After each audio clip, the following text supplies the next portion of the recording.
Hello, welcome, and good morning, everyone. It's been a while since I've been emceeing and hosting one of our live casts, and I am super excited to be back here with you. I'm David Teicher, the Chief Content Officer here at Brand Innovators, and we are about to kick off an absolutely epic 4-day program, the Brand Innovators 2022 Kickoff Summit. We're going to set the stage for you guys for the entire year, covering a wide variety of topics. We have an absolutely stellar lineup for day one, which will begin in just a minute. We're going to talk with speakers from Unilever. We're going to go behind the brand with the New York Times. We have speakers from EOS, from Manulife, from Estee Lauder, where we're going to be learning about NFTs and the metaverse. And we're going to be kicking off in just a few minutes with Michelle Fro from MetLife. I'm super excited. A couple housekeeping notes. If you're going to be tweeting or posting along on social, we use the hashtag #BILivecast. It's not too late to register. If you have friends, colleagues, team members, anybody in the industry you think would benefit from joining today's program, you could just send them the link that you use to register, and they'll be able to sign in and check things out. If you do miss any of the content, we will be posting everything on our YouTube and our on-demand site on our tab on our page. Like I said, we're really excited. This is just day one of 4. We're going to be covering a lot of ground. Like I said, everything from NFTs to purpose-driven marketing and beyond. So really, really excited to dive into some of this material with you guys today. So with that, I think that's all my housekeeping notes, and I try to keep it, moving pretty fast. So we're going to bring up our first speakers. I'd like to welcome Michelle Fro, who is joining us, the SVP of Global Marketing Strategy and Sciences from MetLife. Do we have Michelle? Let's give it a minute. And our moderator, Toby McKenna. Welcome, Toby. Can you guys hear me okay? I can hear you. Awesome. So let's welcome, like I said, Michelle Fro, the SVP of Marketing Strategy and Sciences at MetLife, an amazing Brand Innovators community member, and Toby McKenna, the Senior Vice President of Client Development at Basis Technology. So I think we have a lot of time for you guys. We're really excited. Thank you so much for joining us. I will turn the virtual stage over to you, and I'll be back in about 40 minutes or so when it's time to wrap up. But why don't you take it away, Toby? Thank you very much. And Happy New Year, everyone. I know that it's a big year coming up, 2022, and hence the kickoff here with Brand Innovators. I know that there's a lot of topics being talked about today. I think one of the things that Michelle and I want to speak about is, when it comes to the consumer and some of the behavior shifts that have happened over the last year, not to mention what's going to continue to happen. I mean, there's just obviously an enormous amount going on across the globe with the pandemic and with some of sort of the Great Resignation and some of the new sort of shifts going on. So Michelle, I know that last year you spoke about staying ahead about the global shifts in consumer needs and expectations. What have you been most surprised about in your findings? Yeah, and before we even get there, Toby, I was just going to say thanks so much to David for that great introduction of us. I'm so happy to kick off the 2022 summit with you today. I don't know if you looked ahead, but like David said, what a great lineup in store. It's really fun to see so many friends and past colleagues and even Brand Innovator Advisory Board members in the lineup. So I'm excited to hear what's going on across our Brand Innovators community, and excited to kick this off with you too. So I'll come back to your question. Yeah. Wow. So 2021, the need to stay ahead of those global shifts in customer needs and expectations, it definitely didn't change for any of us, did it? I think it was a really important element of last year. And now it feels like we have like a real demand for these insights. So when I look ahead to 2022, I don't think our focus is going to slow down here at all. But earlier on in the pandemic, we learned a lot real time about what customers' rapidly changing needs and expectations, such as, the acceleration of digital adoption, and even the rapidly changing perception around protection, especially when it pertained to like that definition of what is long-term and short-term protection for us. And, what were we surprised about? I mean, even though I think, we had seen some earlier signals, we were surprised at how rapidly and to what degree people were seeking honesty and transparency and even authenticity in our category. And when we looked at that across generations, it was super consistent. So, but we were also, surprised at how we could change those perceptions, with our brand. And additionally, I think our work around building customer relationships, which we measure the health of our relationships with customers through NPS, and then therefore what matters most to our customers, was giving us even more texture around the same area, and particularly when it comes to the idea of trust. So trust started to become a much more clear and more important driver of customer relationships. And, if we're really honest with ourselves, we were surprised at how little we actually knew about trust, especially when it came to the emotions and the behaviors under it, and then specific actions that we could either build or destroy with it. Yeah, it's interesting. And I totally agree in terms of like the demand of insights, right? So it's like, we're all trying and understand more about what's happening. And, it's an ever evolving situation. I think as we all are trying to learn, it's great that you're here to share what you guys have learned. And I think there's probably a lot that the audience is going to be able to take away from this. And trust is really, it's an interesting word. It's multifaceted in so many ways. And with that being said, so how did you go about it? And what did you learn overall about that analysis that you guys had done? Well, I think it's probably important to start with a note that there's been a decline in trust across all industries, right? And sure. Financial service has historically been challenged with the trust gap. And it remains still one of the least trusted industries, but last year there was even a steeper decline for us. So, when you think about trust, it's essentially the ultimate currency in the relationship. So we first had to acknowledge that there was much more that we needed and probably still need, to understand. But we decided to go talk to our customers about it. Right. And really overtly, going deep on the emotions and the behaviors and the actions we could take. So we started by exploring the meaning of trust in our category and developed some key questions and hypotheses around those so that we could prove or disprove those. So things like, are the emotions and behaviors behind trust, more universal? Or is it really individual? Or how do people even define trust, especially when they're talking about it, from a company standpoint? What things potentially could drive trust, or what things would destroy it? And how powerful, of a differentiator could it really be actually? And then we challenged ourselves to go about it even a bit differently, an experiment, if you will. We looked to some more innovative methodologies, like having people write trust diaries, or using facial recognition to really get after the emotions behind trust. And then we spent some really extensive qualitative time with our customers that kind of got under the hood of how and why people trust companies. And then we spent time co-creating with our customers and really ideating and coming up with ways and actions that we could take, and then subsequently validated those actions quantitatively on the impact they would have on trust.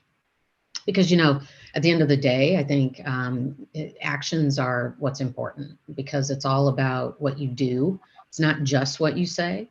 And right now, there's never been a time where this is more important, because customers have these really high feelings of uncertainty, most notably around health, but also financial stability, sometimes even privacy, and they don't know where to turn. So I think, we always need to be hyper aware of our actions, whether that's, in the products or services we deliver, and the interactions that we have, our communications, because all of those things build a personal experience that our customers have, and those either build or erode trust with them.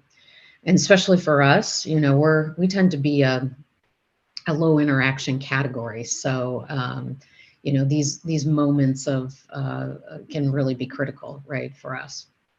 So, I think if we take a step back and think about what we learned, well, first of all, we confirmed that, there's many long-standing intangible drivers of trust, like company longevity or reputation, but, those things are built over time.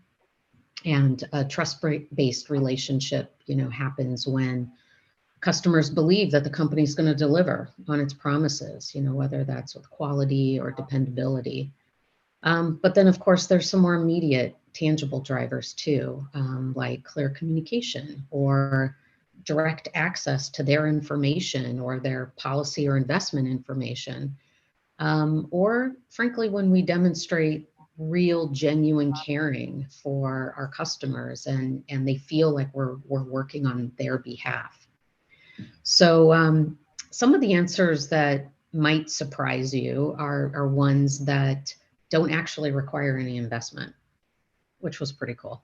So some examples are, for us, are claims payments. I guess that's not super surprising because insurance companies are all about keeping their promises, so this makes sense. But I think it isn't necessarily about fixing problems or improving an issue only. It's more about communicating how we deliver on this promise, because that really gets at more of the emotions. The other one that I thought was interesting was employee sentiment and how that can really have a positive impact on trust, especially when a company can demonstrate and communicate employee satisfaction and engagement. There's this really strong emotional belief that if a company cares well for their employees, that they would uphold the same values, for their customers.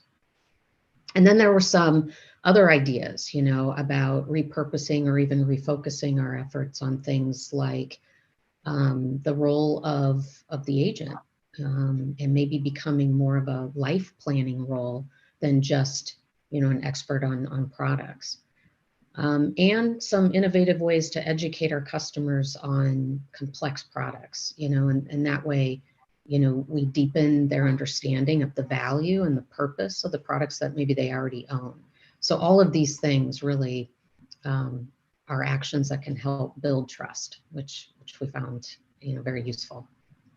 It's so surprising that that the idea about trust is around showing that you care, that it's an emotional type of thing, and that, it's a lot that is bundled into that. And a lot of times when you think about large corporations and you think about businesses, that emotional side of things and that sort of caring and genuine, altruistic behavior of saying like, your role with the agent of being able to like, let me help you understand and help you educate and strategize about your future. Like, those are things that seem to be the softer side. So it's really nice to hear that you guys are identifying it, tackling it, addressing it. And I'm sure that there's still, of course, more to learn. When you think about sort of those behavior signals, what are you kind of thinking about and seeing what will be an impact for next year? Well, I think while the pandemic has had a physical health dynamic to it, right? Financial health has been even more impacted. And I think we have some very strong signals that's going to likely continue. So, and then I think we also have some signals that we're starting to see a deeper connection to all aspects of holistic health, and so that would be physical and social and mental, in addition to financial. So I think if we only address financial health, we're going to miss the bigger picture. Yeah. So, therefore, we're going to need to broaden our discussions and even our services and products and how we talk about the benefits, and of course, education that help address this connection and help people make the connection too in their mind of what they need. Yes, there's so much, it's interesting. There's so much being written about sort of the great resignation and sort of why this is happening. And, financial is certainly part of it. You see a lot of people looking at, okay, can I make more money elsewhere and or retirement? But there's a big part of it that's also signaling that it's about, I want to be cared for. I want to be appreciated. I want to feel like someone sort of got my back. And it's not just that very linear financial so much, it's more of the broader sort of overarching benefits. Do I feel rewarded? Is this something that I want to like be fulfilled in doing? Is there a life work balance there? So when you think about those things, like being cared for, are there some examples of sort of employee benefits that you have been looking at, thinking that you could share with the team in terms of like what you've discovered so far in that genre? Yeah, well, it is a really pivotal moment right now, isn't it? Especially in the trends. And I think, to take a step back first on the Great Resignation, I think, we've seen a trend in recent years of a company's purpose being important, right? Yeah. And I think now more than ever, people are seeking a deeper purpose in their own lives and work. So for us as companies, I think, we need to be authentically, and that's a really key word, Yes. purpose-led company, right? And that has to match with the individual's values, which frankly are shifting right now.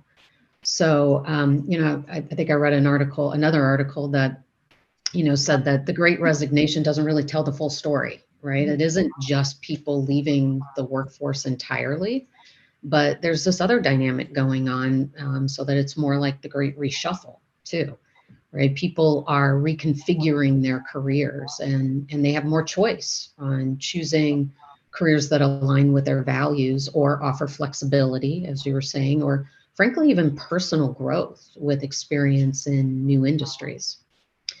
One interesting area that we've seen in a recent MetLife survey is that the economic fallout of COVID-19 has had a severe impact on women in the workplace.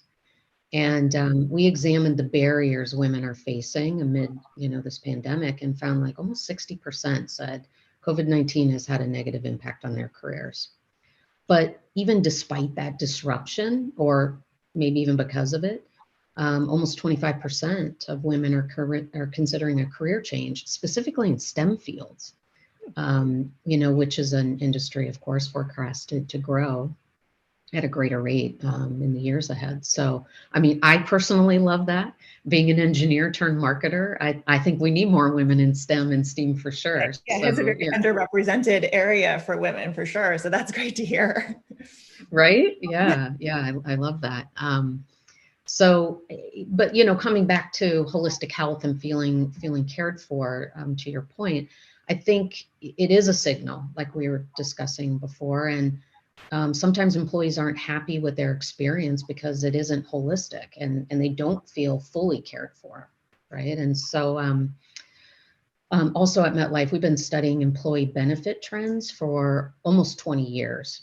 Okay. And after looking at multiple data sets as well as multi-year trended data, our EBTS study in 2021 shows that there's one trend for us to consider, and there's many trends, but one of them is that employees are really expecting more from their employers, especially with regards to addressing all aspects of holistic health, particularly mental and physical. So, to help employees become more resilient, employers are recognizing their responsibilities to the workforce and creating more holistic employee experience that addresses, employees' changing priorities, especially regarding safety and mental health and even more. What's also interesting is that that's not a single generation where this is true. That same study shows that in the US, over half of Gen X and millennials and almost 70% of Gen Z have been worried about all aspects of their holistic health, physical, mental, social, and financial. So, to address many of those concerns, I think employers will need to think about, what does protection really mean? their workplace and to their employees and their employees' families.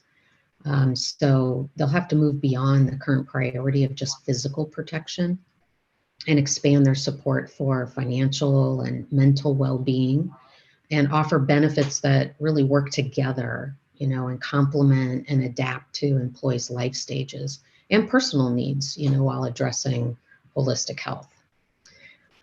Employees who say that their employers offer a benefits package that meets their needs are more likely to feel resilient, and which is the ability, to adapt and rebound amidst adversity.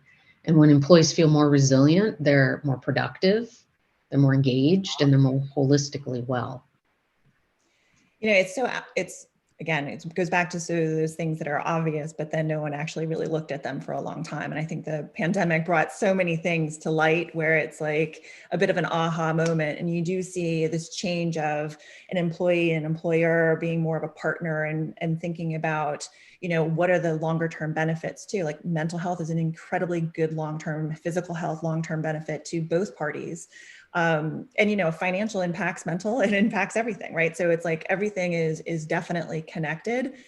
And I think you brought up an interesting word too, in terms of like, you want to have a company that you work for that you believe in kind of their vision, and they have to be authentic. And that goes back to trust, right? So a lot of these things are all sort of interconnected, and there's a trust that you're going to protect them. There's a trust that you're going to do what you say you're going to do. There's a trust there that, that their partnership, which I think is more of a change that we've seen since the pandemic. I think it's sort of already been there underlying, but there's definitely been this sort of like, wow, it's right now, it's definitely come to a head.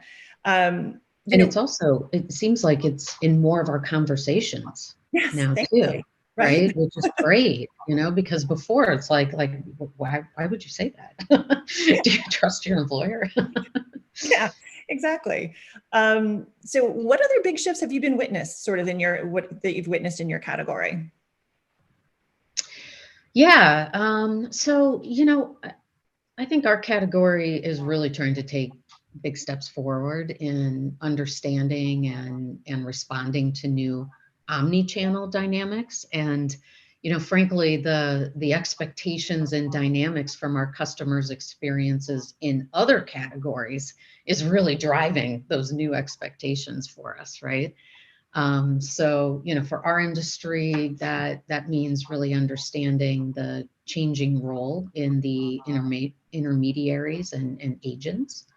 Not that anyone's being displaced. That's not the intent. But like we were saying before, could they have a more specific and even deeper role in being an advisor that helps build relationships and trust with our customers. But that also means, I think, better understanding of the real moments that matter for our customers, and also understanding where a personal interaction or a live interaction or even a more digital experience is needed, right? Like there's some points where digital's great because it's transactional and it's frictionless and it's easy. There's some of those points where people really want to talk to someone. Yeah. And really feel like they have a connection or can get their questions answered and they don't have to hunt and search. So really understanding the nuances there, I think is really important. But to do that, I think that it isn't just about having multiple channels where customers can engage, right, and providing like this multi-channel approach. But really having all those touch points and experiences work together in a more synergistic way, so that you can do two-way and cross-way, and really when you talk to a customer, or when a customer talks to you, we know them, right, and we know what journey they've been on. You don't have to repeat yourself 1,000 times, and I'm sure we've all had those experiences that aren't so fun. But I do think, as we move towards a more true omni-channel excellence, that changes how we have to work together, right? And how we have to think within the company, because it helps bring the whole organization together to focus on the customer, really. Yeah, and the focus on the customer is interesting. I mean, I think that now that you're allowing this omni-channel offering, I think that, I know for me personally, there are times when I'd rather pick up the phone and talk to somebody because of the either nuance or complexity of my request. But there's also times that I would rather just sort of like do it digitally. I'm, in the car, whatever it might be. And so having the ability to offer that to everybody, because it's not always just one stop shop, right? Like people sometimes want nuances and variations, even just in a personal level. So it's great that you're being able to offer that. And I'm sure that that's, something that your clients and consumers are definitely appreciative of. So when you think about the other sectors, we've got a lot of different sectors covered in this audience. What would you sort of recommend in terms of, insights that you've learned that maybe be applicable into other verticals? Well, we've learned a lot. And I think as providers of insights and strategy, one of the most important things we've done that I think other sectors in our audience can think about is how do you democratize those insights, and make them something that the whole organization can really understand, and that, frankly, they desire to know more about. And then they'll be able to keep that in the front of their minds when, we do have to make a business decision or decisions that, will impact the customer experience. I think the other thing is, to really take to heart that there's really no one person or function in the organization that can fully own a customer problem alone, right? And they can't fully own the customer experience. It takes, it's really important that the whole organization comes together to be able to find solutions, together. So I would say first, connect with your business and function partners to really drive the insight work. What are their key response, or I'm sorry, their key questions or their objectives and challenges, and then turn those into hypotheses, because that's the way you can actually go design the right way to find insights in those areas. I think, if you're lucky enough to have it, you need to leverage the commitment of the entire organization to focus on the customer, right? And that means that all of us need to better understand what our customers are really telling us, especially in the research we do. So, sometimes in order to go deep in an area, you might actually need to be a little more provocative. So, so that you can figure out, how to get the real insights, not just known facts, but, the real insights that will motivate and inspire the organization.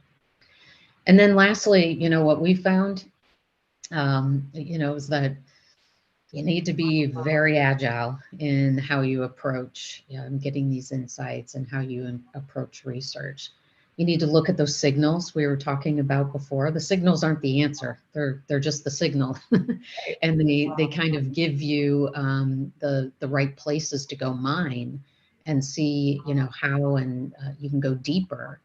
But with that too, you got to be prepared to fail, frankly, and pivot. Like maybe you're mining in the wrong place, but that's okay. You move fast and you move often, and you increase what you learn. And when you democratize those across the organization, I think, you just continue to feed the customer centricity wheel, if you will. No, I think that's great. I think everybody appreciates that. I liked your point about sort of like create a hypothesis and then be able to either, disprove it or prove it, right? So it's like you have to start someplace. And I'm sure that there's a lot of people who have sort of interpretations of those signals that then you prove out or don't prove out. So I think that's great advice for everyone here. We have a little bit more time left. I mean, one of the things that I was going to do is sort of ask more on the personal side. Like, so you've got a fantastic career. You've spanned different companies and different categories. What are some things that you would take away from this experience that might help some of the people that are listening today?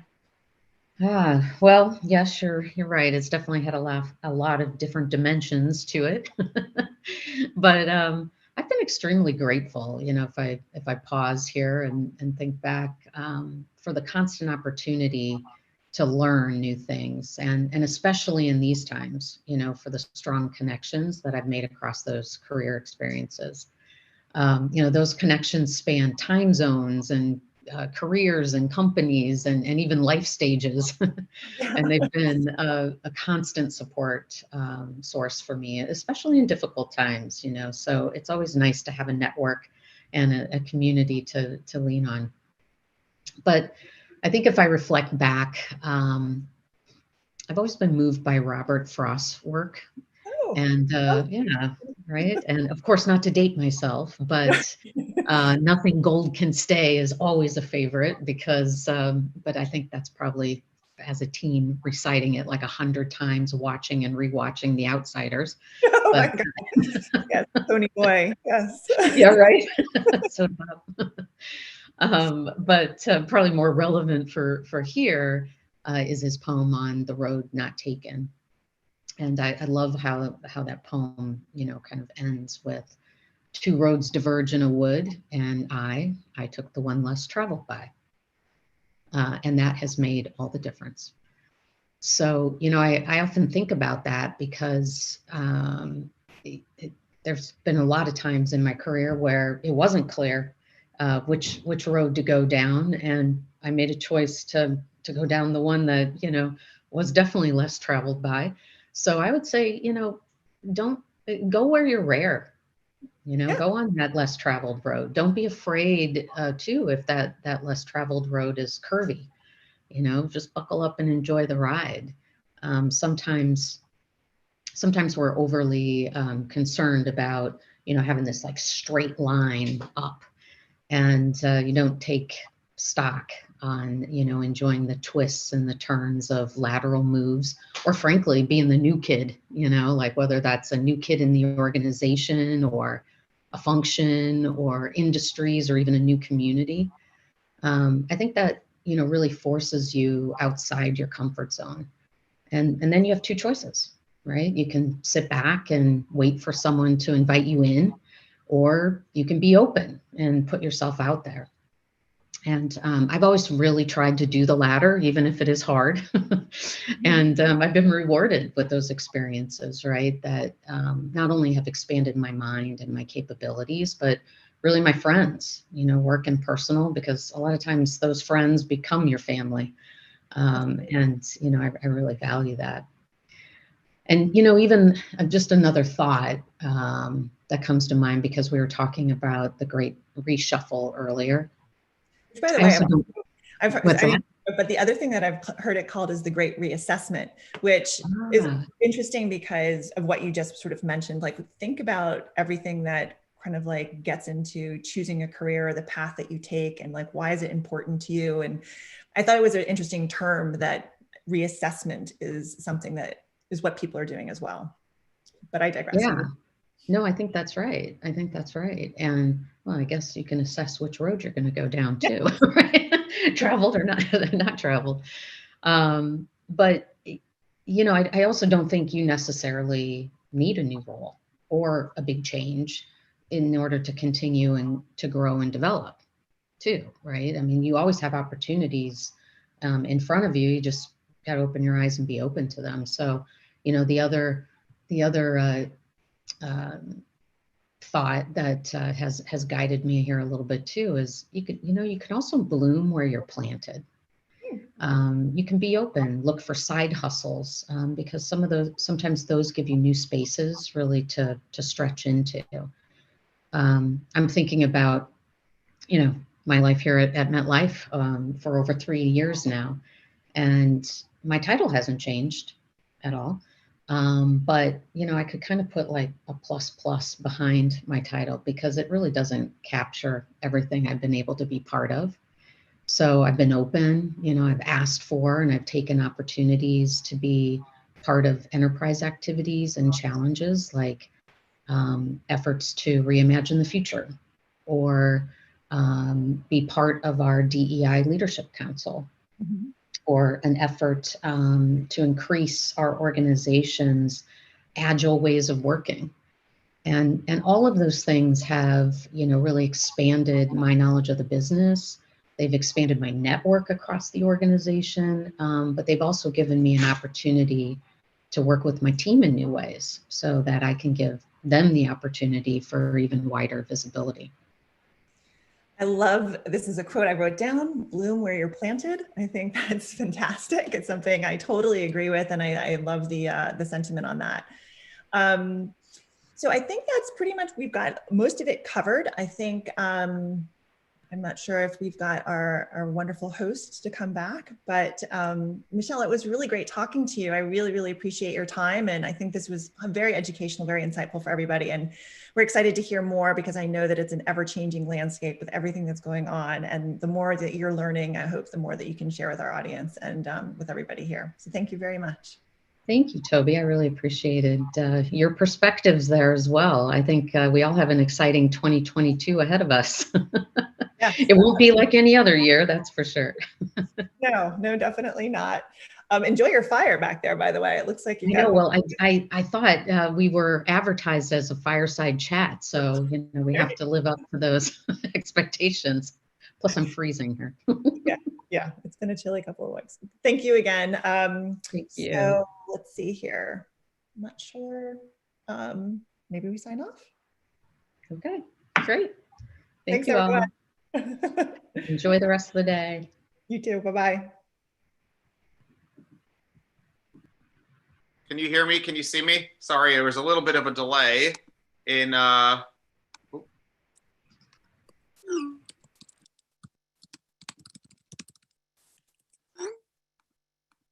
Hey guys, my video is not working for some reason, but that was a great session. Oh, there we go. I'm back. Well, thank you to Michelle and to Toby. Sorry for the technical difficulties, but that was fantastic. I was going to ask, Michelle about this, but I'll just mention it while we, bring up our next group. We have a fantastic duo coming up next. We have Roxanne Iyer, who is the Global Vice President of Integrated Consumer Engagement at Clinique at Estee Lauder. And we have our wonderful moderator, Marty Berman, the VP of Sales for North America and LATAM at AdMix, who are going to be joining us. So let's bring everybody on to the virtual stage, Roxanne and Marty. And I was going to say, from the great reassessment to the great reprioritization, there was a fantastic Twitter conversation going on yesterday with some of my wonderful industry colleagues. And the question was posed, will millennials go through the same midlife crises that typically have affected different generations historically? And I'm like, our life is a midlife crisis. I mean, and I think what we're seeing now with the great resignation, or the great reprioritization, as it were, is really indicative of that. Oh, hello, Michelle, you're back. Oh. I didn't mean to. I was just trying to be part of the audience. Okay, well, don't worry about that. Well, it's always great to see Michelle. I don't see Roxanne or Marty, but let's bring them onto the stage and we can start the chat. Oh, I see Roxanne. She's in the chat. So let's bring Roxanne onto the virtual stage. Hi, everyone. Hi, David. Hello. Hi. I think we are still waiting for your moderator, Marty, to join in, and the team will be reaching out. But let's chat, you and me, while Marty joins in. Yeah. I know difficulties is the name of the game.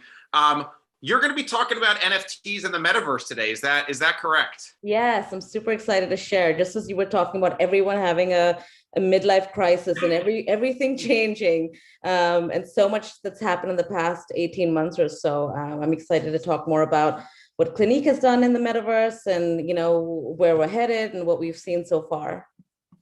I mean, it's really exciting. It's the conversation that we're having with our community every day in terms of the metaverse and NFTs and Web3 in general, crypto and all other implementations of the technology, kind of knowing that we're really still in the very early days. And, a lot of marketers in our community are excited about the technology, but they're also very curious about it, right? So for some brands, depending on the category that you're in, there's maybe an immediate application or use case. So I'm really excited to see what you're going to talk about today. There have been implementations around loyalty or collectibles, but I think right now we're just at that early stage, and we're really excited to kind of see where the industry takes these new technologies. But to the point about the midlife crises and the reprioritization, that is one thing I love about this industry, is that there is always something new and exciting. So if you're feeling like you want to expand your personal growth and knowledge, like there's always something new to tackle, right? There's always another technology or something to get that you can kind of throw yourself into and reinvent yourself or develop yourself professionally. So how did you first start learning about this space? Or was it just kind of personal interest? Or Yeah, I guess a little bit of both. A little bit of personal interest. We started to notice consumers talking about it, being in the space for a little bit. We've noticed, and I always really commend the fashion industry for jumping in so quickly. We've kind of noticed Gucci being in the space for a really long time, Louis Vuitton playing on Fortnite, testing skins at $8 or so a skin, and so really testing to see if the economy of the metaverse could work. And so really inspired by some of the the competitiveness, the leadership that other categories have shown.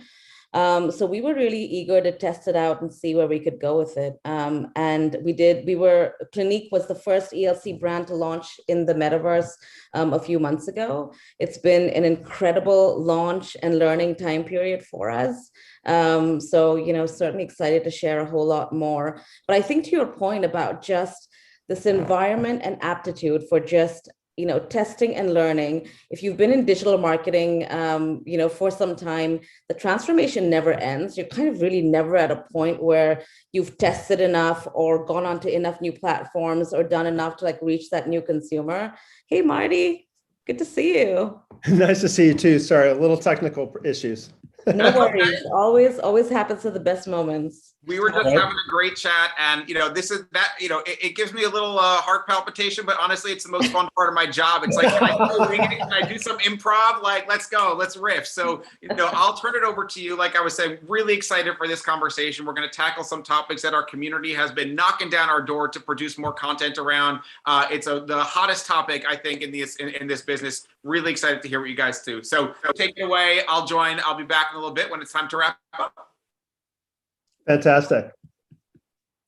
Can you hear me? Marty, how are you? Yeah, I can hear you. I'm great, thanks. How are you doing? Just switching between my headsets and not. I'm great. So it sounds like you were already talking a little bit about your exciting program. So we'll get into that a little bit later in terms of what you guys have been doing with your NFT drop and your metaverse. But I think one of the things I wanted to start off with, Roxanne, is you've got such a fantastic career within digital marketing, so distinguished.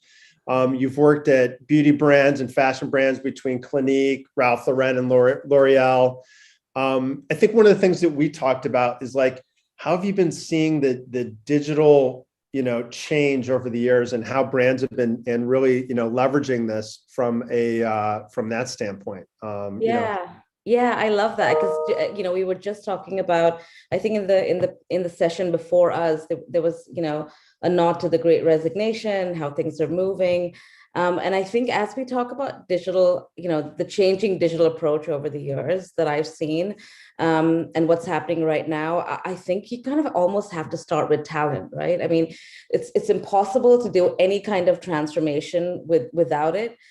You probably know more than anyone, Marty, how hard it is to find talent, as a partner that's in such an innovative space for ad mix, how hard it is to find talent and how much harder it is to retain them. Yeah. We're finding as we try to recruit and retain that they want to work in environments that are flexible, that are fearless. They're looking at company and leadership values from the C-level and the board down, looking at our efforts in sustainability and in diversity. And ultimately, they want to do really interesting work. So if you're a company or a brand that isn't transforming and moving forward, it's really hard, if not impossible, to keep the brightest and the best in the industry. Yeah, it is too. And also as we move into these new areas like the metaverse and so Totally. forth, it's, it's fun. In fact, I just got off a call right now. And some of the issues is whether or not, the talent is there because it's so new. It's Yeah. hard to find the right partners along those lines, or even the staff that have the kind of experience that you're looking for as we're getting into these new technologies. And Yeah. so, you definitely want to be able to skill up within your organization, and being able to find the right people along those lines at this stage in certain aspects of our business are always a challenge. Yeah, absolutely. And it's such a good point about talent in the metaverse. They're impossible to find. We're starting to see a few roles creep up, but really, it really isn't, I mean, it's hard to find this talent simply because we haven't done enough in this space, and there's so much learning to do. I love that so many brands and companies are starting to think about this idea of a chief metaverse officer. And so experts like Kathy Hackle and others have been kind of advocating for this in the space. But completely agree with you. And if you're a digitally forward, social first brand today, and you're not talking about NFTs and the metaverse and where the future of consumer engagement is going, it's almost impossible to recruit and keep the interest of the talent that you have, because I think it's going to change pretty dramatically in the months to come. I think the second thing for me, as we think about the changing of the digital approach, is just designing consumer experiences. I mean, I know we talk about the consumer at the heart of it all, or thinking about a strategy that's customer first. But to design a customer experience from the outside in is one of the hardest things to actually execute. But when you keep that at the heart of what you do, you start to listen out and tap into different signals, right? Search becomes the most important thing that you have as you think about how consumers are looking at and trying to find products or brand experiences. Social media becomes the heart of everything that you do.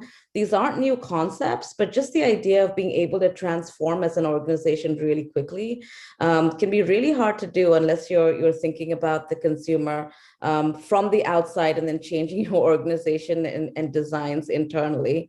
I think for partners and agencies, it tends to be so much easier to move and adapt faster. I like to think that with my teams, we change org structures every 18 months, and that should be our way forward. Are we developing new skill sets? Are we changing our priority and focus? And are we truly going where the consumer is? So to me, that one has become more important over time, and I know with the new world that we're getting into, it's going to be a really key point. And along those lines, Roxanne, we talked a little bit about this the other day, and that is, where do you think we're, from a skincare and beauty standpoint, where Clinique stands? Yeah. Where is it? What is it that you think? Because that's somewhat more tangible. It's harder to sort of move into a new digital environment with that. How are you guys approaching that? Where do you think the biggest challenges are from a beauty and skincare standpoint? Yeah, what's interesting is, even though we're a skincare product, fragrance, and we have our tangible products, whenever you talk to people about, let's just say, Clinique and their first experience, most women will hold their hand to their heart and talk about that first memory they have of their mom taking them to the Clinique counter and buying their first makeup or their first skincare. We usually hear a tremendous amount of stories about people just going through life changes, and how the brand has been there with them through that journey. And so you're right in many ways. Like, we are a brand that's about very, very tangible products. But the reason why our consumers are loyal, just like most brands, is those shared brand experiences and those stories. And I think that's what we want to continue, right? Like social storytelling, rich experiences in the metaverse, anything that we can replicate from the physical into digital, without the limitations of physics and gravity, are so interesting and exciting, right? If we think about, and this time, has been interesting. If there was any time when science has been at the forefront of conversations and consumer thinking, it's now. And we're a brand that's been founded on science. It's reimagining our lab, the Clinique lab and the Clinique counter, into the metaverse, into the digital world, in a way that continues with that emotion and that experience. Yeah, no, absolutely. I mean, I think that is, and we just had a question that popped up, but Chris, I'll get that to you as we get to the Q&A. And recently, I think that it's really important. And I know you touched on it. You recently launched a successful TikTok campaign. What was the biggest takeaway you learned from your audience as a result of that? I know that brands are always experimenting with a lot of different social channels and so forth, but obviously it's got to be authentic and so forth. What were some of the things that you learned from that? Yeah. So there's a few things, right? Because I know everyone's been keeping an eye on TikTok and social in general. And over the past 2 or 3 weeks, during the holiday time period, you all might have seen this. TikTok was the #1 destination, overtaking Google, the most visited destination in the world, which is incredible. I think it's been heading there for a really long time. I think this will probably be the first year in 2022 where social media, ad spending on social media will overtake TV and all of the traditional channels. I think it's at the heart of what we want to continue to do. I'm not going to lie when I say it's extremely challenging and hard to know, how to make sure things resonate on TikTok. So we were really lucky in last year. We had 2 really successful campaigns. We had a campaign called Zit Happens that launched around the back to school time. It had 10 billion views on TikTok, which is really incredible. And was based on a consumer insight that as kids are going back to school and as you're going through so many changes as a young adult, you have skin moments and it's a part of life. There's nothing to be ashamed of, and we wanted to kind of bring that and make sure that we brought that to just everyday consumers, and we saw such great pickup from it. Young kids going back to school, putting up videos and content of themselves about to go out or about to get ready, with the hashtag Zit Happens, and we had some really big influencers that jumped in as well. The second big thing that happened for us, which was really interesting, is we have a 50-year-old lipstick called Black Honey. It launched in 1971. And it's a beautiful lipstick. If you're a Lord of the Rings fan, Liv Tyler wore it, throughout that series. And what's beautiful about it is when you look at the product, it looks like a black lip color. When you put it on, no matter what your skin tone is, it blends in and adjusts to your skin tone, which is really beautiful. We had a few organic influencers, a lot of just women of color that picked it up and went onto TikTok and said, this product is magic, you have to buy it. And then that started a whole whirlwind of us being one of the most trending beauty products of the year. We had over 100 million views in a matter of weeks. This 50-year-old product was completely sold out. You couldn't buy it in any stores around the world. We had celebrities writing into us. We had influencers trying to get a hold of the product. It was impossible to find. It was a beautiful case study for us of the power of a social media platform that organically can drive sales. The traffic that we saw to our website was incredible. I think we saw growth on our social media platforms as high as 500%. Absolutely incredible a social first initiative that we saw on TikTok. I think there were a tremendous amount of learnings, right? For us, a big part of it is when you're in the middle of a trend, how do you make sure that you just simply enable the content that's getting out there? We didn't try to go the route of those paid media ads that focus on the product, and that all we did was enable influencers that loved the product, were trying to get their hands on it, and we wanted to give them a voice. So we scaled that up as much as we could. We used all of our own assets that we had, our own platforms, our celebrities and influencers, our brand ambassadors like Melissa Barrera went out to the Spanish community. We had Amelia Clark in London, speaking to our global audiences. And we were kind of, able to leverage that as much as possible. It's something we're going to continue to keep our eye on. We've seen such great success from it. New consumers to the brand, tremendous growth for Clinique. And it's an area where we're going to continue to explore.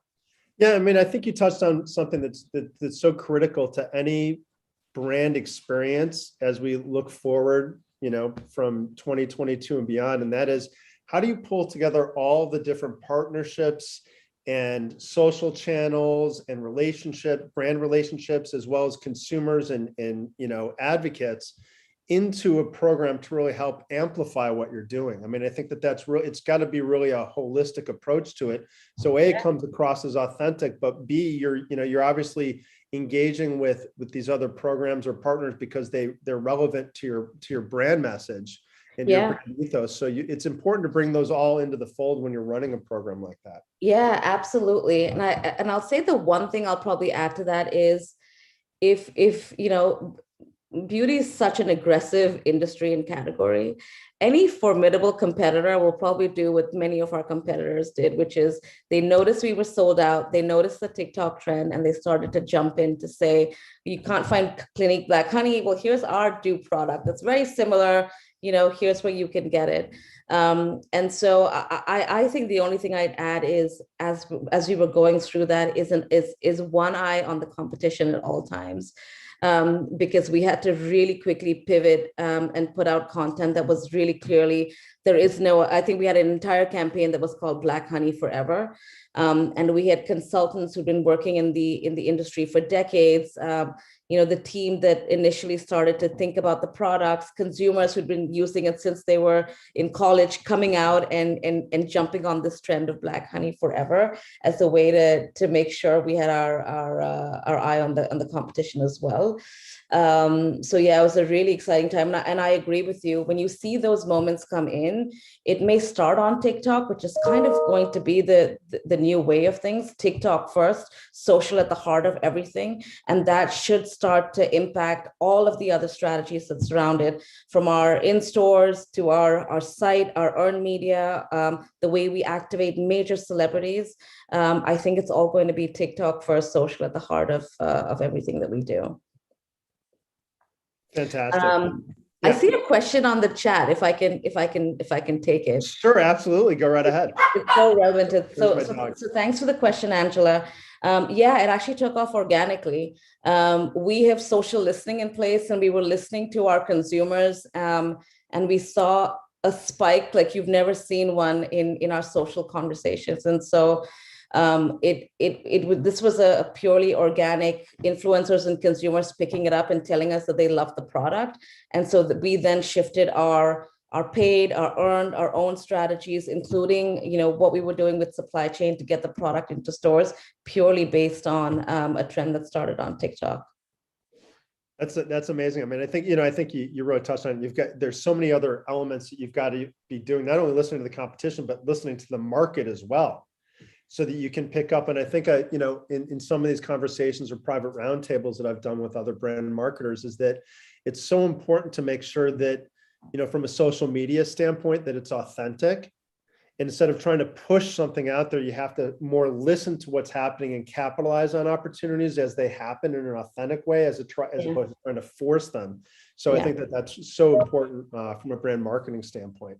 Yeah, absolutely.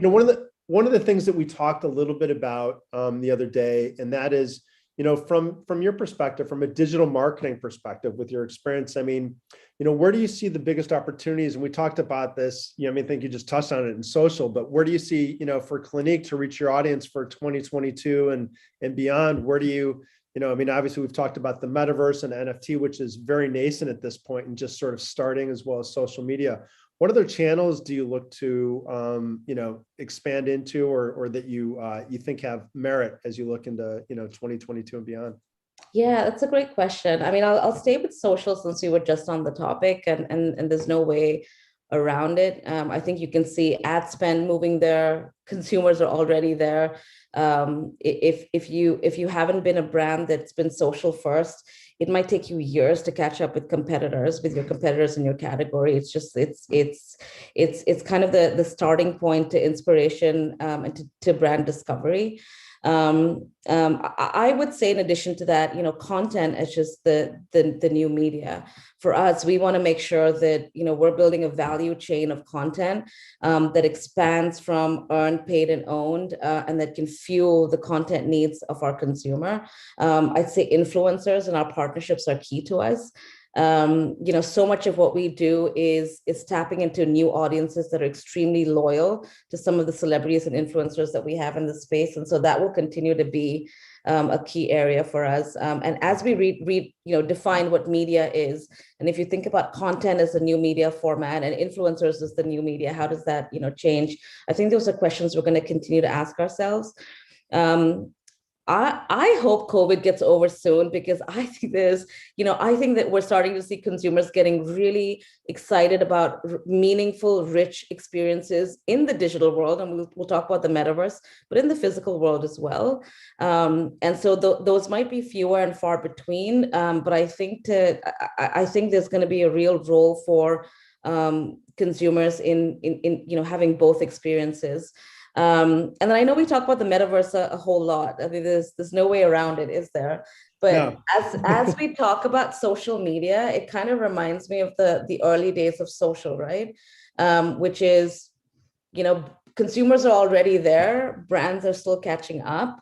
I think there's a really short window where you can lead and you can innovate in the space before it's flooded. Think about how hard it is to stand out in social today. It's such a crowded space. Brands have been testing and learning for years. I think there's a short window of time before it's such an everyday part of our marketing plans. I know from the latest Forbes numbers, in a few years, by 2025, it's going to be a $400 billion market.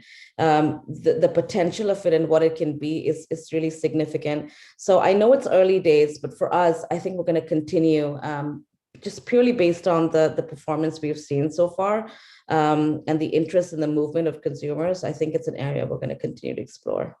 Yeah, and again, as we'll get into that a little bit later, because I know it's definitely on everybody's mind in terms of what it is and why it's important and where to go there. But speaking of which is a great segue into my next question. That was P&G, a competitor. Yeah. They recently launched their beauty sphere in the metaverse. And again, I think you and I talked about this.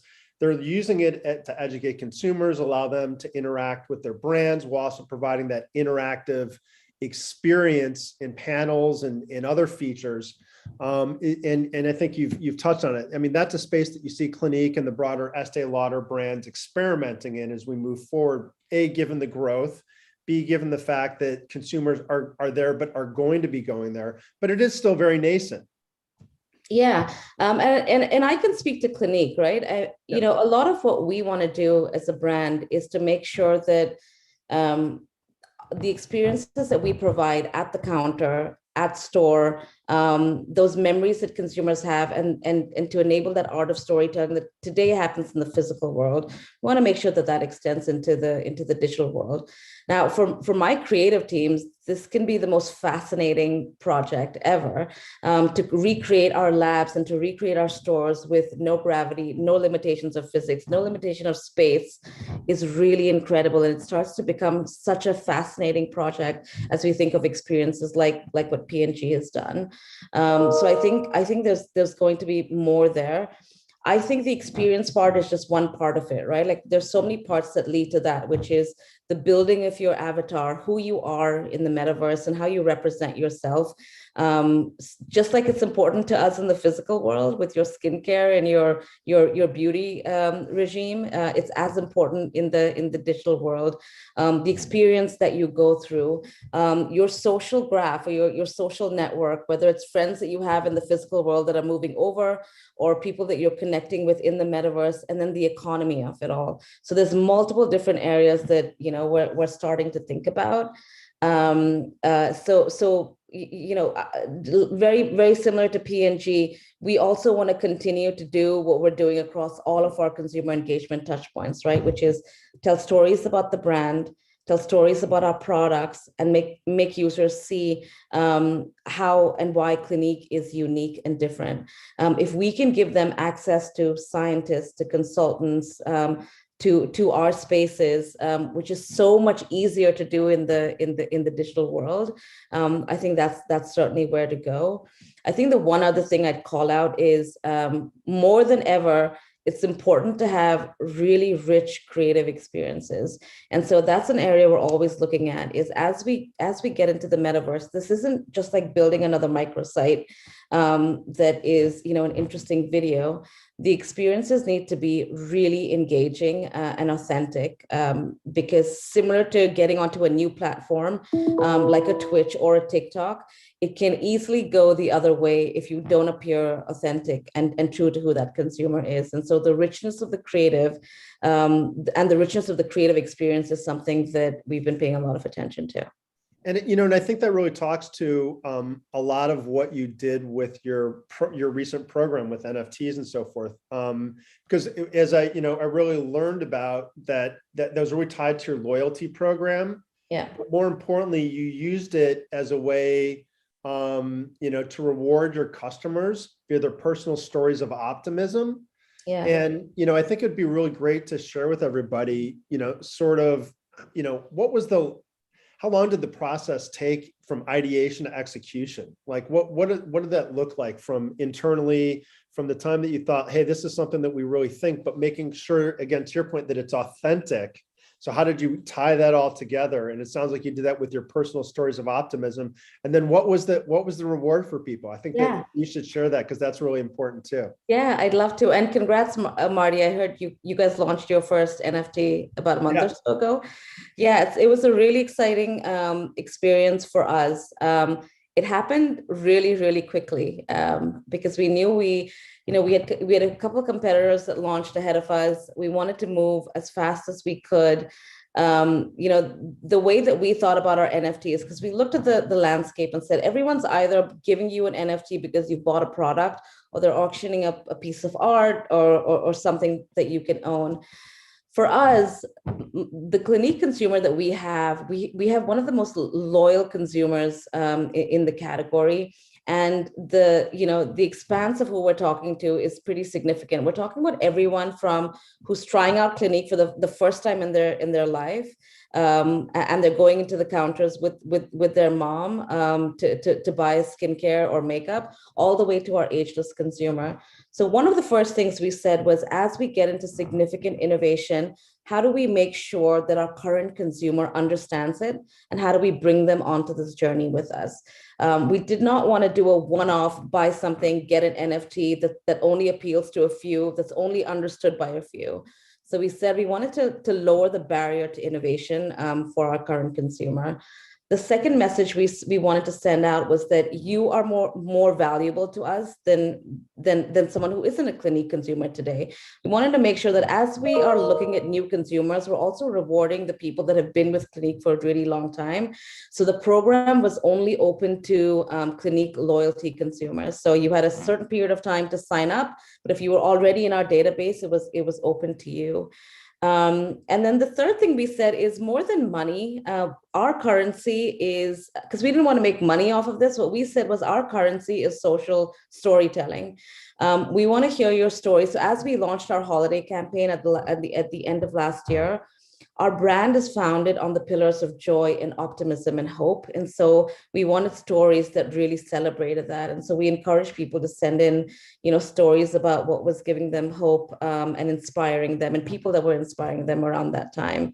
The stories we got were incredible. Teachers who had to shut down, their classes and couldn't see their students.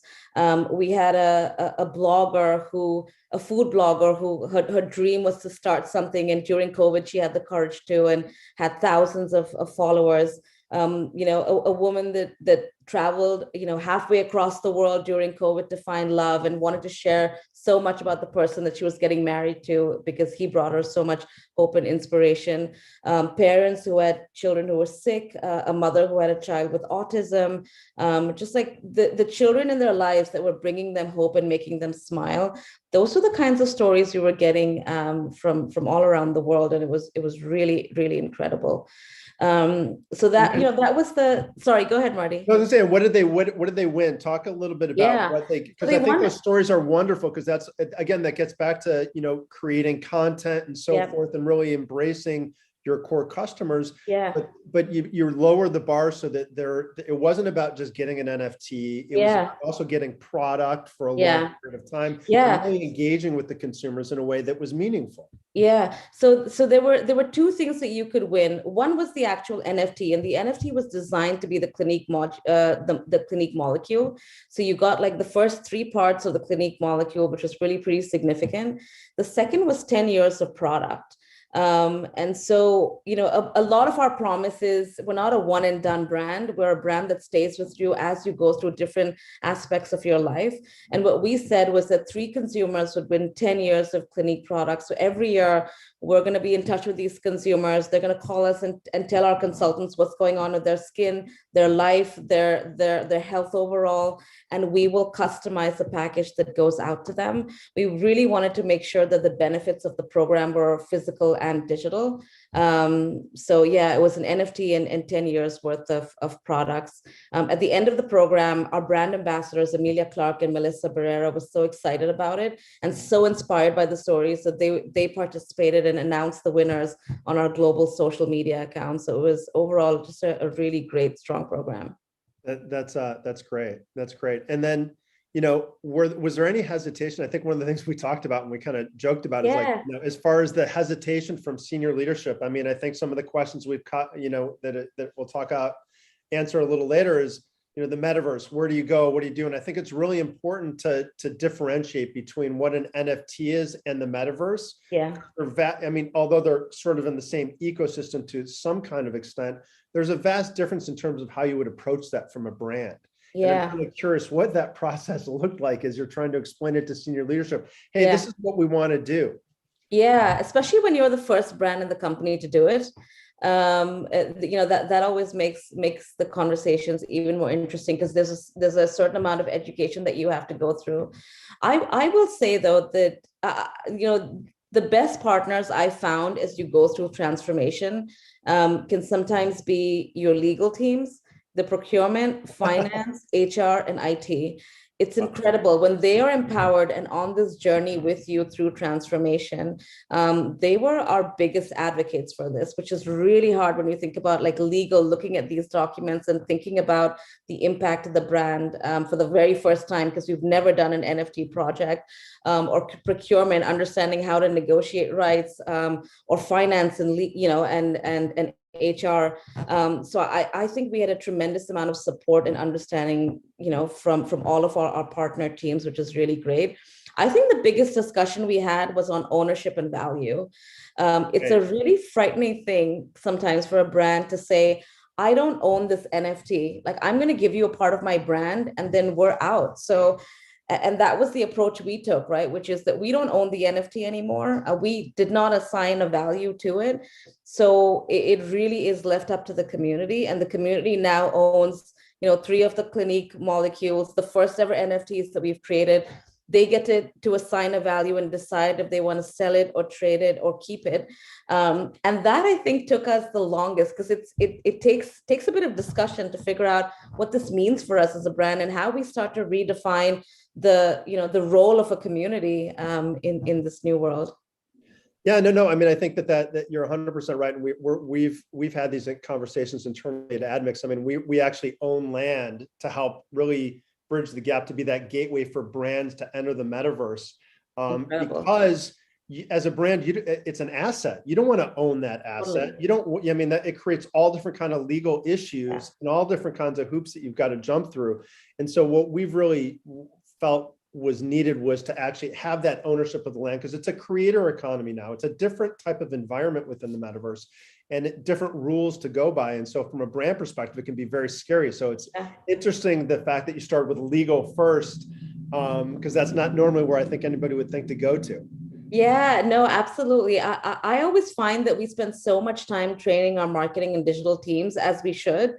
And then we, you know, I think some of these, the teams that we partner with, a killer legal person that understands digital and where it's going, there's literally like nothing like it, or a finance person, you know, finance lead that understands the importance of investing in a TikTok or an Upland or one of these spaces where where it's hard to define the value of it, right? That it's really innovation where we're trying to test and learn in that space. I think partnerships like that really, at least in my experience, over time have really helped drive. There's such drivers of innovation if you can get those relationships right. Yeah, no, I think it's really important, and it is such a new space that I think it's important to understand the dynamics of it, because it's not just a traditional advertiser, brand, agency, publisher relationship any longer. It's a much different ecosystem in which there's different rules and different legalities in terms of how to navigate it. And I think that it's really important that you find the right partners to be able to do that. I think we're getting close to wrapping up. I've got another question, then I think we'll probably go to Q&A. So I think, one of the things that we talked a little bit about was like, what's been the response from your customers with this program? I mean, not just from a stats standpoint, but just obviously you shared some of the stories from, stories of optimism, which are just, phenomenal, always good to hear. Yeah. What else, what other feedback did you get from customers with this program, and what did they think of like an NFT? I mean, Yeah, the response was incredible. I mean, let me start with just the market first, right? We weren't the first to launch the NFT in the beauty space, but we did it the best, I think, in terms of just pickup. I mean, what we launched with was a US only program that was picked up in 16 countries around the world. And we got, consumers around the world reaching out to us and engaging. We saw lifts in social as high as 20-30%. We saw time spent with the brand increase 60%. We saw really significant lifts in loyalty and lifts in search. So we saw some really incredible results coming in across the board.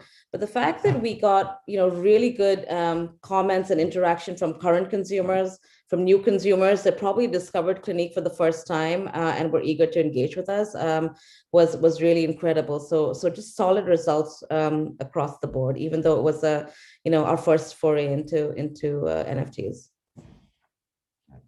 Fantastic. So we've got a couple of good questions. I'll lean into some of them, and then hopefully we'll get to all of them, because I know that we don't have too much time remaining. But I think one of the first questions that we had that I think was really interesting is the TikTok first. That was so fascinating. What was the thought process behind your approach with TikTok first?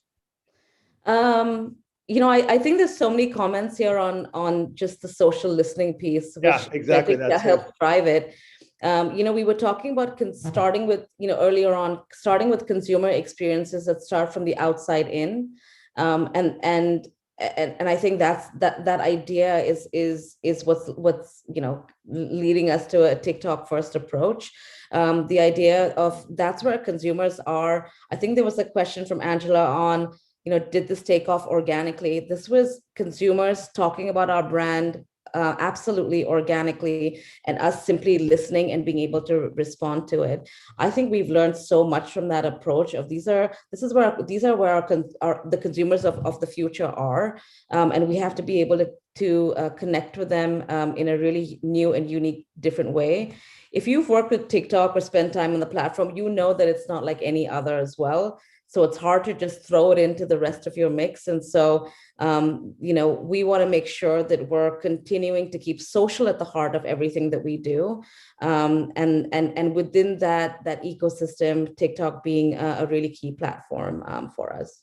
And it's funny that I think, with TikTok in particular, it's about the creative aspect of it and so forth, which is that next leaping point off to the metaverse, which is really a creator economy. Yeah. It's not so much about publishers or platforms, but it's more about creators. Absolutely. And I think that's going to be, I think that's a really important understanding that brands need to consider when they think about the metaverse, is that it's all about that digital experiential. It's about an experience that you have with the brand as opposed to just advertising at them. Yeah. Which is what I think you've done a really nice job with that initial push of creating that holistic approach through getting the consumer to actually create and share their own stories, and then be able to have them rewarded with it, with something that's unique and tangible from the brand. Yeah, absolutely. You're giving something back to them as a way for them sharing with you. And I think that I don't know if that was what your intention was, but it certainly seems like that was intentional throughout the program. Yeah, and that's so well said. I think the commonalities are this idea of talent-led, influencer-led content and creative that as we were talking about was our strategy into amplifying it on TikTok. But I think that idea and thought easily translates into some of the new innovation areas that we're going into, right? The brands that continue to do it really well are the ones that are building these experiences on a Zepeto, on a Roblox, in a Fortnite, and the experiences are so seamless and so beautifully built.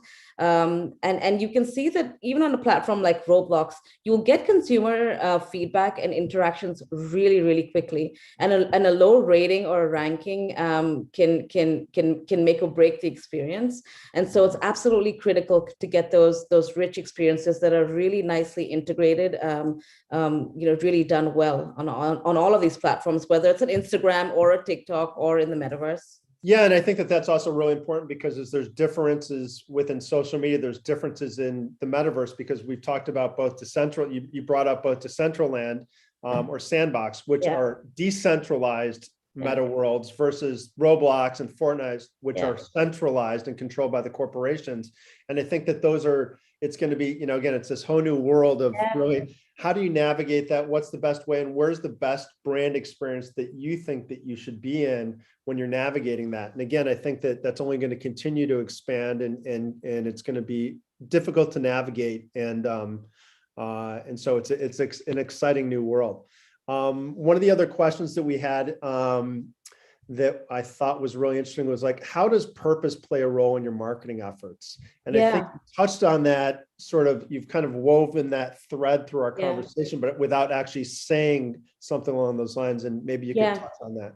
Yeah, no, I think that's a great question. It's a really big pillar for all that we do.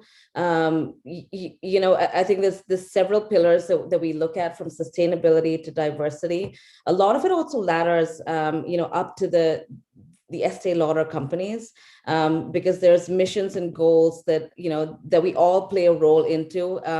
So even though we're competing brands across the corporation, each brand really plays a role into laddering that up into what ELC does.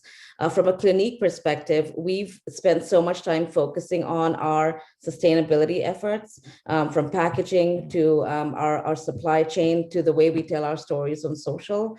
There's a lot more that's coming on what we do with diversity, which is a huge pillar for us.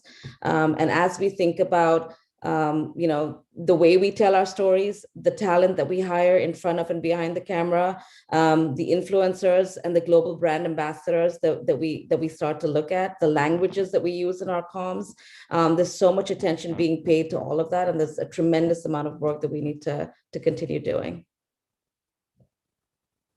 Sorry, that brings up an interesting question that somebody else had, and that is, I know that you've obviously used some big brand names with Amelia Clark and so forth, which my wife hadn't seen Game of Thrones yet, so I'm watching it all over with her. Oh, good. So it's very funny. But have you used and considered micro influencers? Because I know the social influencers is such a broad term that people throw out, and there's obviously the big games, but micro influencers also can be impactful to the brand. Is that something you considered at all? Yeah, absolutely. We have micro influencers that we work with really closely every day that are sometimes cross platform, but most times unique to the platforms that they're on. We look at our consultants, so the Clinique consultants also as micro influencers, and they go through a process. If you're on any of our social channels, you'll see a tremendous amount of content from our consultants that are, going through a skin school session where you can learn about different trends and recreate makeup looks. And then we're doing everything we can to enable employees as well, and everyday consumers. So we have a few different ways into micro influencers that we've been looking at, and we're going to continue to leverage. Fantastic. And then one of the other questions just came up from Claudia is, and I think it probably is, but I don't know if it's anything that you've necessarily defined, and that is agile marketing part of your team structure or a hybrid approach? Because obviously you mentioned that you're able to quickly respond to insights and data coming from social listening. Is that something that you actually call out as part of your process, or is it just sort of naturally baked in? Yeah, that's such a great question. It's a focus certainly at Clinique, and we've had an incredible year where we've seen the power of that. And so we're trying to harness search insights, social listening insights, and match that back to some of the product launches that we have and the marketing plans that we have. We look at insights across a number of different ways, right? The brand, the product, the ingredients, just to see what's trending at a certain time and how we can react to that. We still have a whole lot of work to do. I don't think you can ever move fast enough, which Probably is why, yeah, you can never move fast enough, right? Like no matter how fast you get it out there, there's always more that you could have done.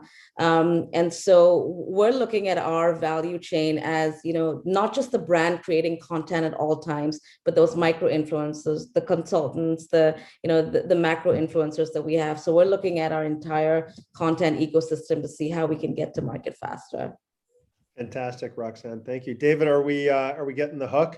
Yeah, I mean, I wish this was fantastic. I would let this go on all day if I could. I mean, we got great comments in the chat and the Q&A, just thanking you guys. So really insightful. I will say, some of the things that I've heard about, again, the metaverse and, the related areas. There's no supply chain issues in the metaverse unless you're intending on the scarcity, right? Which is possible, but no supply chain issues there. So for CPG companies, there's definitely a huge opportunity. And one thing that I saw was really interesting. It's looking at the delayed gratification. When you go into a store and you buy something, you get that product right then and there. But brands looking into NFTs and other kind of virtual goods to complement if you're ordering something on e-commerce or from a direct-to-consumer company, how can we still give you that instant gratification while you're waiting the few days for your product to arrive and kind of connect the gaps there? So some really interesting, innovative uses, but love what you guys are doing. This was fantastic, and I hope we can have you both join again soon. So thank you so much. Thanks so much. Thanks so much, Roxanne. Bye. Yeah, thank you to everybody here. I mean, we've got a fantastic group. So seriously,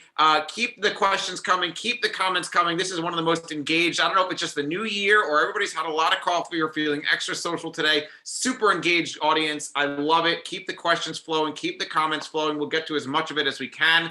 And I'm going to bring up my next group. We have an absolutely wonderful behind the brand panel discussion with Amy Weissenbach, the SVP of and head of marketing at the New York Times, Holly Harnish, the director of brand marketing at the New York Times, Laura Ford, the vice president of creative at the New York Times, and our moderator, Steve Pastor, the director of enterprise sales for the East region at Braze. For those of you who haven't seen these sessions yet, welcome Amy, welcome Holly. We've been really trying to bring the teams at your favorite, most iconic brands together to kind of shed light on who the people are behind, the brands that we know and love. How are they working together, and really dive deeper. And this has been our Behind the Brand series. We've done it with Reebok, with EA, with Walmart, with a whole bunch of others. So you'll see a lot more from that front. And we're really excited to go behind the brand with the New York Times today. So welcome Laura and welcome Stephen as well. I will turn the virtual stage over to you guys. Make sure to unmute yourselves, please. And I will be back in a little bit when it's time to wrap up. But Stephen, why don't you kick us off and take it away with some introductions? Great. Thanks, David. Really appreciate it. And thanks everyone for joining today. So my name is Steve Pastor. I'm Director of Sales over at Braze. We are a publicly traded customer engagement and automation platform. And I'm blessed to share the stage today with a number of folks from the New York Times. So with that said, I'll pass it over to the team to introduce themselves. Amy, you want to go ahead? And while muted, we're Trying to there you get go. too many things going on. I'm like, is my background backwards? No one knows. Thanks so much for having us today. We're so happy to be here. So I'm Amy Weisenbach. I am Senior Vice President and Head of Marketing over at the New York Times, and I'm thrilled to be here with my team today. Hi, and I'm Laura Ford. I'm the VP of Creative at the Times, and thank you, Steve. And I'm going to pass it over to Holly. Thanks, Laura. And I'm Holly, the Director of Earned Media at the Times, and I couldn't get my background to work, so we're just going to go with that. So apologies for that, but I'm happy to be here, and thanks, Steve, for moderating the panel. No worries. Leave it to a marketer to need to be a little unique out there, Holly. I appreciate it. I think I'll blame it on my PR background. I couldn't figure out the background and how to do all the Zoom stuff. So sorry about that. No worries. It's perfect. Cool. Well, I guess to get started, Amy, if you wouldn't mind, how about you give us a quick background on the New York Times, kind of some of the history and the business model that you guys operate with. Sure. So the New York Times has been around for, if you can believe it, 170 years. But the digital subscription is really only 10 years old. And when we launched the paywall in 2011, it was widely panned as kind of wishful thinking, absurd, and likely to be the death of the company and of modern journalism as we know it. But we all know how that turned out. You fast forward to today, and the Times is actually thriving. We have over 8 million subscribers, more than any other news organization, and on track to grow much larger. And that's really where our work in marketing at the Times comes in, because despite those numbers, it remains the case that only a small portion of the over 200 million digital news readers just in the US are paying for that news via a direct subscription. So just a tiny portion of those news readers have expressed kind of a willingness to pay. And so we really see our work in marketing at the New York Times as explaining and underscoring why quality journalism is worth paying for. And so that means creating work that ranges from everything from explaining kind of how and why people should trust our reporting in times like an election or in a pandemic, to demonstrating how our journalism and each of our products are relevant in people's everyday lives. So whether that's New York Times cooking recipes or playing the spelling bee or catching the latest episode of The Daily. That's really what we're set up to do in marketing, is to tell the story of all those things. Wow, that's great. So would you mind telling us a little bit more about the Times relationship in regards to like the journalism industry? How is your brand and how's the relationship with that category evolved, to meet the moment? Yeah, it's evolved a lot. And I would say, up until 2021, engagement with the news was really at an all-time high. You might have read recently, though, that some studies are showing that engagement really fell off a cliff in 2021 with the election and the height of the pandemic behind us. So a recent Axios report, for example, showed that engagement with news on social media apps declined by 65% from 2020 to 2021. So while we've had a strategy for our marketing that was working really well up until now, we knew we needed to take a closer look at the relationship between our readers and the Times to make sure that our marketing is really meeting the moment as the moment is evolving. And so last year we commissioned, we do lots of consumer research, as any good marketing practice does. But last year we commissioned our first deprivation study, which is where we invited subscribers to take part in research with us, where we took away their access to the Times for a full week. And then we talked to them about it throughout their experience. And we learned some really interesting things about their relationship with the Times and their relationship with the news category overall. So first, readers told us that without the New York Times, they felt their lives lacked flavor and color. Literally, for those that use New York Times cooking and recipes frequently. They all said that they missed elements of the experience that they had baked into their routines.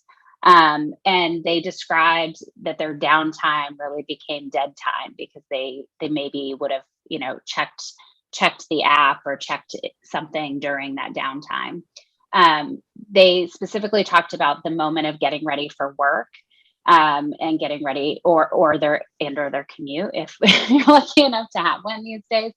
And doing that without the New York Times the daily podcast meant that they kind of started their day without insight or information, meant flying blind into the day. And then we also heard that for some of our subscribers whose identity is really tied up with the experience of the New York Times, some of them even described feeling less like themselves that week. And so it was the first time in my very pretty long marketing career that I had done a piece of research like that. I'd heard of it, but we had never done it before. And so it was so insightful. And the insights that we gleaned from that research has really led us to evolve our approach in marketing to some extent. So the main evolution has been that for the last few years, we've really been focused on talking about the rigor and craft that goes into Times journalism and the societal impact of that reporting. And now we're really looking at how we can talk more about the benefit of the Times in the lives of our readers. I'll turn it over to Laura. Maybe Laura, you could talk a little bit about what that looked like in our creative. Sure. And Steve, I think this might be a great time to play two of the spots. I know we were going to play the Worth It spot and the Life Needs Truth spot, and then maybe I can continue with how we meet the creative challenge in the work. Perfect.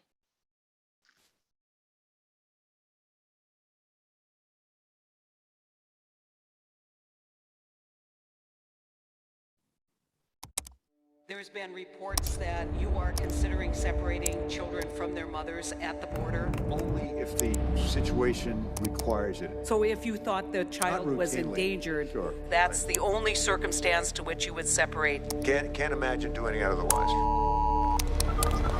It's Caitlin Dickerson from the New York Times calling you back.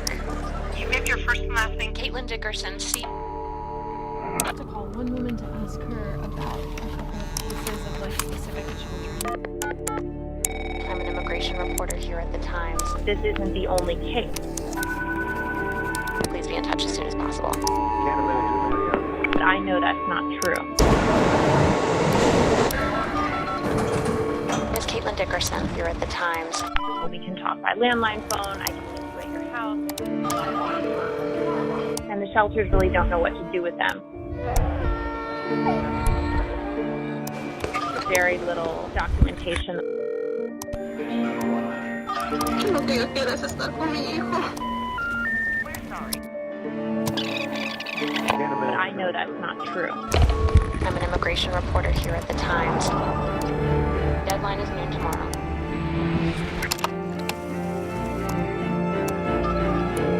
But I have this number. I need you to tell me if you've seen this number. I just confirmed this. I just got another person at DHS to confirm this.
Two pretty powerful spots there, Laura.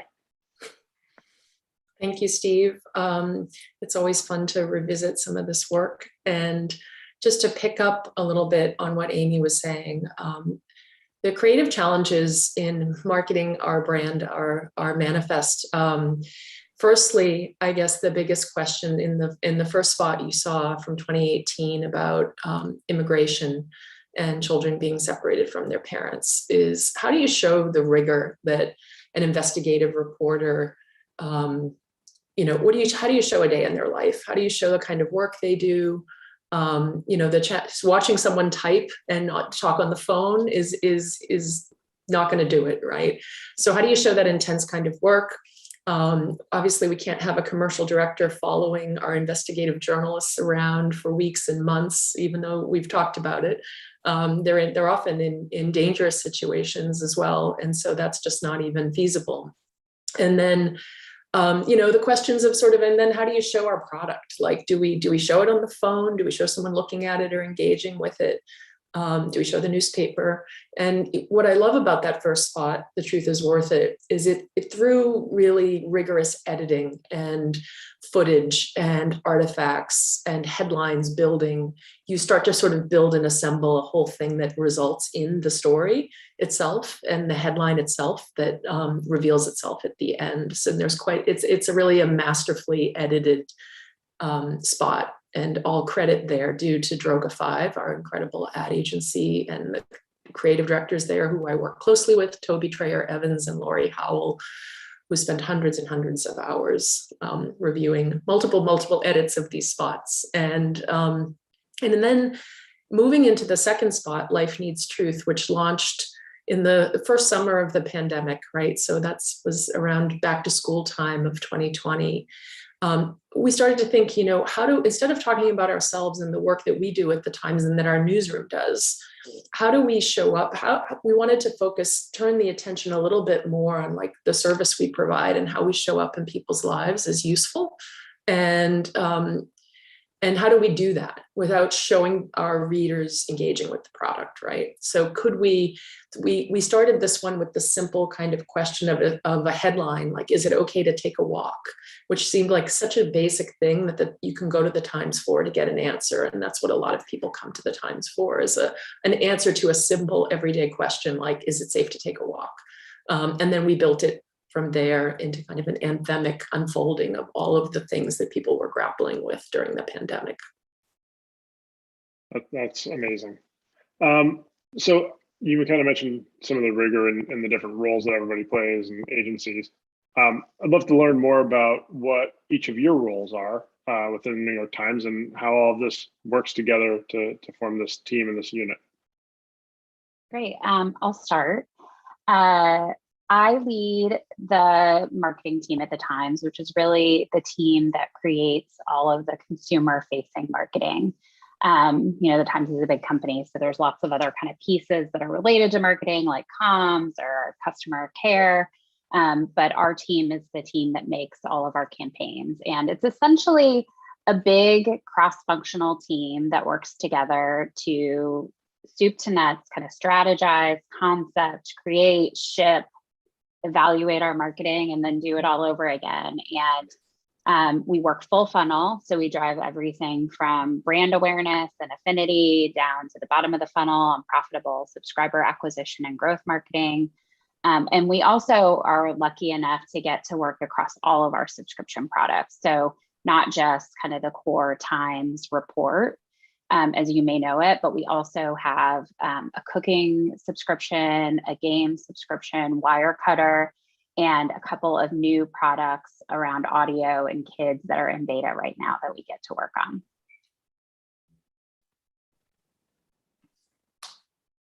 And Steve, I run a 45-person in-house creative team.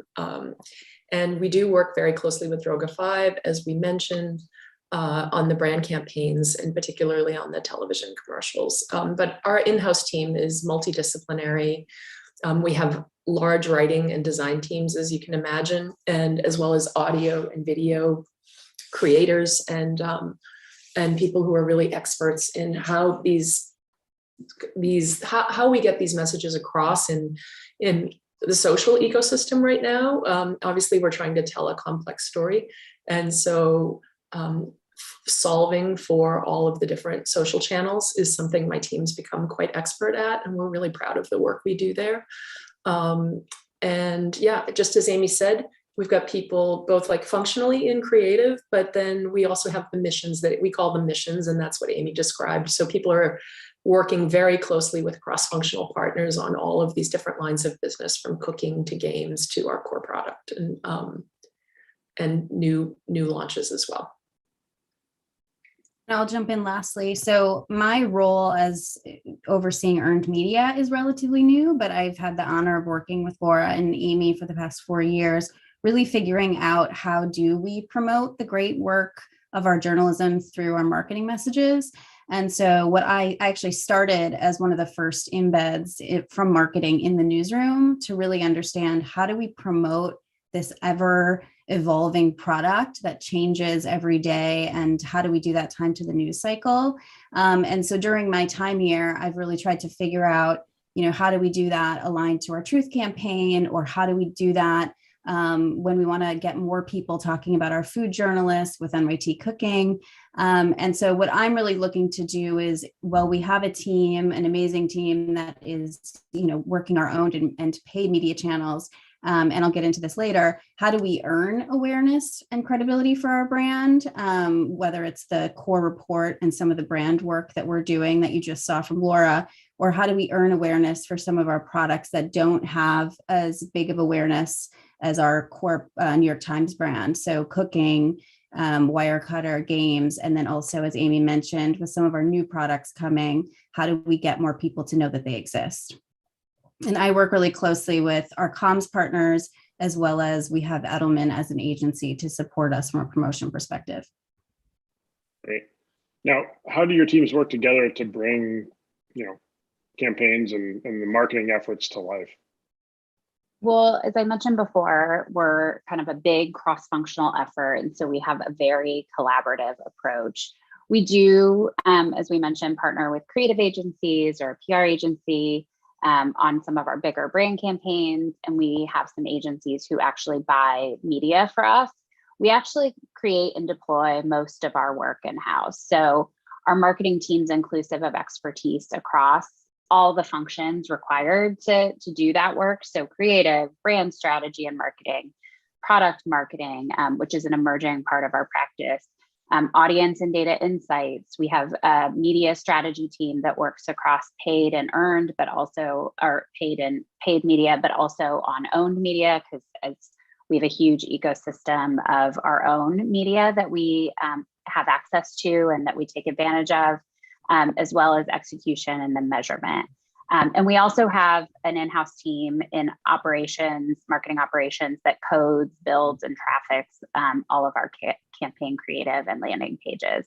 I would say something that's unique to us is the fact that our work is informed by a really tight collaboration with our newsroom, given that all of our marketing is in service of the journalism.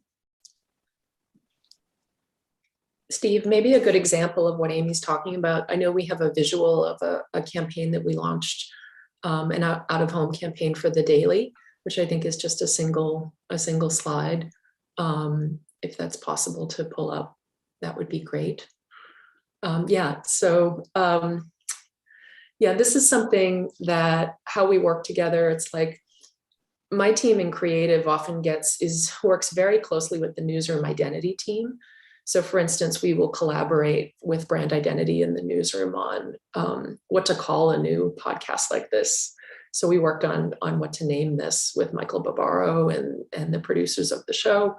And then, this little avatar of what should it look like, and debating both like kind of the small resolution aspect of that all the way up to like, can this identity be something that could live and be powerful in marketing? So I think this is a great example of where the tiniest thing that's like a postage stamp, like this avatar for the Daily, translates at a brand level into kind of brand level communications. And that's something that we do quite a bit of. And then So things as granular as that and detail oriented up to the television commercial level work that you just saw. Many of us are in reviews all the time looking at these edits and things of this nature in incredible amounts of detail.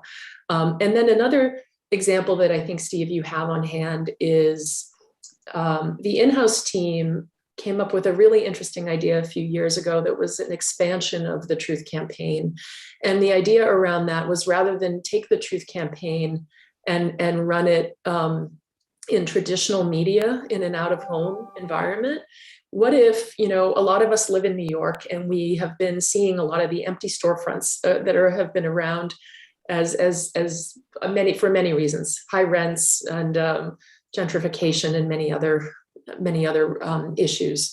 And we thought, wouldn't it be interesting to kind of show up in locally in our communities here in the city? And so we came up with an experiential idea, I guess is what you'd call it. And the idea was to take over a storefront in each of the 5 boroughs and come up with this campaign that we called The Truth is Local. And what we did here is we highlighted a piece of local journalism with our Metro desk that was, emblematic of something going on in that borough. So in the Bronx, it was education. In Brooklyn, there was a jail near this particular storefront where people were wrongly imprisoned and falsely accused. And it was our journalism that actually helped result in them getting exonerated. And so this is something that was really ambitious for our team. And even at the very last minute, we found that there was an audio opportunity here. We put a QR code on the window, I think a little bit ahead of the QR code curve. And so people walking by could engage with these storefronts, kind of see something interesting and abstract inside, and then scan the QR code and hear the journalist explaining the journalism and how it had an impact. So a really interesting project that our team did internally. Yeah, I mean, that is really, really creative. Kind of going along those lines, how does New York Times capture, signals from customers to, inform your purpose and your strategy? And how do you learn from your customers to drive relevancy in real time? Yeah, I mean, like all brands, our work hopefully reflects our audience. And we specifically value that a lot and really strive to make sure that our marketing reflects our audience, what they value, how they see themselves in the world. And, everyone has a unique relationship with the Times. There's people who just read us a few times a month or encounter our journalism through their social media feeds, to lifelong subscribers who visit our site multiple times a day. And so in addition to, we do a lot of one-off studies like the deprivation study I mentioned earlier, but we also have like standardized ongoing measurement that most, bigger brands have that help us understand our brand over time. So for example, we measure how our brand affinity changes and how it compares to other journalism organizations via our annual brand health tracking study that's in market all the time. Holly, maybe you could say a little bit more about what's unique about this kind of work at the Times because of the nature of our brand. Yeah. So as Amy mentioned, people have a very, everyone has a different, I'm sure everyone on this call has a different relationship with the New York Times. And there's times when you read a story about the New York Times and it makes you cry, or there's a time you read a story or listen to a podcast from us and maybe it makes you upset. So there's lots of different unique ways that our readers and listeners have relationship with us, which makes marketing us pretty unique. And so one way that I like to explain why it's so unique working here is, unlike many CPG products or even digital products, our product, especially our core news product, changes 150 times a day. So that throws endless opportunities for promotion our way and tons of real-time activation ideas our way. So like, what could we do in this moment with all of these different pieces of journalism that are coming out? So it's truly a blessing and a curse, much more a blessing than a curse. But what also makes working here really unique is, well, a lot of brands want to jump into the news cycle or market off the news cycle. Oftentimes we're covering the trend that maybe you want to jump into, or we're actually creating the trend. So it makes engaging with us, engaging specifically as a brand, really unique. And so what we've done to try to tap into sort of real time is everything from really small ways, like ensuring our marketing message about what the rigor that went into a specific story that is trending or everyone's talking about, adding a marketing message to that so people understand the rigor that went into it. They understand that this is the type of journalism that requires subscriber support. It could also be in much bigger ways. So we have to think about when we want to jump into an activation or do something in real time, because we're covering what's happening, we need to make sure that our marketing is additive to what's happening out there. We don't want, our journalism is great on its own and it doesn't need marketing necessarily to plug it up. But in times where we can land a bigger message tied to a moment, we will. So one of the bigger ways that we did that is the former administration had encouraged federal workers to cancel subscriptions to the New York Times and the Washington Post. And so the following day, we popped up billboards in DC that spoke to the importance of the First Amendment as a way to encourage federal workers and just people broadly to understand why you need journalism to hold power to account. So those are just some of the ways that we connect with our readers and listeners, tied to real time or tied to our news cycle. Now, what about some things that, of course, you have to be willing to share, but things that you're testing or experimenting with in your organization today? Sure. So I can take that one.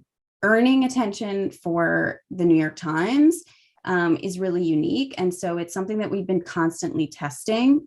So a way to think of it is, many brands or PR teams create their own content. Our journalism is our content. Or while many brands want to be covered in the New York Times, and so do we, that means that's even more pressure on us to create marketing and campaigns that are newsworthy that will get covered. We don't get a pass. Like I still have to pitch our newsroom. So figuring out how earned media works for the New York Times brand is something that we're definitely testing. And we've seen some success with it. I will also just, one other point to add is because our team supports a newsroom, we have really rigorous standards that keep us from doing sort of the typical things that earn attention for brands. So using spokespeople or paying influencers or creating sponsored content, that's something that we just don't do because we may be covering those influencers later, or, we have all this great content. So some of the things we've been testing with Earned is how do we get more people talking about our New York Times recipes and placing them in places where more people will feel like our New York Times recipes are for them. So an example of that would be for Thanksgiving, our reporter Eric Kim created a beginner's menu. And many people think that the New York Times, especially our food section, isn't for them because they don't think that we have simple recipes. But Eric created this beginner's menu. So we ensured that his beginner's menu and Eric were out in the world talking about, the joy of cooking and really sort of demystifying what cooking Thanksgiving looks like and really bringing sort of the rigor that he applied to creating this beginner's menu and ensure that people had it out in the world and could use it. So as our brand work evolves, we're trying to figure out how do we earn attention given the restraints that I mentioned, and how do we get more people to know about our products and drive awareness of our products. So that's a big test for me going into 22 and something I'm really excited about. That's great. What about, without giving away any secrets, any aspirational initiatives for 2022? I can share a little bit. I guess what I can confirm is that as we evolve our marketing, we're going to continue to look for ways to show how our journalism can mean more to more people, particularly as that range of products grows that we have for people to engage with. So whether it's marketing our core product, which we'll continue to do, but also beginning to market more confidently our cooking product or games like the Spelling Bee.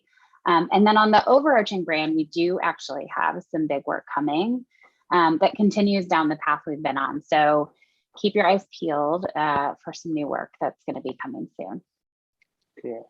I know we're running close on time. I've got one final question before we turn it over to Q&A.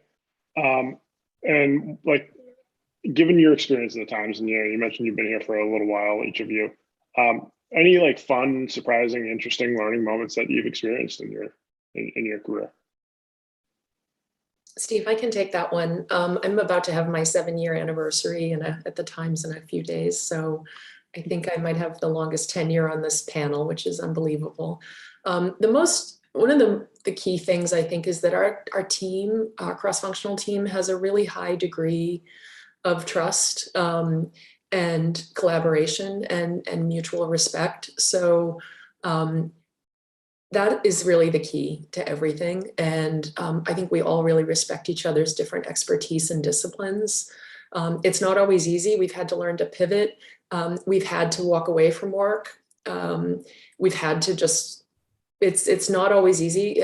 We have quick turns. Holly is someone who's always coming up with things that would be the best possible idea if it could suddenly be live tomorrow. And for the creative team, that's hard. Sometimes we can do it, as the example she just cited. Other times it's really hard.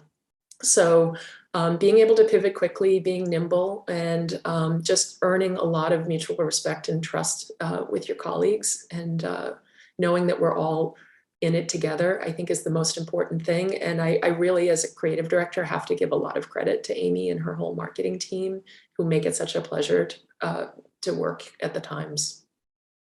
And I'll just jump in with one and also give Laura's team a ton of credit, because my biggest learning is the work that we create. If Laura gave the example of building a jail on Atlantic Avenue, which talks about, reporting that freed men from prison, you have to do that with like incredible care. And that's what Laura and the team do. And so that's the biggest learning, I think, for anyone that works at the New York Times, is you have to have such a deep, deep respect for our mission, really understand the impact of what we do, and work so closely with our journalists. So for that Truth is Local reporting, we worked with our Metro editor. I mean, we probably talked to him every day, and each of the journalists sat down with us. And there was a moment maybe 2 weeks before we launched where we were all in a room and we didn't think that we could crack the care for one of the storefronts, and we almost blew up the whole thing.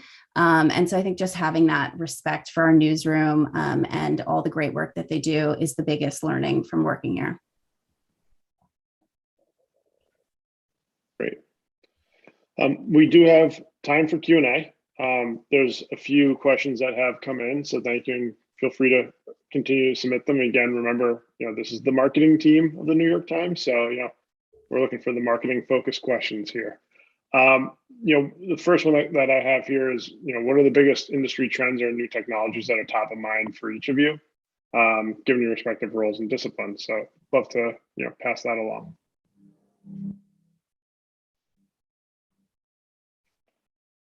If you want to take that. I don't know who wants to start. I mean, I can start from we launched an earned media pilot on cooking. And I think what we're really trying to figure out is, for cooking specifically, TikTok has been so not disruptive in a bad way, but really quite amazing.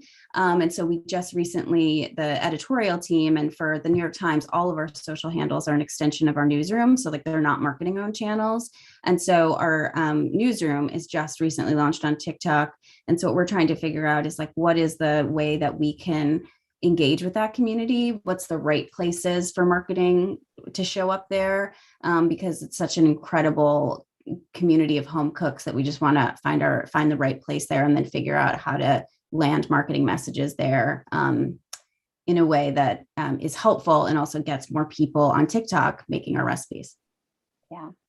We tend to follow the newsroom on most things. And one of the things our executive editor, Dean Bickey, often says is we'd rather be, we don't care about being the fastest. We just want to get it right. And I would say we're kind of the same approach in our marketing. Is we really don't do innovation for innovation's sake. We really, of course, try to be where our readers are and our subscribers are and speak to them there. But we tend not to chase after kind of the latest, flashiest kind of marketing trend. And so we just launched our very first TikTok paid campaign this past year. for our last Truth Takes a Journalist brand campaign, which was really exciting because, as marketers, we all, we have a little bit of, FOMO about all the stuff happening out in the industry, and we see it and read about it. And then we try to think about how to apply it to our brand. But, Holly's point about just the care with which and craft with which we try to make our marketing really live up to the integrity and the standards of the journalism. And so it's hard to do that in some of the newest, flashiest, I listened to part of the last panel and there was so much talk about the metaverse. And I'm thinking like, what is the role of journalism in the metaverse? It's a big kind of a existential question that I guess we'll have to wrestle with in the coming months. Great. You kind of mentioned a little bit about working with editorial. One of the questions here is how closely connected is marketing to the editorial team? Thinking about all the different moving parts of the New York Times, would love to know how you work together, in terms of like real-time collaboration and planning for either articles that are coming out or breaking news.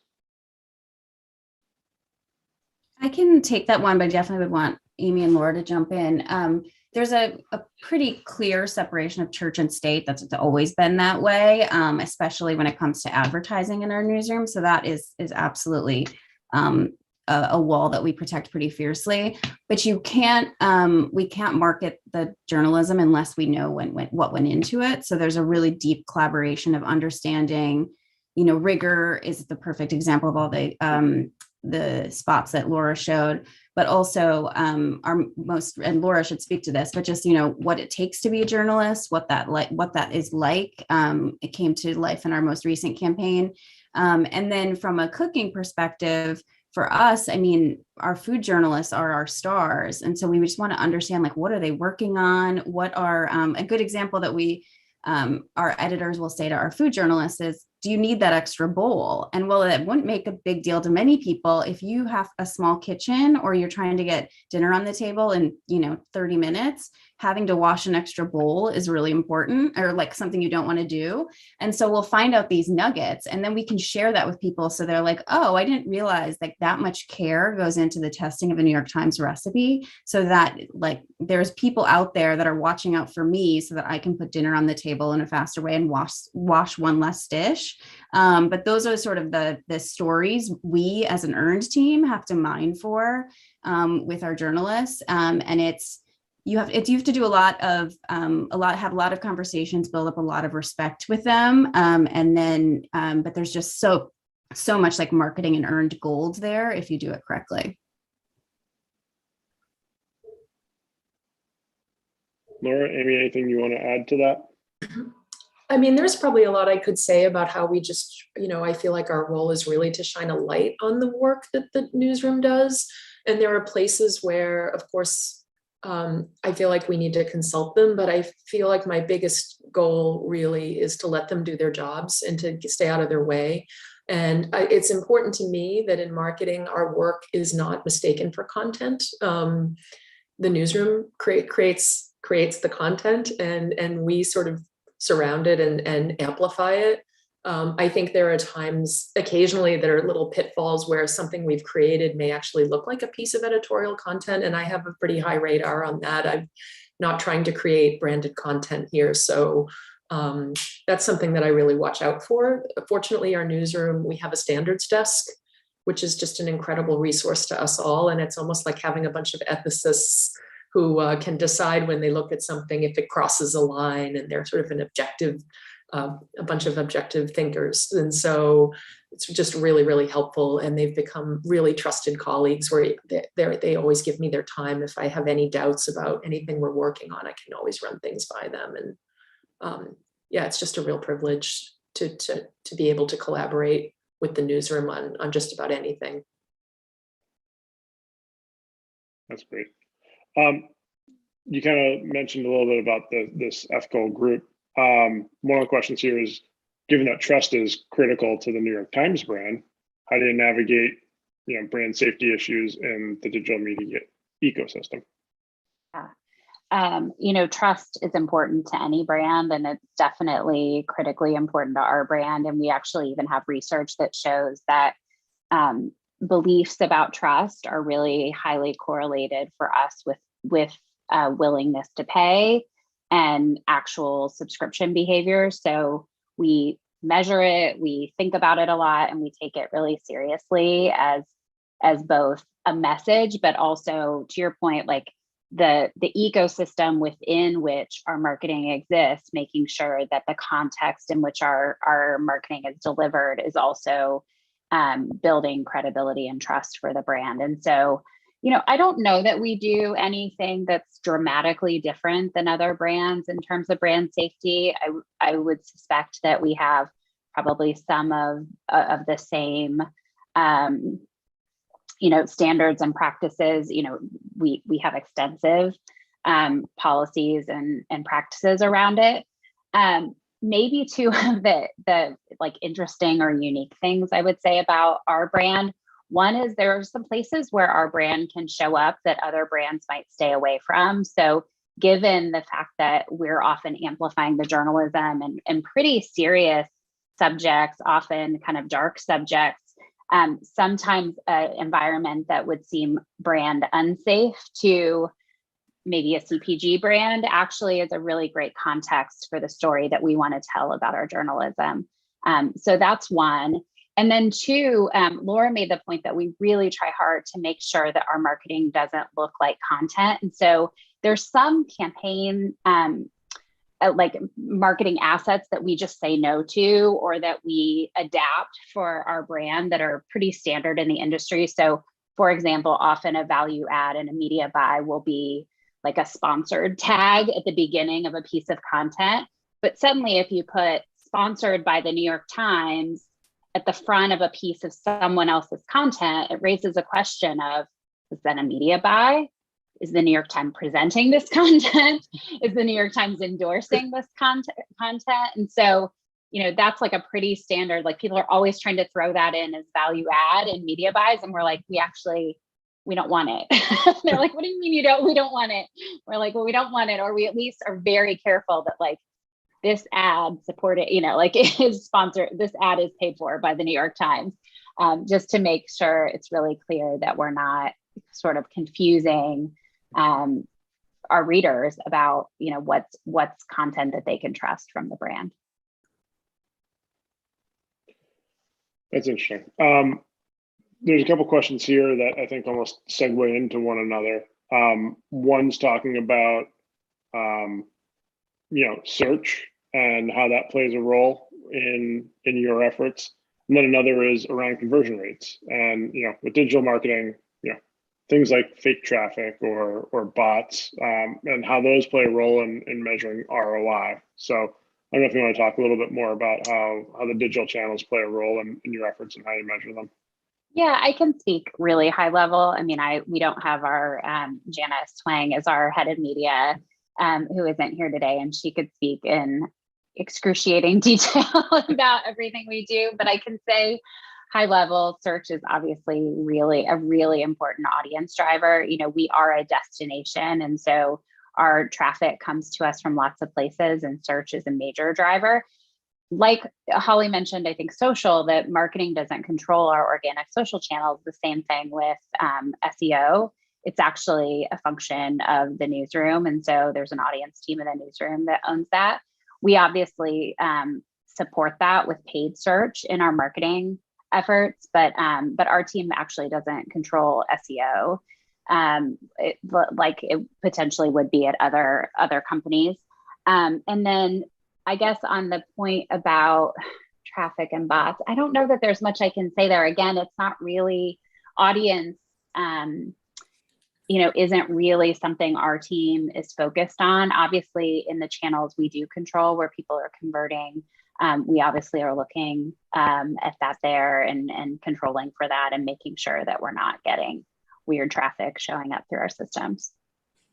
We have we're lucky to be, as a digital company, the largest function in the Times outside the newsroom is our engineering team. And so we're lucky to have kind of world-class engineers as cross-functional partners who keep those things in check for us. Laura, Holly, anything that you want to add to that? All right. I don't think so. Cool. Well, I guess kind of the other question that's in here, and you alluded to it really, really briefly, was kind of this metaverse, and also getting into Web3. I know you don't want to share any secrets, but is that something you want to touch on and share what you're seeing there? See, Reuters announced earlier that they're turning photojournalism into NFTs. And certainly that's a commercial consideration. That's not really your bailiwick, but interesting nonetheless as we explore these newfound areas. Just curious if you've got any insight on that. There's nothing, I don't think we're ready to share at this time about any of our work there. I will say, if you didn't see, Kevin Roos, who's one of our technology reporters, wrote about NFTs last year, and he turned his article into an NFT and actually raised, I think it ended up being, Holly, correct me if I'm wrong, like $500,000 for our corporate charity, the Neediest Cases Fund. So we certainly experiment with stuff like that. If you look back at some of the innovation that our newsroom has experimented with, from VR, AR, a lot of stuff with 5G in the past year. So I'm sure we will continue to test at kind of the bleeding edge, and then when something's really viable, bring it into the core of what we do. I don't think 5 or 10 years ago we would have thought that we'd have as many apps as we have, or that we would have as much television and film programming. We actually have 2 films that were nominated for Oscars this year. Like, we are looking for pretty much any place. When a story is ready to be told by our newsroom, they often will say, like, where is the best place for people to experience this journalism? Where's the best place for people to experience this story? And if that turns out to be the metaverse, I am confident that our newsroom will bring to life the journalism in the metaverse. But I don't know if that's underway or not, but I'm going to go ask. That's interesting. Well, hopefully we've got a little time to figure that out. Yeah. Another question just came in. What's the biggest roadblock when it comes to subscription marketing? What's the hardest part about convincing users to pay for a subscription, and how you tackle that?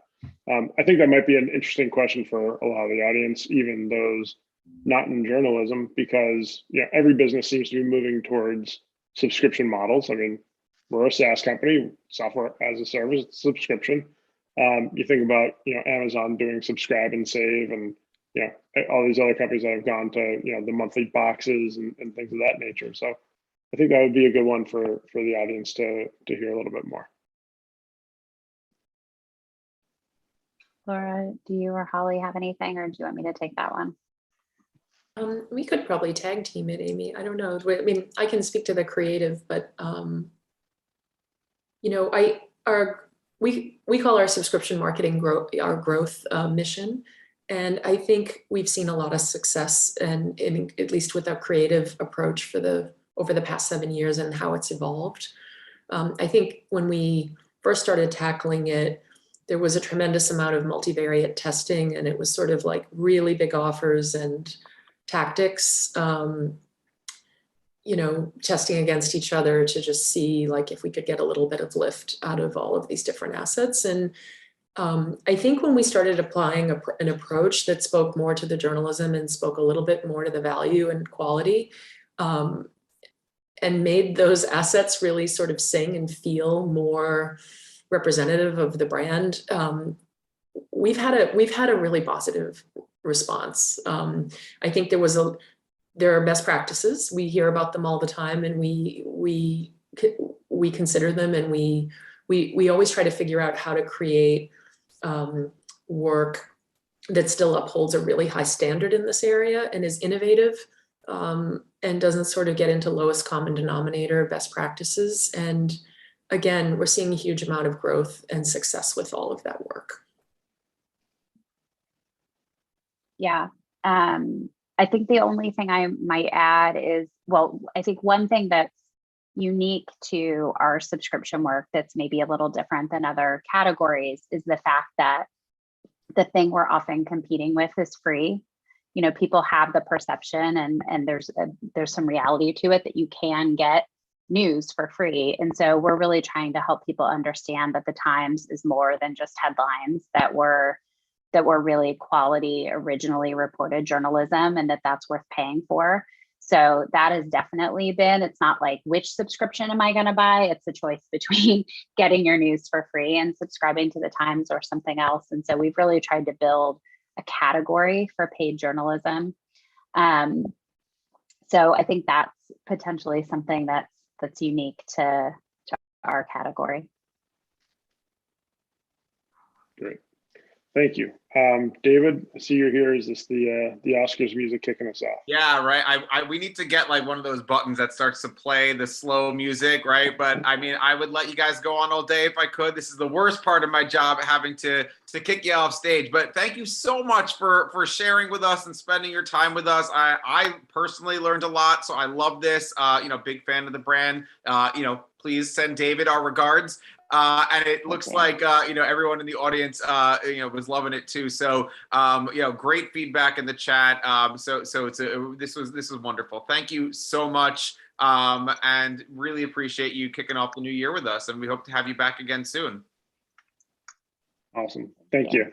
Oh my gosh, so much love in the chat. This is a great one. Thank you. Yeah, I mean, it's such a fantastic brand. So yeah, Stephen, amazing job, right? Holly, Amy, Laura, this is wonderful. So thank you again. I'll give you the cheers from everyone in the audience, so you can't hear them clapping, but I'm sure, one day we'll do this in the metaverse, I'm sure, and you'll get the virtual applause. But thank you so much, and we're gonna keep this rolling into the next session. Thank you. All right, Thanks. thank you so much. Thanks, David. We have our next dynamic duo of speakers. I'd like to welcome to our virtual stage So-Young Kang, the Chief Marketing Officer of EOS Products. You may know them as Evolution of Smooth. And our moderator, Jeff Schiller, the Chief Revenue Officer of Group 9 Media. So we will welcome So-Young and Jeff to our virtual stage. Super excited for this one. You'll hear about the work that So-Young has been leading. She's been participating with us in our events over the last couple of years, have been led some fantastic and innovative work over the past year. So let's welcome Jeffrey. Hey, Jeffrey, how you doing? Good. Please, I should change that. Just Jeff is perfect. I thought so, but it said it here as Jeffrey, and I didn't want to make any assumptions. And so, Young, welcome. Always a pleasure to see you and have you on our stage. I was just mentioning that you've been joining us a couple times this year. We've talked about the AAPI advocacy within our community, to the much more fun side of things, where the TikTok campaigns and Bless Your Cooch and all of that fantastic work that you guys have led. So thrilled to have you here with us today. And Jeff and So-Young, I will kick it off. I will leave it to you, actually, and I will be back in about a half hour, 45 minutes when it's time to wrap up. So take it away. Sounds good. We're super excited to talk about all things marketing. I think given the last panel went with a super serving of Web3, we are going to specifically avoid any reference to Web3. So I think— Thank God. Exactly. Thank God for that, Jeff. Collective sigh from Jeff and So-Young. I don't know, Jeff, how I could talk about Web3 when I literally don't know if my background is correct or not. Is it actually correct, or do I need to reverse it? No, you're good. I'm 2 years into this pandemic, and I still can't tell what my Zoom background is, how it's showing up to other people. You are 100% good. Yeah, that's half the battle, the Zoom background. That's why I just go for the blur. It's just easy.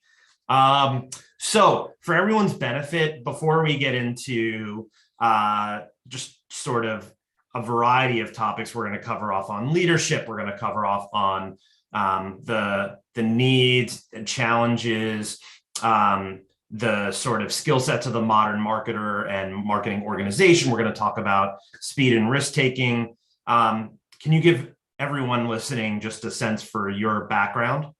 Sure. Yeah, so I'm thrilled to be back with the Brand Innovators community for this first event that I'm doing actually in 2022. What a great way to kick off the year. So I am So-Young King. I'm the Chief Marketing Officer at EOS Products. We are a privately held personal care brand that is most famous for our round sphere-shaped lip balm. And I've been here for about 3.5 years. Prior to that, I spent a big chunk of my career at Victoria's Secret and Bath and Body Works.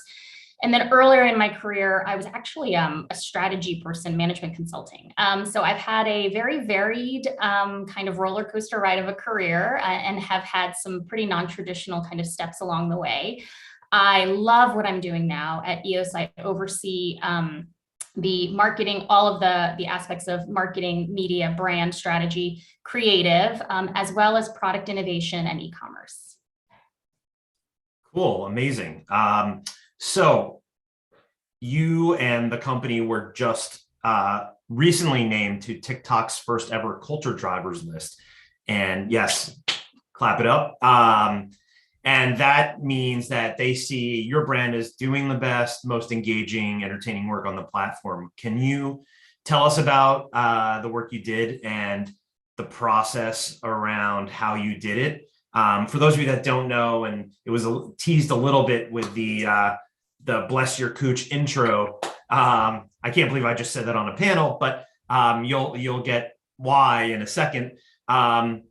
There was a TikTok creator that had a product review, let's say, and So-Young's going to go into it, but it's just an amazing example of agility and how you can sort of leverage the sum total of what your purview is to get things done. So with that, I sharing the journey and how you got to be named to that list and how you were able to move fast would be amazing for everybody to hear. Yeah, I mean, it's really a huge honor. It's TikTok's first ever culture driver list, and it's a pretty astounding list of brands to be sitting beside. And so it was a huge honor, not only for me, but really for the collective team that was a part of this entire initiative. So this was something that was a real like explosive moment for our brand. So a lot of people know us as a lip care brand. Most people know us as the round lip balm, as I mentioned earlier.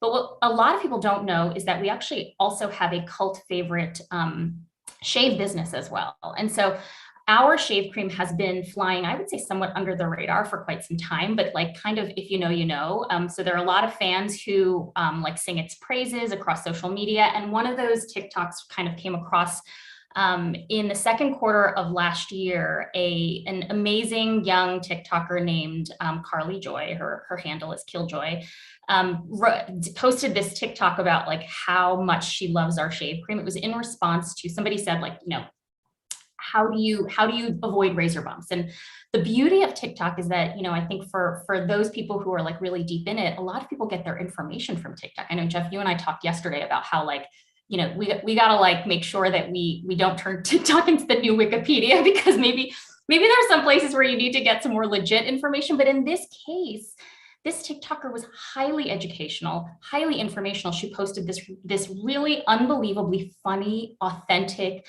profanity laden, in your face, hilarious TikTok about how she uses EOS shave cream to bless her effing cooch. And so you know, and she goes on and on. She goes in extreme detail. There's like, you know, like tutorial gestures and all of these things. And, you know, as soon as the TikTok was posted, there were like millions and millions of views and likes that were getting posted, and we got tagged in it really quickly. And so we were trying to reach out to her in order to be able to do something, because her words, her style, her authenticity were like so inspiring to us.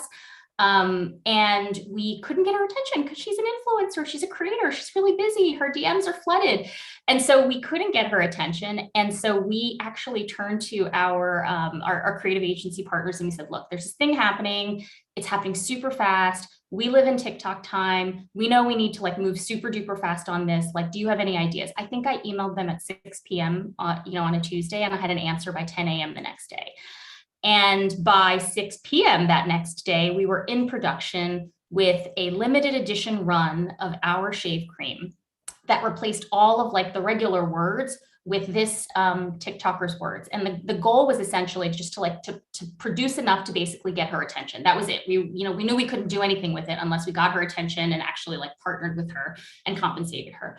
And so we posted a response TikTok within 3 days. We had the product in our hands. We posted a response. We duetted her, and that finally got her attention. And that allowed for us to create a multi-week-long campaign called Bless Your Effing Cooch. That basically was all about like the celebration of like real talk, authenticity, destigmatizing something that is just basically a normal self-care kind of routine that many people kind of like do anyway. And the result was unbelievable. Our business essentially doubled in shave cream nationally across all outlets. And it actually, for a period of time, we became the ¡1 shave cream across men and women at Target, which is unbelievable.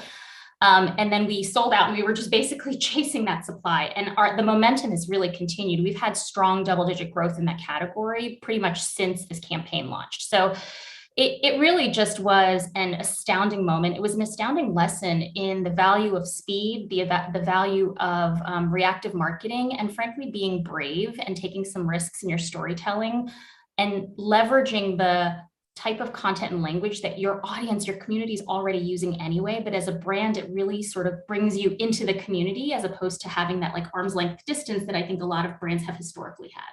So that is how we became a 2021 TikTok culture driver, and why David introduced us with those specific words. That's amazing. For everyone's edification. So when you talk about that, all of that, I assume, was earned media, things that were duets off of, so like, did you actually have to do any paid advertising, or was it? We did actually. So the goal here was, I've said this before, but these viral moments are just that. They can be moments. And I think a smart marketer's job is to figure out how you take that moment and turn it into business momentum. And in order to do that, what you're looking to do is really amplify and keep that thread going, keep the story going. So in this case, we had obviously the massive amount of, attention from the earned moment. And we also supplemented it though, and we launched an entire creator campaign where we tapped into other super duper authentic, real, funny, and very popular TikTok creators who then put their own spin on going through the multi-step process of how they achieve another catchphrase from this TikTok was a smooth ass hoo-ha. So that was how do you achieve a smooth ass hoo-ha? And in their own words, really speaking to something that really brands haven't spoken to, and frankly, people haven't spoken to. And so that allowed us to then take the earned momentum and really pull it forward into a paid campaign that stretched out for a course of months. So this is obviously a great example of how to connect with Gen Z. TikTok is majority Gen Z platform. But when you think about connecting outside of are you thinking about connecting with that audience in creative ways, both on TikTok and other platforms? Yeah, I mean, it's definitely a challenge, I would say. I think as a brand that has always been had a special connection with a younger demographic, we think a lot about what it takes to connect authentically with that demographic, and in particular, it's more challenging than ever with Gen Z because the majority of Gen Z, they're more likely than any other demographic to not trust brands, right? And they're more likely than any other demographic, 2 to 3 times more likely actually, to make their purchase decisions based on either their own research, word of mouth through friends and family, or through social media. And so we work a lot and think a lot about how we can authentically engage in communities where Gen Z, is spending their time. And in particular, TikTok has been a really big part of our strategy as a result of that. But not just in a typical kind of push advertising model, but in true engagement. That's how we measure our success, because really being a brand that is within the community allows for us to have a more authentic and real relationship with Gen Z versus, just focusing and investing on the paid media side of things. So a lot of our team is very active in trying to be a part of the community, doing literally daily organic content creation, doing daily community engagement management, like having conversations and dialogue with the community on an ongoing basis. And it allows us to find these opportunities that we can then turn into really big opportunities for the brand, like this Cooch Blessings campaign, because by not having our finger on the pulse of what was happening within TikTok, we could have let that kind of moment slip by and miss the opportunity. And as you know, I think speed is paramount. And so for us to be sort of have our finger on the pulse and be part of the community and be listening and engaging constantly, it allowed for us to jump on the opportunity as soon as it happened. Yeah, that makes total sense. I think especially going back to what you initially said about being authentic, you have to be in the community to have credibility with the community. So through that journey, which obviously continues to this day, what surprised you? Like anything sort of puzzle you in terms of insights or behaviors, any disappointments? Yeah, I mean, I think there are always things that puzzle you when it's, I guess like I'm not a Gen Z person, so clearly there are always things that I'm learning and that my team is learning. I would say the unpredictability of what will work and what won't work. And so what we've learned over time is that given that it's it's hard to know what's going to resonate. Sometimes it's hard to know what's going to take off and develop a life of its own. What you really need to do is have that always on mentality so that you have a lot of at-bats and that you're engaging on a consistent basis, because you can't really put all your eggs in one basket when it comes to social media. It's really a consistency game. And even just when you think you've got the rules figured out, the rules change. There is constant evolution happening on these platforms, TikTok as well as other platforms. And so experimentation, testing, tinkering, learning, and taking risks will always be a part of a smart social media strategy. Makes sense. So I want to go back to the sort of the how of it all. Because I think what you said when you were talking about your background was extremely important. I didn't want to like put the cart before the horse and go down a rabbit hole, but for those of you that didn't catch it, your role, in addition to being CMO, you also oversee product and innovation. Can you talk about that and talk about how it has benefited you, obviously with this example, but taking it one step further as you think about the challenges of today and tomorrow?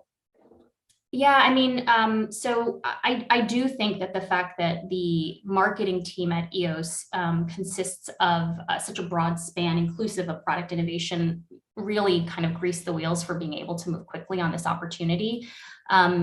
I think more broadly, I know that's not always possible structurally within all organizations, and not all marketers can own, kind of that area of the business. But I do think that having an appreciation for the importance of product in your marketing strategy is something that all marketers should embrace, because I really do believe in my core that consumers are very, very smart. And as I just mentioned, in particular, our consumer Gen Z, they're doing their own research, they're developing their own opinions, and they're not, taking it upon blind faith what brands are telling them.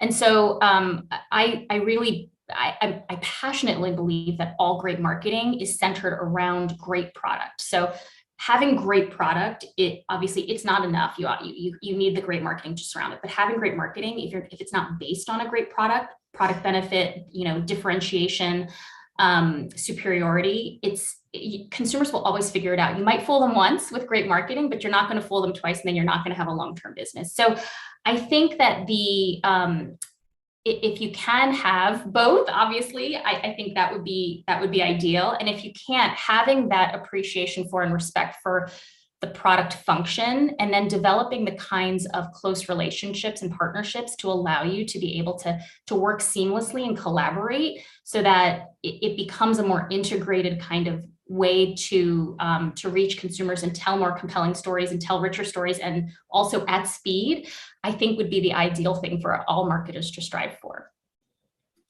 Yeah, it seems so simple, like when you talk about it, and when we think about consumers and how smart they are, it would make complete sense that every CMO of today and tomorrow would have reverence for product, not just the story. But this is why you have been able to do what you do. And I think, doubling the business, off the back of an insight that was gleaned from an emerging platform like TikTok is brilliant. So I give major marketing props to you. As we sort of pivot on from that, though, I think another sort of key skill is leadership and guidance. And so you've been at the company for 3.5 years, and we could spend the next 12 hours straight talking about what has happened in the world over the course of the last 3.5 years. So, to that end, when you think about that, what are the values you think are critical to lead a team in, let's call it, this tumultuous, and that's probably an understatement, sort of era of living? Have we all lived like multiple lives in the past 2 years? It certainly feels like it, doesn't it? And I would say that what I thought that this job was, both specifically within EOS as well as just more broadly a marketing leadership role, is different today than what I thought it was pre-pandemic. And I think that's for the better, because I think the lessons that we've taken away as leaders are lessons that, frankly, if they hadn't been accelerated by a global pandemic, would have been better. But, at the very least, we've learned some things. And I think that the number one thing that when I speak to peers that we talk about is we talk about empathy. We talk about the fact that the lived lives have become, the lives that our organizations are living, the lives that our society and our communities are living are more, we're more aware of the challenges that people have in their personal lives now more than ever. And that's happened not only through the pandemic, but many other things that have happened through the course of the pandemic. We've also gone through a major social and racial justice movement in the US kind of accelerating.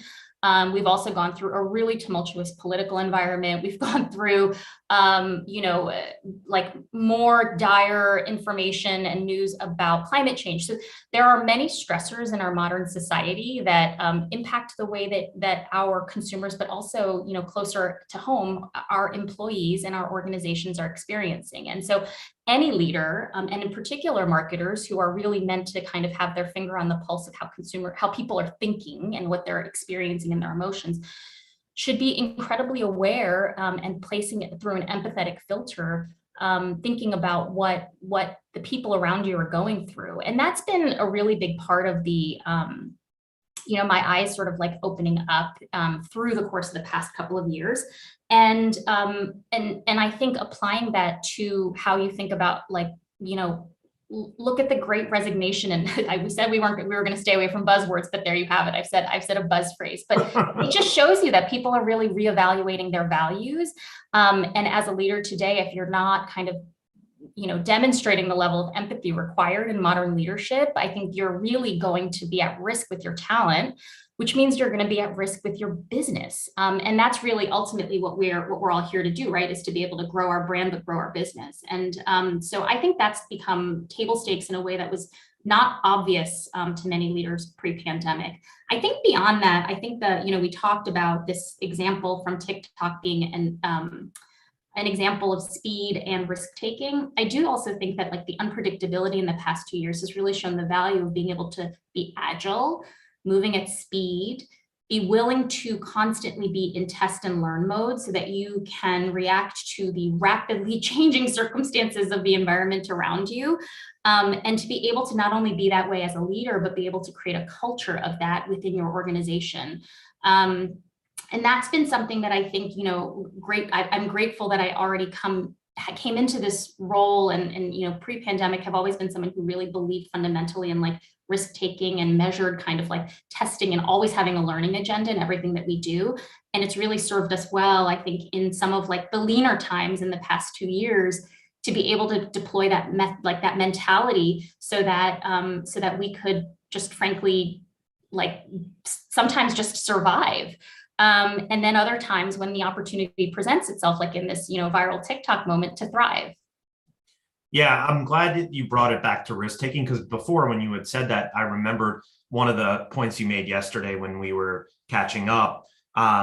You were moving fast, and you were, because you oversaw product, you were able to sort of make that decision, and then you're like, oh, I probably should ask my boss, for the CEO, for permission. But I do think the reason why I'm bringing that up, I think it's not just about risk taking; it's everything that you said thrown into the basket. Because had you not been an empathetic leader and had the trust of your team, no, that's totally right. Yeah, like taking a risk and being seen as a maverick versus taking a risk with people's trust, they're two different things. And so I think that's exactly right. It's funny you say that, because trust was one I had written some notes to myself, and trust was one of the things that I wanted to talk about, actually, in terms of building a culture of smart risk taking. Because look, I mean, like, not smart risk taking, you're reckless. Smart risk taking, you're brave. And that makes all the difference. I mean, at the end of the day, you have to have the trust from your leadership as well as from your team that you are making measured, smart risks. That means you have to have trust, which sometimes, it takes time to build that trust. And it's not something that you're owed, you have to earn it. But you also do that through creating more of an open mindset for learning throughout your team, and more broadly with your cross-functional partners, let's say on the C-suite, which is, I think that being able to embrace that, being able to embrace the risk taking, and then sometimes you do fail, and that's okay, because in my mind, like, failure is not failure, it's learning. Now, don't do it twice. If you fail at something, get some learning out of it, and then use that to adjust how you're going to tackle the next challenge or take on the next risk. But having that sort of like learning mindset, I think, makes all the difference in the world in terms of being able to kind of consider the risks in a smart way versus in a maverick way. Yeah, I think this conversation we're having is so timely, because not to go back to our favorite acronyms, but like, everything now is about the tactic or the medium, not the skill set to navigate. And so I think, like, again, major props to you for like really just being emblematic of what the modern CMO should be, which is, again, that sort of mix of all of those things, so that when you take a risk, you've built trust. When you take a risk, you've listened to insights. When you take a risk, that, everything is not about winning or losing, it's about learning, and then ultimately long game you win. I think it's like a super timely and relevant conversation, because a lot of folks out there get caught up in the excitement of a technology or a platform. Sorry. I totally, Jeff, I totally agree with that. And I think that the key with all of these things is really that, and in particular, even in the context of some of the technologies that we've been discussing, is that we're not all going to know everything. We're not all going to be experts at everything. And in particular, in our field, in our industry, things are changing and evolving all the time. It's what I love about marketing. I think that marketing is exciting, because if you are not always learning in marketing, you are very, very quickly going to fall behind the industry. So learning is always, I think, to be like that. That's the goal for all of us at any given time. But what you can't do is spread yourself too thin. So I think that for myself, I've had to resist the urge to chase things, sort of the trendy things. And there are times when I have like real FOMO about things. Like I see what other people are doing, and I want to do everything. But at the end of the day, I have a finite set of resources. I have a finite size team. I have a finite number of hours in the day during which to accomplish all of these goals. And I really have to do fewer things well, and do fewer things well, but always leave a little room for learning. We always leave a little bit of dollars for learning. We always leave a few hours for learning. We always throw in, whenever we develop any campaign, we throw in one tweak, one thing that we want to learn from that we've never done before, and then we learn from it. And it's not about necessarily taking risks with everything. That's why I say they have to be smart and they have to be measured. You have to kind of always leave room for the risk, but it doesn't mean that the bulk of what we do is just kind of like throwing caution to the wind and doing crazy things. Totally. I want to make sure we get to a couple more things before we move into the Q&A. So you're involved with Ascend, as David mentioned, the largest Pan-Asian business professional membership organization in North America. Can you tell us how you got involved with that organization and the mission behind it?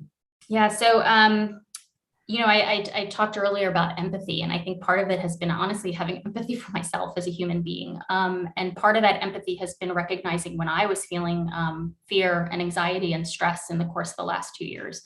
So at the beginning of the pandemic, I, as a member of the AAPI community, I was afraid. And very, very early on, there were many instances that were being circulated within my community of the hate crimes and bias incidents.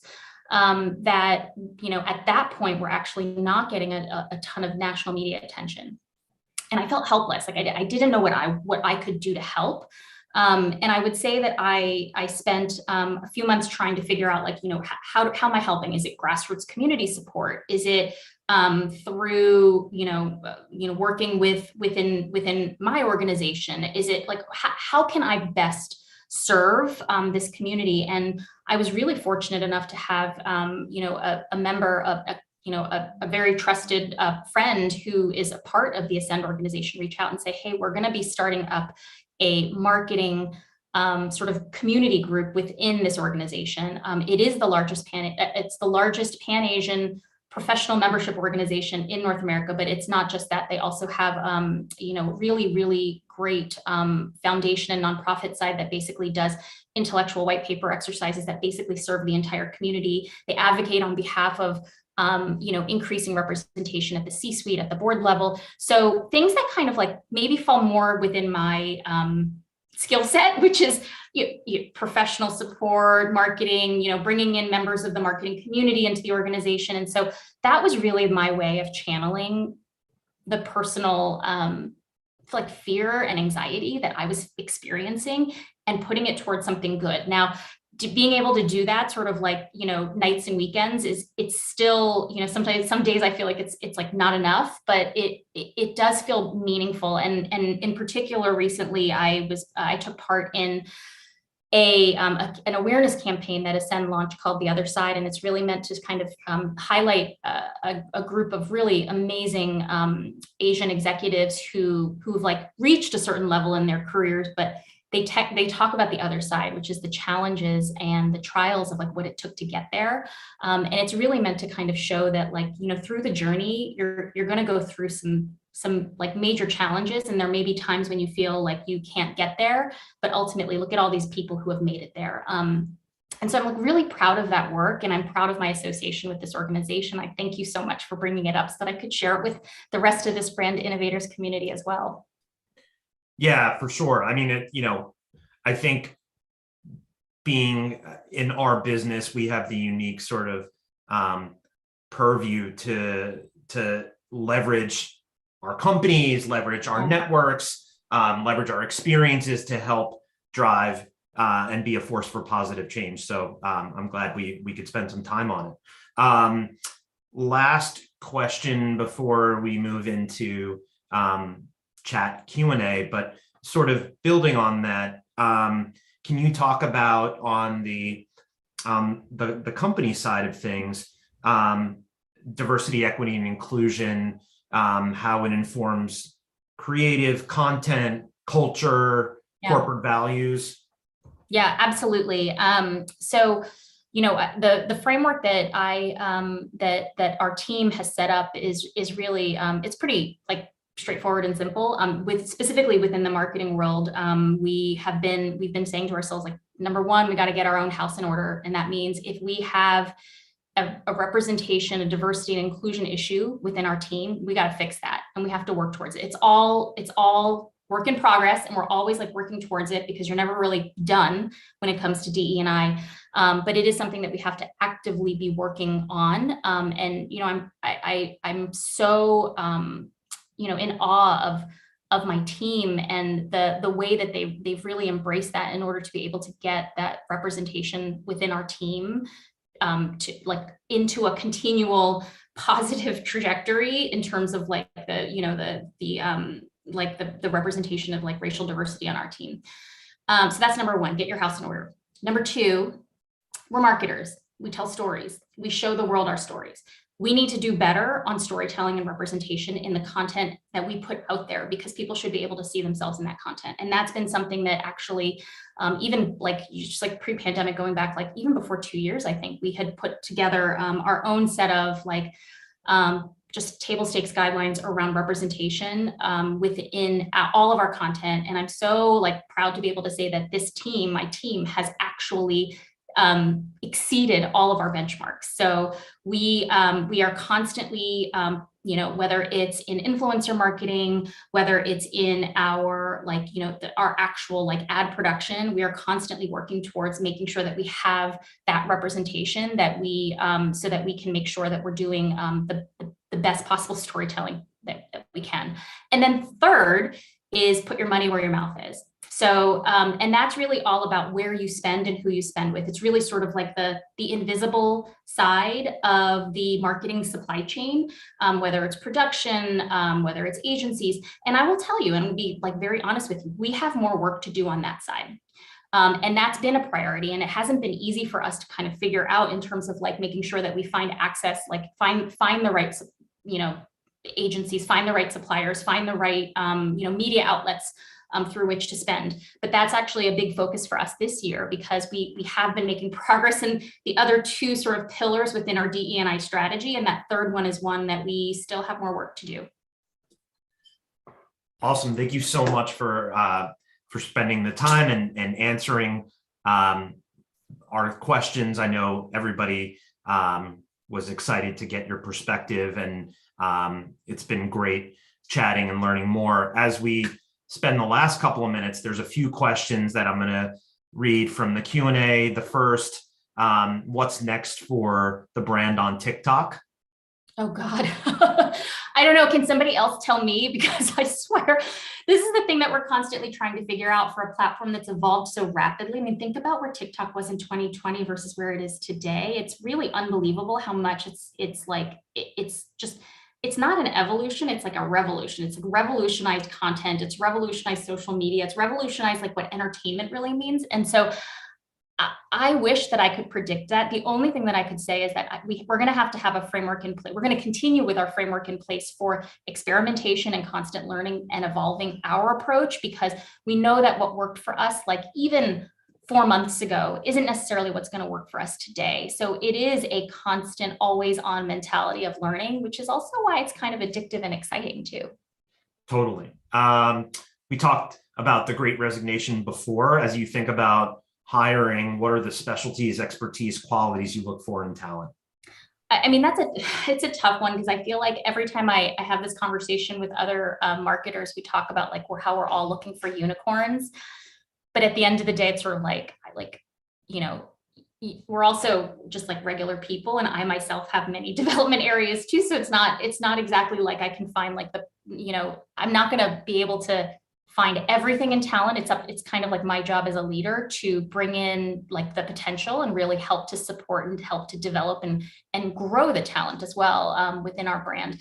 But I will say that like the one thing that I often probably prioritize more than other things is like a gut sensibility for people and like humans and human storytelling, and that like understanding the creative spark and soul of the work that we do within marketing. And I don't just mean marketing comms like and media.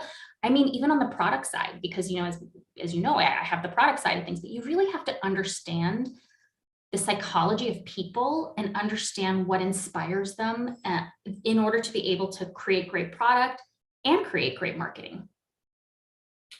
Yeah, well, I think, between the two of us and we both have twin children, yes. Like we have a focus group for both TikTok and future talent right at home. So I think we'll both be set in that regard. One last question, sort of micro, but definitely timely. When you think about media and agency and the relationship between the two, what is your point of view on in-housing versus leveraging an agency partner? I mean, right now, we do mostly work with outside partners, and a lot of that has been really about, for us, making sure that we have, that we leave the room for the things that we kind of keep like close to like the heart, you know, and I just explained some of those things, like really this like maniacal obsession with like our audiences and our consumers and things like that. Those are the things that I feel like our team is really focused on, and having outside partners who can really have the time and the bandwidth to be the experts on the media side has really just been the model that's worked best for us, so that so that it leaves us sort of able to do what we're best at, which is understanding this brand and understanding our consumer. That's not to say that this is like forever, because, you know, as you probably sensed from me, I'm very, very open to change and open to trying new things. But right now, I think our model really works well for us. Cool. Well, looks like the Oscar music is going to start to play. I don't know if anybody saw the Curb Your Enthusiasm episode with Larry David on that, but I'll spare everybody my singing voice. So Young, it was so awesome to chat with you. And again, congratulations on all of your success. I definitely think that you are the definition of a modern CMO. So everybody take notes. Oh, thank you. It was great to chat with you too, Jeff. This was absolutely fantastic. I was going to say we are proud. I steal it from my wife all the time. You know, it's you know, I have no shame there. So it's a great product. We love it. I was going to say, how's your Wordle game going these days? I'm on a 3-round streak. I was on such a streak until yesterday, and I got that one killed me. But you know, I took a cue from you, and now I write them out by hand for my kids, a little bit easier. But they love it. I never even thought about coming up with my own. So, but it's this such wholesome entertainment. It really is. I mean, look, these days you gotta figure out anything you can to keep the kids occupied. But thank you so much, both of you, So Young, Jeff. This was wonderful, and I hope that we can have you back again soon. Maybe one day in person. I don't know, South by Southwest. We'll see. Fingers crossed. But we'll hopefully have you back again soon. But thank you again for taking your time to share with our community. We really appreciate it. My pleasure. Take care. All right. We are going to keep the show rolling. We have another amazing session. I know I say that for everyone, but it's true. Deborah Koyama, the Global Growth Operations Officer at Unilever, is going to be joining us next. And we have our moderator, Jessica Hogue, the General Manager for Measurement and Industries at Innovate. So let's welcome Deborah and Jessica to our virtual stage. I think we're really excited for this, and it should be another amazing, insightful, valuable, compelling discussion. Not to put too much pressure on our next speakers. Welcome, Deborah. Welcome, Jessica. How are you both doing? Hi, David. Good to be here. Hi, Jessica. We're thrilled to have you. We've had a wonderful day of content so far, and I'm excited to hear what you guys are going to share with our community. So I will turn it over to you. Maybe Jessica, if you want to kick us off with some introductions, then I'll be back in a little bit when it's time to wrap up. Awesome. Thank you, David. Hi, everyone. Jessica Hogue. I am General Manager of Measurement and Industries at Innovid. And for those of you who don't know, Innovid is an omni-channel platform. We help advertisers, multinational companies like Unilever around the globe, deliver, personalize their creative messages and measure advertising execution. So super looking forward to this conversation with Deborah, and I'll go ahead and let you do a quick intro. Hi, everyone. I am Deborah Koyama. I am the Global Growth Operations Officer for Unilever. I've been in this role for 2 years. And it's people usually ask me, what do I do? But basically, I designed the role to accelerate growth, as you can imagine. And I have 3 pillars, basically strategy into action, performance and execution and culture, which is something that I'm very passionate about. And I'm looking forward to the conversation with Jessica today. Awesome. Okay, so let's dive in. Deborah, we were chatting right before the holidays, and we were sort of both, commiserating and just comparing notes about what this new normal that we're living in feels like. And, you've had such an incredible career, which we're going to dig into through the course of this conversation. But the thing that struck me so much is, you joined Unilever right before the pandemic. And so not only did you join the organization and have to navigate, that reality of doing that sort of virtually, but you also designed your role. So tell us a little bit about, what the new normal is like for you, and specifically, what's your experience been like navigating, if we can even call it a new normal? Yes. No, thank you for the question, Jessica. You're right. So indeed, I moved to London to join Unilever in the beginning of 2020. And then a few weeks later, we were all in lockdown globally. So I took a global role, right? So it was obviously a very unique setting to onboard and getting to know the business, and even more so to design a totally new role. And I know that many people experience that in COVID times, but for me specifically, instead of traveling, getting to see the different market realities, understand the business on the ground and meet the teams, I found myself navigating everything virtually, even deciding what would be the best sequencing to get to know the teams, because some of the leaders were in the front lines, actually dealing with the unprecedented crisis at hand. So for example, I started with the global central teams. But in the end, I managed to meet more than 60 leaders online, like we're doing right now. And with that, design and really define my scope. I should say that at the same time, in parallel, when I was just joining Unilever, there was an Agile squad that was brought together to understand what would be key strategic implications for Unilever in the mid and long term. And interestingly, just because, as you just said, the name of the Agile squad was New Normal, like almost 2 years ago. And we were talking about potentially a reality as we were thinking about timings of living with COVID, which sound quite like unimaginable, I should say. But here we are today, almost 2 years fast forward, and we're living exactly that, a pre-COVID and a post-COVID world, or the new normal. And I think with Omicron, unfortunately, we are realizing we're going to have to learn to live with COVID, with all this fluidity in terms of vaccination and lockdowns and policy making really fluid and different across the world. So that concept of agility and fluidity that you described is one we're going to come back to, because I think for anyone in the marketing community, wherever you sit in that equation, that's a real muscle that we all have to build and deal with. So we're going to come back to that one. So I know that Unilever brands are really committed to a vision of making living sustainable living commonplace and leading with purpose, which I think is an incredible mission and vision. And also it's enormous, right?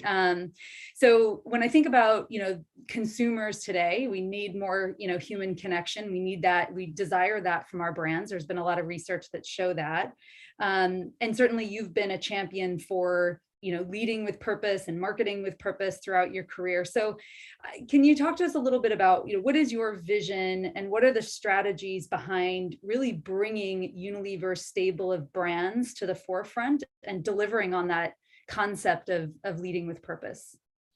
Yes, so I think the audience will know, but Unilever has been not only a pioneer, but a leader in sustainability. And I think what's incredible to see when I got here 2 years ago is that purpose is really the North Star, and it's fully embedded in the business strategies.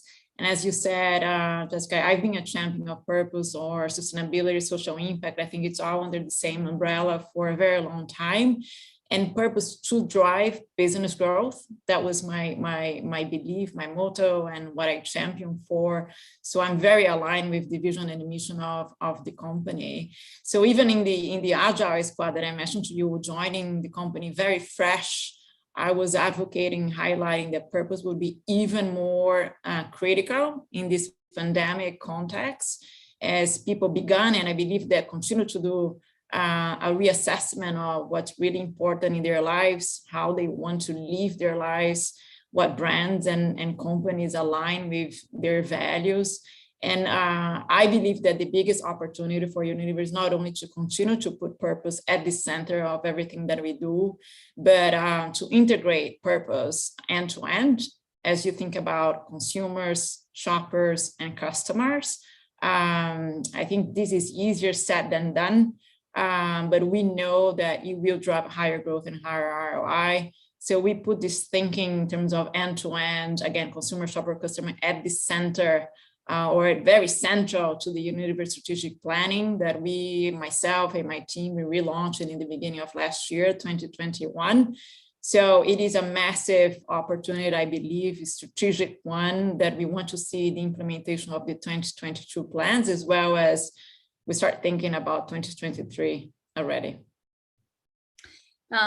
So as a global growth operations officer, I love this title because to me it says bottom line business results. That's what growth is about, right? And the operational side, which is, you know, the tactics, the pragmatic way that you deliver that. So I'm fascinated by the scope of your remit. As part of that, you're responsible for translating what you described as a vision into strategies, into different geographies around the globe. Can you describe some of the human challenges that, you know, pandemic certainly, but, you know, beyond that, the human challenges that Unilever is prioritizing, focused on, so we can start to understand, you know, some of the things that you're focused on at the highest level? Yeah, so I mean, it's a very big company. It's a 51 billion euro revenues. We have 3 divisions with several categories underneath.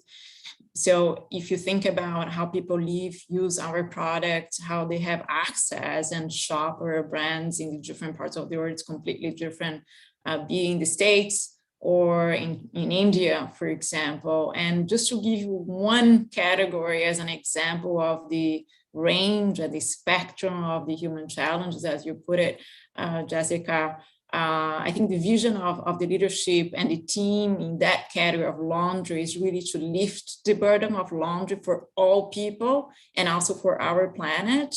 And if you think about that vision, that strategy getting translated in different parts of the world is quite diverse, right? Because you're talking about markets where water is not easily accessible.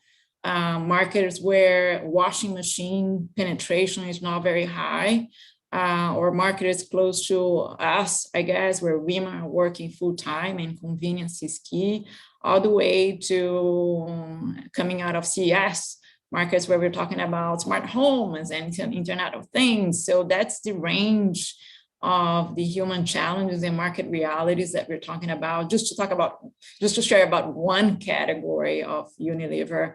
And more specifically, Unilever has been a pioneer again in developing markets, a leader in some of the geographies and bringing these innovations, right? Moving and helping people to move from different formats and offerings in these different realities. Some people are using still powder detergent versus in the developed world, we're using capsules, for example, talking about this category. So just to share a little bit, I mean, one example in this category, which is then in the context of the pandemic and the economic challenge that it brought, we just launched recently in Latin America, laundry liquid concentrate. So you less water, therefore it's much more affordable, but with superior quality. And at the same time, more sustainable. So a triple win, as I would say, especially in this context that we're living in. Yeah, that's a great example. And you're right. I mean, it's such we sort of think we're all familiar with the category, but the way you describe it really sort of elevates to a different spectrum of consumer and human needs. So staying within laundry, because I know you do so much innovation in this category, maybe give us some examples of some of the market by market challenges beyond, you know, the innovation, how you brought to market some capabilities and products that speak to some of those needs around the world. Yeah, so we have a set of brands around the world that we have the same global purpose, and we call Dirt is Good.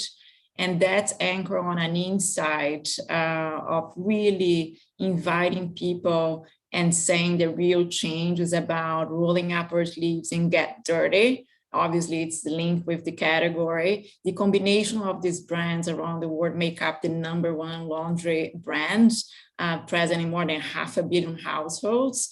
And aligned with this purpose, the team is transforming the portfolio under the signature of tough on stains and kinder to our planet, with many, many initiatives, just to share a couple of them. Obviously prioritizing superiority in terms of quality, but using renewable, plant-based, biodegradable ingredients, or being the first in the industry to have a free package for capsules that some of you in the audience may know.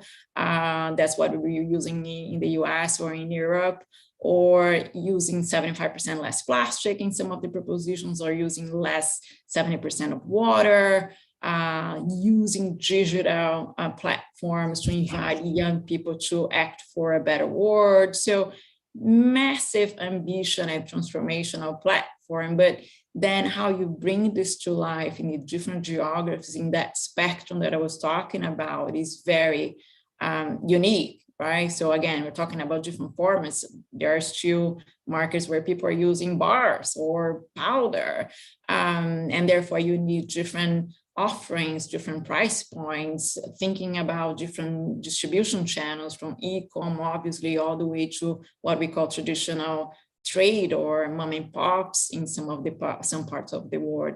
And I think that's very exciting for a marketer working for a company like Unilever, because you have to think about what really encompasses the realities of the world today. And I'm only giving one example of one category out of a dozen of categories for Unilever.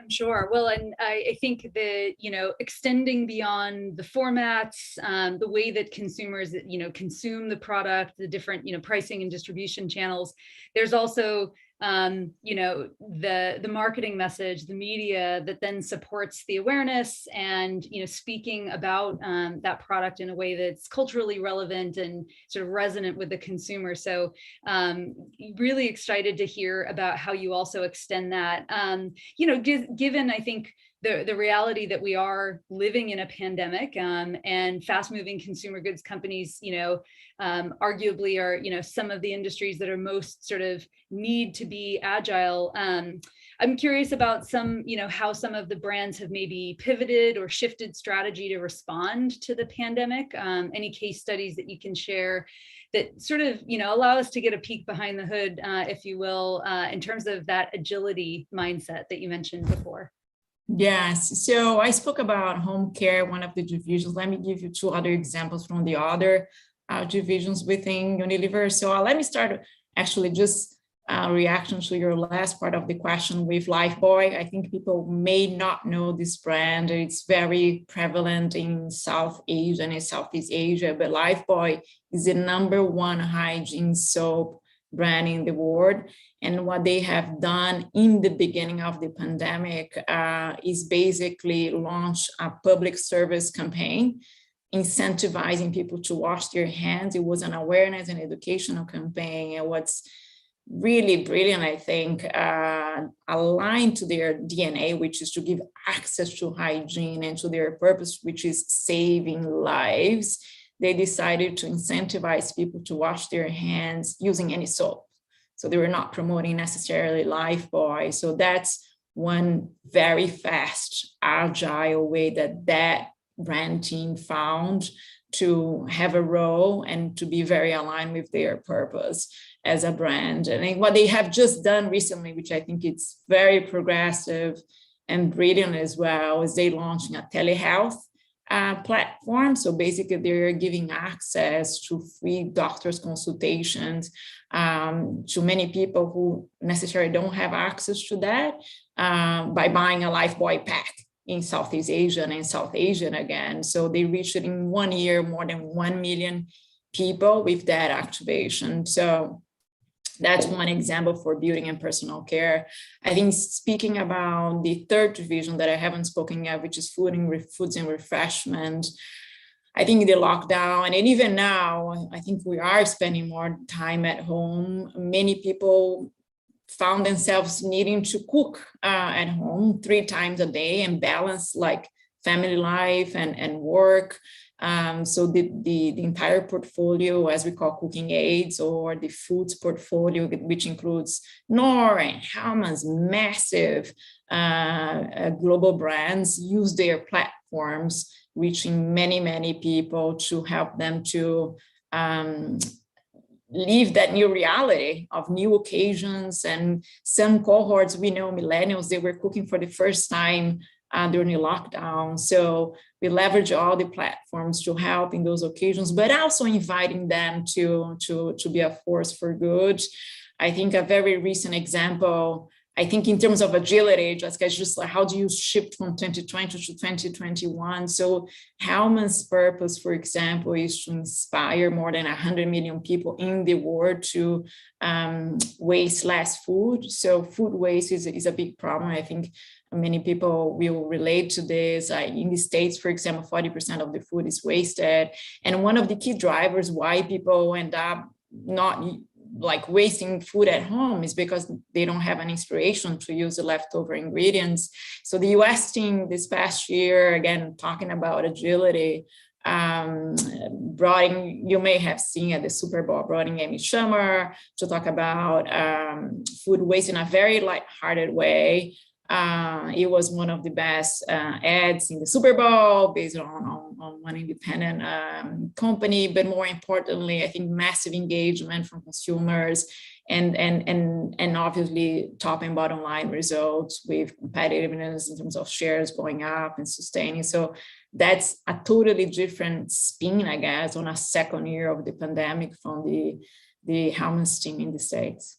Yeah, I love that one. And you know, I certainly, I relate to that one on a personal level because we're constantly trying to minimize waste. But what I'm sort of a researcher at my core. And what I love about that is the insight really sort of led to a different way to think about, the brand being relevant. And so let's shift gears a little bit and talk about, this concept of personalization and being relevant at the scale at which Unilever operates. How does that actually happen? Like, I'm just so curious, right? Because you have brands like Dove, which is, around the world. And to be able to give the permission to, the leaders in various regions to interpret what that looks like, but also still sort of be nested in that sort of macro strategy. Just how does it work? What's a good example of how that's come to life? Yeah, Dove is one of the biggest brands, global brands for Unilever. And as you pointed out, I think some of you who know how it is to work in a big global CPGs, like these global assets, and how do you translate and personalize and become very relevant to the different realities. I think I'm going to call out 2 examples, I guess. One from the Dove team in the US. What I discovered actually, even prepping for this call, as I was trying to understand even deeper the case studies, because we've been talking about personalization at scale for some time in the industry. But what I found out as the Dove team in the States has been personalizing content for more than 5 years. Talking about different cohorts in the classic and best in class, I should say, personalization at scale, right? Segmenting the audiences, personalizing content, fit for purpose media. So that was fantastic. But what I thought was even more impressive is that the Dove team in the States is personalizing innovation, like creating bespoke innovation to different cohorts in the States, talking about Hispanics or African Americans or Gen Z or 50 plus. Just to give you an example, they are like reformulating products with different fragrances and different ingredients that are going to be much more customized and personalized to the needs of these different cohorts. So to me, that was personalization at scale, a total different level. I should say. You've used a term before in our conversations of de-averaging. What does de-averaging mean? Yeah, so that's a term that we use a lot internally, because it's very easy when you're a massive company or you have big global brands to lose some of the nuances of the geographies and the cohorts, even within a geography as big as the States, for example. So we said, let's make sure that we are de-averaging. We're not averaging everything that we're doing just because we are thinking about the globe and this huge scale that we operate in, and making sure that we are de-averaging. That's how we call it. But basically, it should be very relevant locally. And again, even within a market like the States, making sure that we're going to be talking to very specific audiences. And I think what the team has done, then it's the global team in Asia, to me is quite interesting as well. So they are de-averaging Asia, what it means to be addressing a personalization in Asia. So for example, they are looking at addressing specific social pressure issues for women in that region of the world. For example, in India, they're talking about the pressure of marriage for women. Or in Japan, it's a completely different social pressure for women, specifically for younger women, which is like low body confidence, as they have to have their ID photos done. So that's another way to de-average, looking at what are the real social issues that the brand can have a play based on its purpose. Yeah, it's interesting. I was in a conversation earlier today, and we were talking about this from the perspective of technology, and where technology is sort of matured to actually be able to allow these types of creative messages to now actually permeate in the market and at both scale, but being able to respond, whether it's daily to new information, subtle cues, and enable brands to be able to speak to cohorts in a way that is resonant. So it's so interesting to see the technology sort of really catch up, if you will, with marketers' global ambitions. So I want to, keep us moving. There's so much to cover here, but we've sort of talked about agility by going through some examples and how different brands have responded to change. I'm curious, given your role and where you sit, it is a 150,000 person organization. How do you establish a strategy for the year ahead? And then what are the tools or the mechanisms that you use to be able to then revisit that, so that it is there is sort of permission to evolve and change as market dynamics evolve? And I'm sure there are supply chain issues, there's inflation, there's no shortage of things that you probably can't fully anticipate from where you sit today. But can you share some insight around what that process is like, both from a planning and then being agile? Yes. So as I mentioned earlier, I together with my team, we relaunched the strategic planning framework for Unilever in the beginning of last year, 2021. And the key focus was really acceleration of growth. As obvious as this can sound, but it was very singularly focused on that. And included the end-to-end that I spoke about, included like the early alignment across this big organization to be as prepared as possible for the new normal, right? But I think a muscle, and you mentioned that in the very beginning, I would call a muscle really that we had to maybe almost discover and strengthen for sure is agility. Maybe discover is too much. I think what I've seen at Unilever since I joined, agility is way ahead of some of the other CPGs that I've seen. But anyway, I think as much as we've tried to get ahead for this year, for 2022, and as I mentioned, we're starting to think about 2023, agility will be a muscle that we used a lot during the pandemic. And I don't see it like going away at all. I think everyone here in the, either in the space or even as people are seeing the implications of inflation in our lives. And that is a challenge as we think about businesses. As you said, supply chain availability, shortage of labor that we're seeing right now with the Omicron wave hitting like very hard already. So as much as we try to plan, and that's what we intended to do, and I think we made good progress, agility will continue to be a muscle that we will need to use. And the way of doing that is to constantly revise your plans and adapt and change and make sure that you're like with the pulse of consumers, customers, and the world actually. Keep the consumer first, right? It's simple, but it's effective. Well, you know, you're certainly no stranger to change, and you've I think you used the term zig and zag when you talked about your own career and professional experience. So totally switching gears here, since you've had big marketing roles, you're certainly in an operational and growth oriented role now. What are some of the skill sets that you think are critical to succeed in this day and age for someone who's operating at your level? What are the things that you've taken from other roles that you think are critical for someone to operate in 2022? Yes, I did talk about zigzag, and I think I've been using this term because that's exactly what somehow I try to do during my career, which is zigzag between more operational P&L roles and more central marketing roles. So my last role was a CMO position.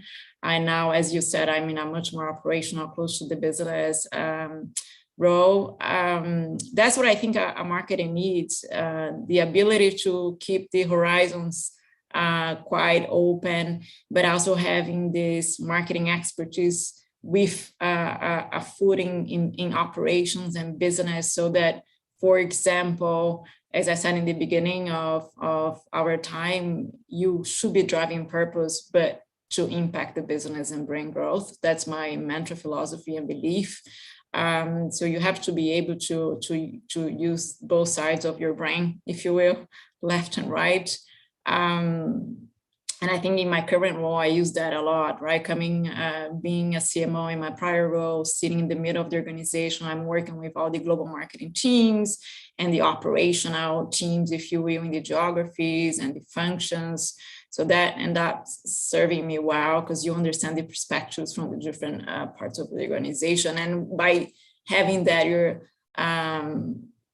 you're more of an enabler of collaboration, and you can facilitate the teams getting to a common goal of. That's a brilliant insight. I think, having empathy, having been in, similar roles and done the job and understand the challenges, it probably gives you a great deal of, certainly perspective, but empathy. But I love that idea of then just being able to, help enable what needs to get done, as opposed to sort of more of a one directional mandate. Awesome. So I know we've got about 10 minutes left, and I want to open it up for Q&A. I see a great question here right out of the top. So we've probably got time for a couple here. So this first one is about budgeting and sort of channel mix. So the question is, as brand budgets have pivoted to a greater percentage of digital advertising, do you see experiential marketing returning to the mix for 2022 and 23?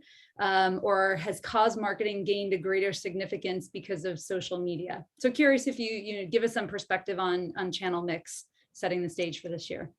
Yeah, I think the shift to digital is a reality. There's no turning back. Actually, I think everybody probably felt acceleration in that space, as well as e-com. It's interesting because the way that I see, I don't see cause marketing much anymore. I am a big champion and believer that purpose is at the center of everything that you do as a brand. and therefore there should be like guiding everything in terms of experiential, digital. I think experiential specifically, which was the beginning of the question, unfortunately, it's going to be less so in 2022, given that we have this new wave of Omicron. I don't know about you guys, but I think we knew in theory, but then when it hits the reality, the fact that we're all like inside of our homes again, then is tough. So I think experiential specifically would be less. But as we said all along, I think agility is everything, right? I think we did a lot of this last year in some markets where we were able to have more experiential. We did. And some markets, obviously, we're in full-on lockdown. And so the ability to be able to shift and have the flexibility when you work with your budget, I think it's key. Great point. There's another question here, which is also similar and more about the sort of growth planning. So the question is, with a challenge for growth planning, how are you planning growth for top global brands against production and distribution challenges globally, and prioritizing to which geographic markets? Is there a focus to channel marketing versus consumer messaging and promotions, for example? Great question. I think it's really, again, you plan for the ambition that you aspire to, and that should be translated in your supply chain, in your planning, for example. But and I think people who are in CPG or manufacturing, we know that we have challenges in supply chain. And at times you have to make sure that you're supplying to your strategic geographies and markets and channels. As horrible as it is for a marketer not being able to supply to all your demands, I think in the end you have to prioritize strategically. What are your key markets? What are your key channels that we want to make sure that you're able to supply at minimum? Yeah, it makes a lot of sense. Let's see here.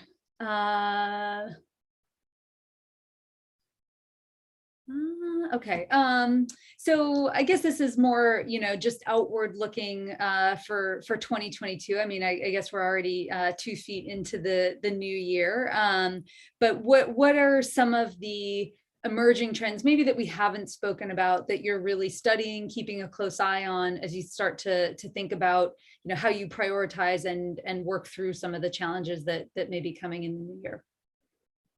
So sorry, I didn't understand the core of the question. It's a question around, what emerging trends and potential challenges are you seeing on the horizon that you're, we've talked a lot about, obviously, the pandemic and just some of the inherent challenges at operating at the scale that you do, but are there new emerging trends on the horizon that you and your team are really studying to get ahead of and anticipate as the year unfolds? I think, as I touched on it earlier, and I'm sure that you are feeling this since the beginning of the pandemic, the acceleration of technology and digital adoption everywhere.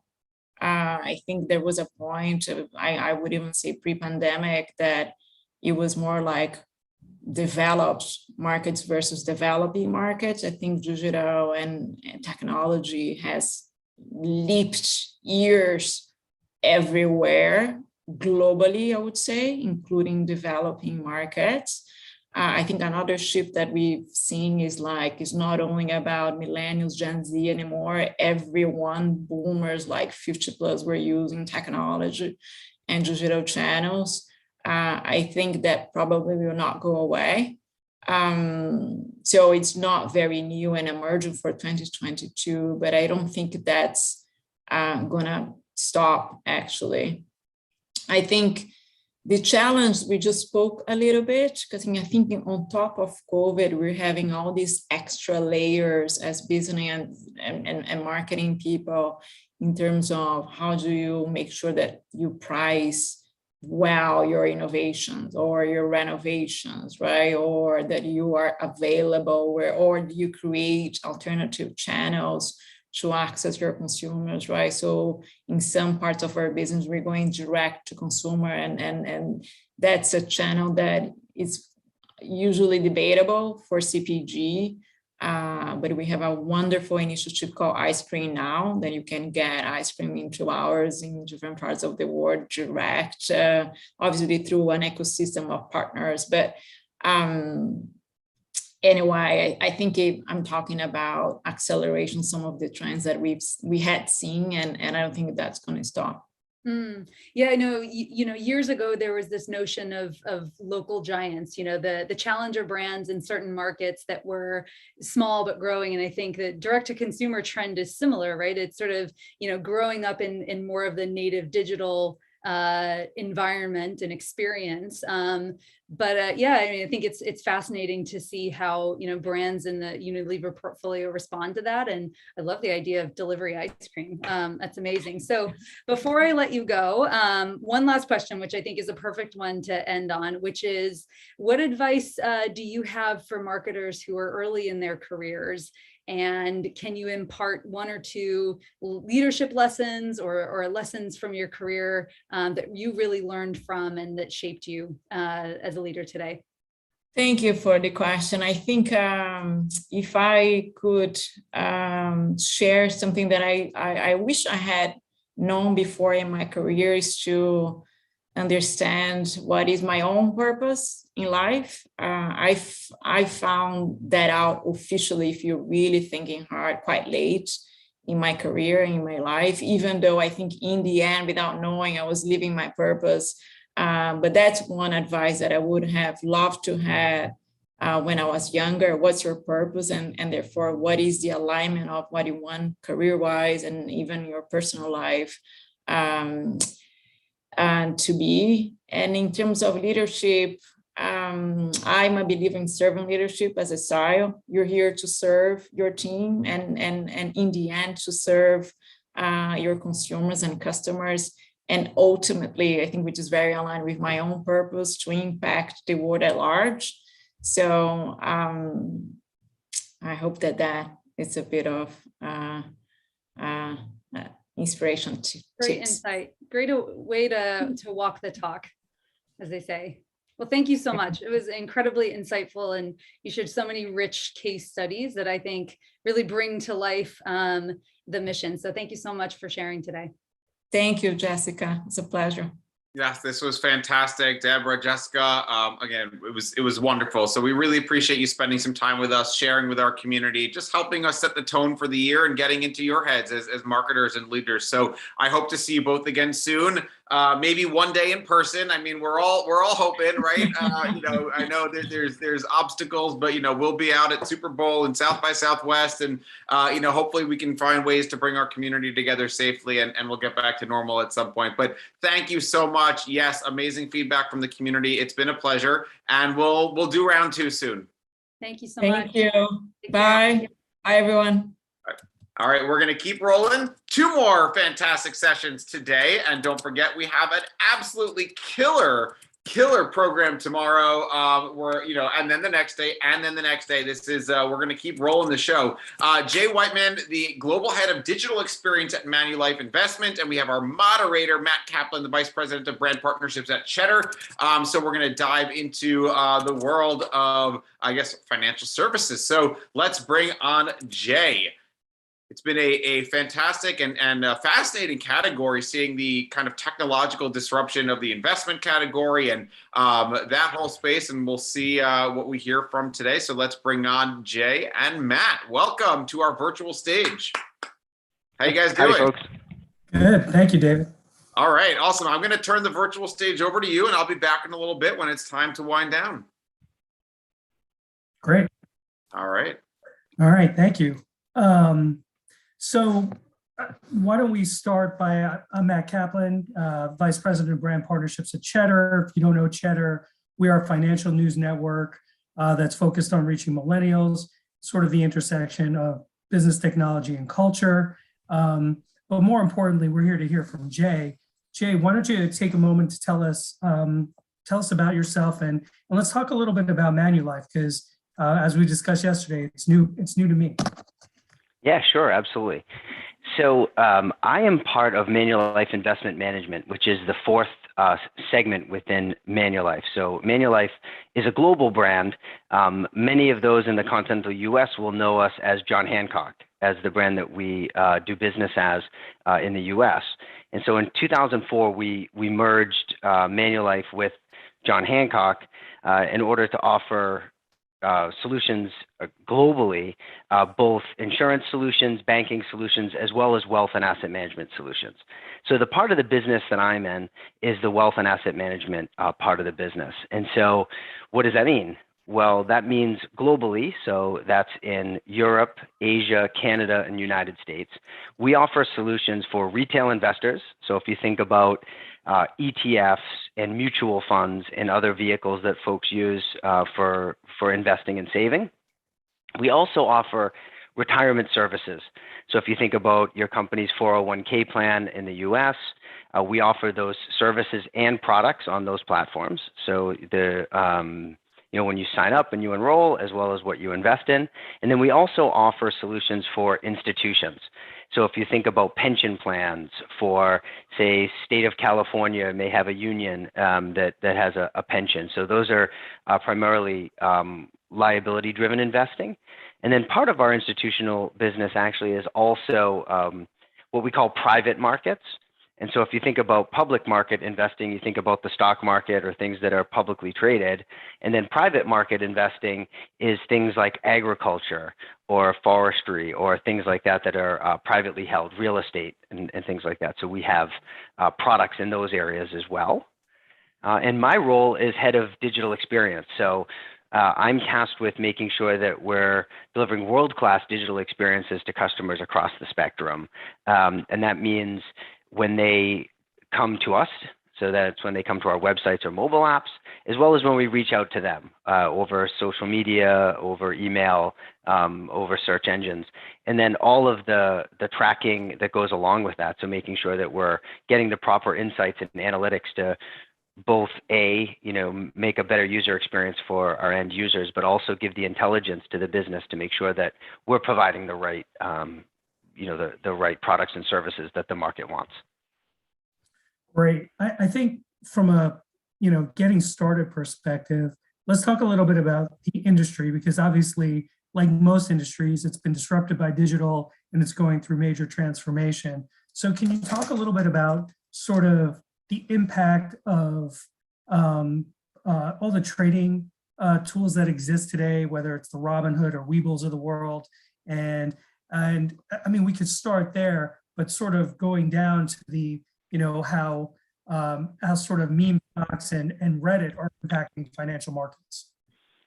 Sure. I mean, there's a ton to unpack there, right? I would say that, for many years now, decades, if you will, folks have talked about robo and different types of investment vehicles that are competing with the traditional asset manager, what we call the active asset manager, right? A human being, a person picking stocks and basically watching the market and making recommendations versus computers kind of running algorithms, right? And trying to do, a similar thing. I would say that most recently, though, what we've seen with, COVID is a big push into digital, obviously, both in terms of the way we service our customers and then the way that we go out and find new customers across the spectrum of the audiences that we serve. And then you bring up an interesting sort of new paradigm, which is a relatively new paradigm, which is, sort of this concept of, investors rallying together on social networks and things like that and sharing information about, where they want to invest and what they want to invest. And I think, there's quite a bit to unpack there. But I think that, primarily when we look at the services and the products that we're offering, we're essentially trying to it's still a very confusing marketplace out there, right? And it's always changing. There are tax ramifications. There are lots of different things that folks are doing in terms of putting together their portfolio for what they want to do for retirement. Could it be college savings? Could it be saving for a major purchase, et cetera? Could it be making sure that they're taking advantage of all the proper tax things that are available to them? And so, our products and services, are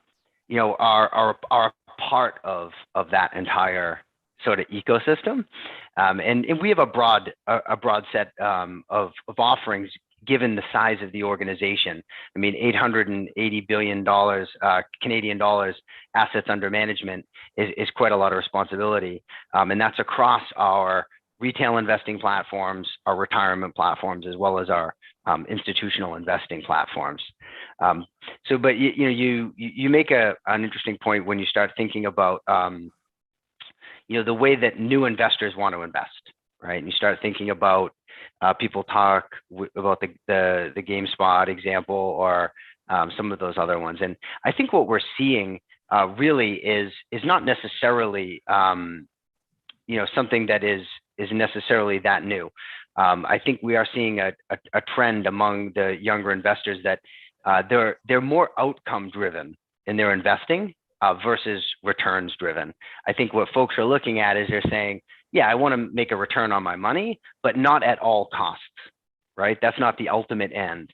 I do want to use my funds and my investment to make the world a better place, to change the world that I'm living in. And I would say that the future for firms like ours and investment and financial services organizations is to shepherd that and to make sure that we're providing those types of solutions where folks can feel good about what they're investing in. There's been a major rise in what we call ESG investing as well, which many have heard about, which is, environmental, social, and governance. And that's, making sure that when funds are invested, they're invested in firms that are in line with your values as an investor, not just in line with returning you dollars, if you will. Yeah, no, it's a great point, and certainly those opportunities are becoming more prevalent. Speak a little bit about the sort of technology piece and the way that you think about competing with as a traditional company that's moving into the digital world versus some of the native digital trading apps. How do you use sort of your legacy capabilities as a benefit as opposed to an anchor?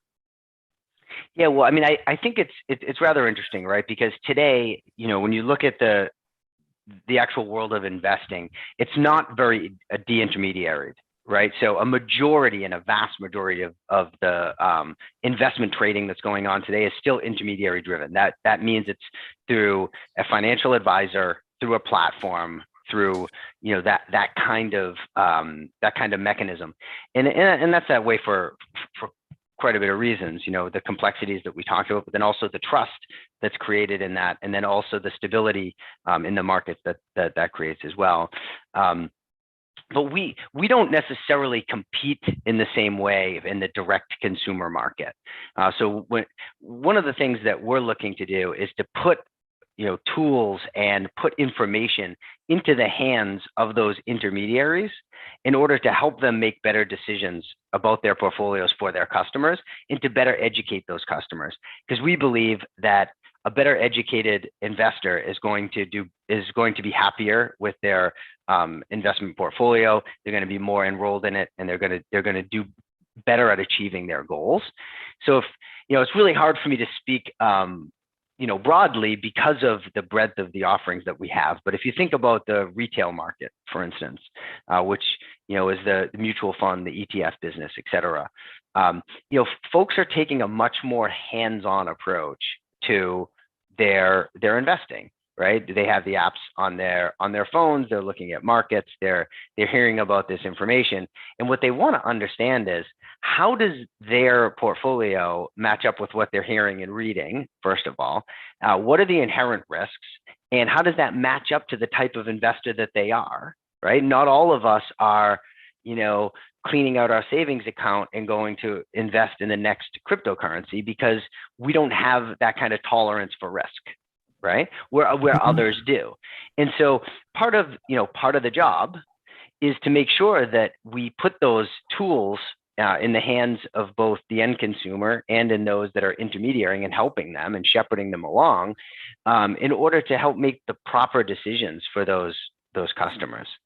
And I think the same would hold true for the retirement services area. So even though 401k is really a really big thing in the United States, obviously, and if you asked most folks who hold only a 401k, if they're an investor, they would tell you, "Oh no, I don't invest in stock."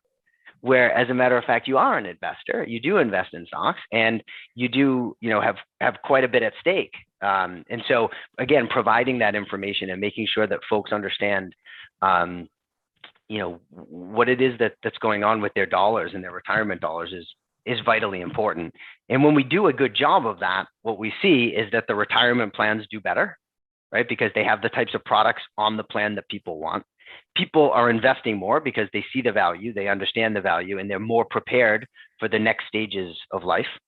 And so, there's quite a bit in there about getting out information and tools in people's hands and getting them excited about it, and so that they can, take more of a part in their investing. And in addition to sort of the digital touch points, which we'll dive deep into in a moment because that's your remit, there are still I assume there's still either asset managers or financial advisors who play a big role in what your firm does.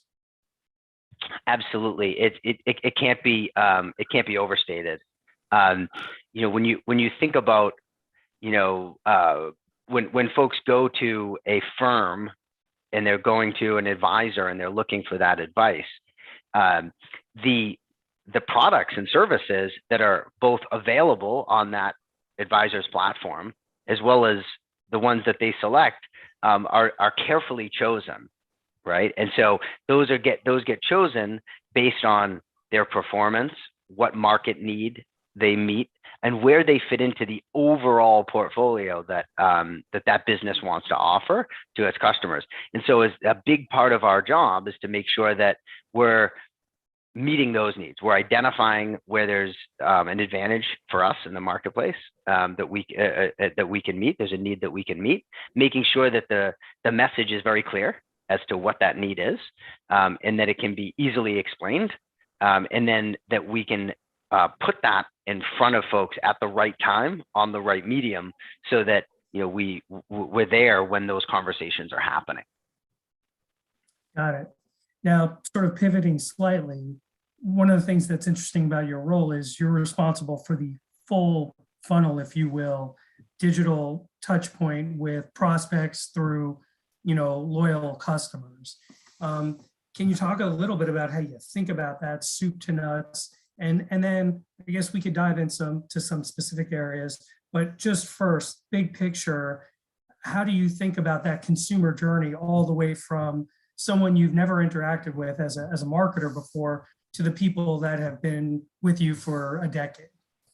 Yeah, it's a great question. I mean, I think first and foremost, what we're looking for, is deep and lasting relationships. That's what we're looking for. And, more and more, we need to rely on digital mediums in order to create those. And I view that as, a healthy challenge, right? I think one of the largest problems specifically for the enterprise, so for the large, multinational enterprise, is ensuring that from one part of the business to another, or from one product to another, that you're having a consistency of experience, and that you're understanding that the customer journey is less like Monopoly and more like Chutes and Ladders, right? And folks are going to pop up in all sorts of different places, and the only way to really navigate that is through the first party data. And how are you capturing first party data? Well, that's a value for value trade, isn't it? Right?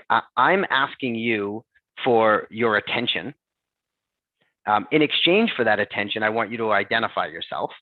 And when you identify yourself, and then we trade attention for product and service, whether it's paid for in an investment or whether it's free to use. And then through that exchange, we hopefully are providing you with the information necessary to make the right decisions. And when it comes time that we have a product in the running, we hope that you'll consider us. And then also that information we capture from you as a consumer is helping us inform, do we have the right products and services? Are we putting them forth in the right way that you can understand them and use them, as necessary? And I think, that is blurring that line between a customer, a prospect, is very important to our organization. I think it's important for all marketers and businesses moving forward. Ultimately, the old paradigm was, here's your marketing content over here. You go through that marketing content, you decide to be a customer, you're going to spend dollars. We now open up another area to you, which we called our portal, or, you name it. And then you log in here while you're a customer. And then when you decide to sell the product or no longer be a customer or whatever, we lock that door and we send you back over here, right? Those days have to be gone. We need to create graduated experiences in which, we still maintain a digital relationship with people, whether or not they have dollars with us today or not, or whether or not they have dollars in this one business and not that other business. And that is the defining challenge for the enterprise, I think, for the next decade. I want to touch on something you just brought up, and then I'm curious the role of content, because fundamentally you're a product and services business, but not necessarily in the content business. Although there might be, you might have talent that writes white papers or speak, or how do you think of so in terms of that value exchange in the hopes of getting first party data, how do you think about sort of procuring or developing content to begin that exchange? Or Matt, I'd venture to say that we're all in the content business, whether we like it or not. And I would also say we're all in the technology and software business, whether we like it or not. Right. Ultimately, your business is going to be defined. The future of your business is how well you do those two things.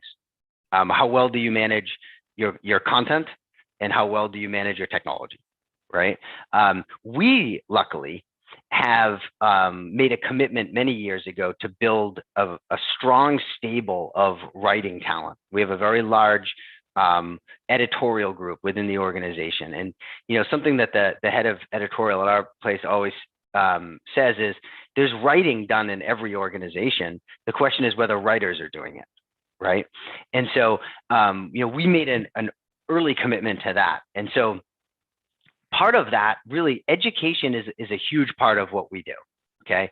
And then there's a reason for that. One is what I described before, which is helping the advisor have the information to make the right decision for the end investor, but also information that they can share with that end investor so that they're all speaking the same language, right? Which is not an easy task when you're dealing with these complex things. The other thing is that a majority of decisions about people's finances or about, what they're going to invest in, et cetera, those decisions are made before they get to your platform. So before they pick up their app or before they log into the 401k or et cetera. So what you're bound to have happen is people out there searching for, what should I do with my 401k when I switch employers, right? Yep. Now, they're going to ask their uncle because he, has switched jobs a bunch of times, and they're going to ask Uncle Google because Uncle Google has a bunch of answers for that. And they're going to do all their research, and then they're going to go and they're going to log into your portal, and they're going to go to move that money. And at that point, you're on the defensive if you're the provider of that service, right? You think that there's probably some information that they would benefit from in order to help them make the better decision, but chances are the decision has been made before they got there. So quick question before you go on.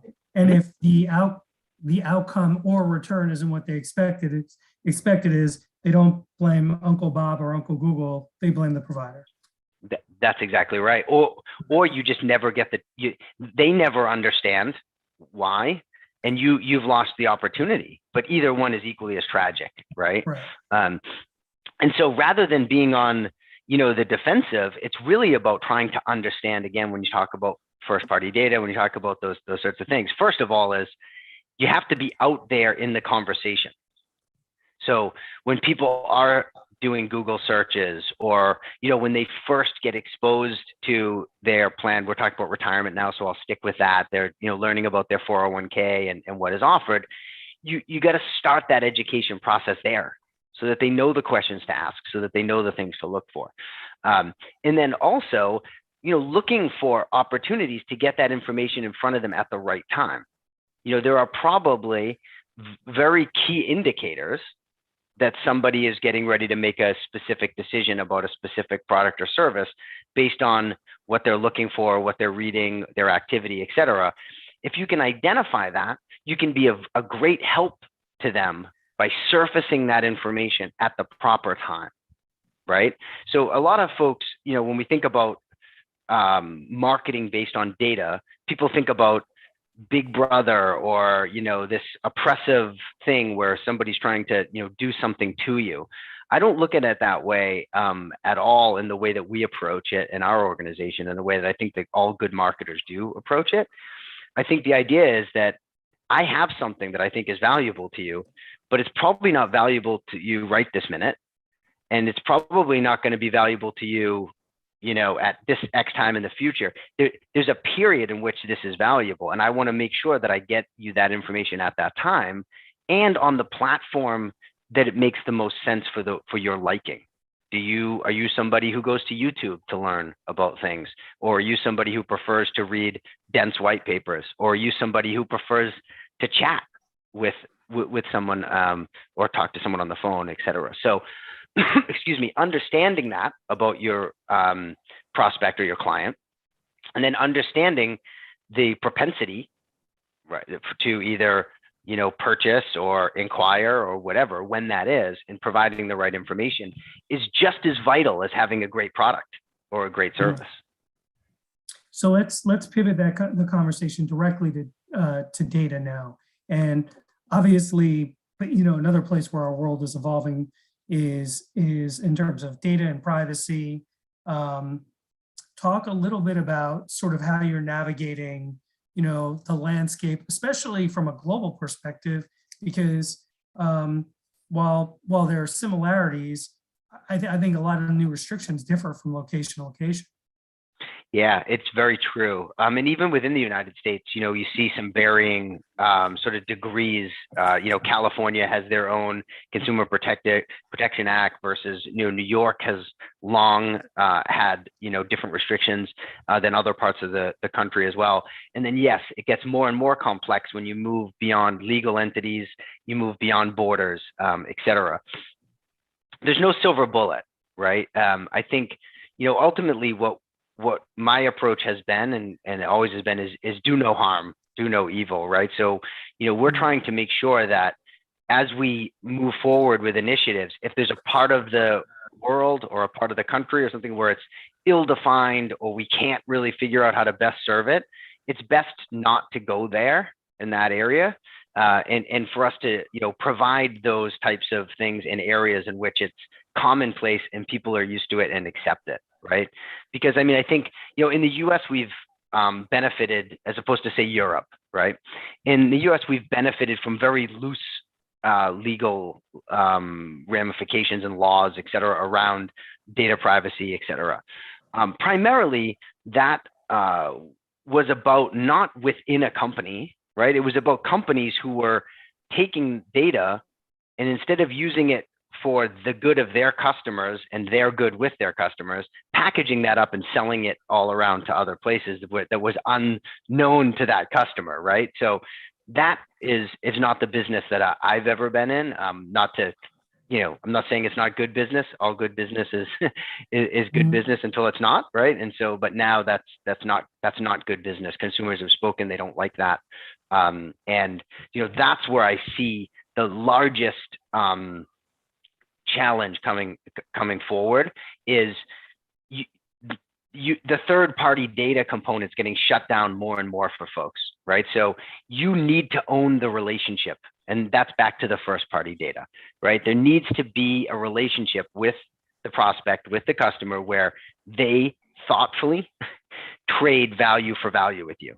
They like your content, they like your tools, they like your products.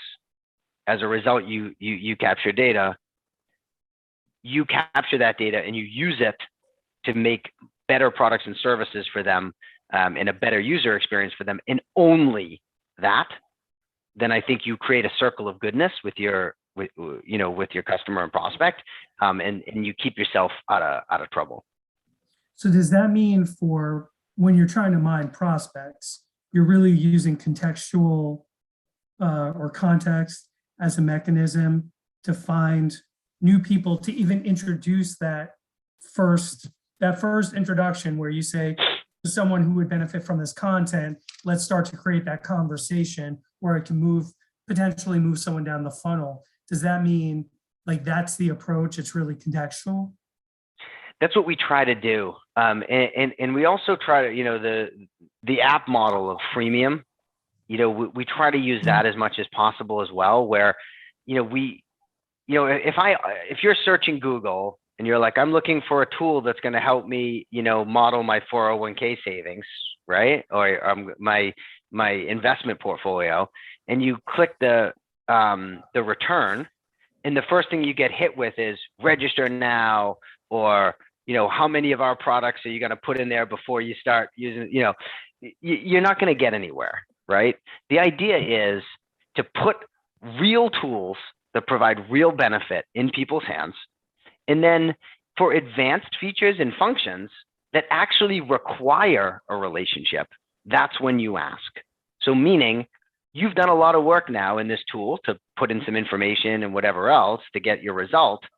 You probably want to save that and revisit it, right, over time. If you'd like to save it, the only way we can save it is if we form a relationship together in which I store that information for you and you can come back and get it.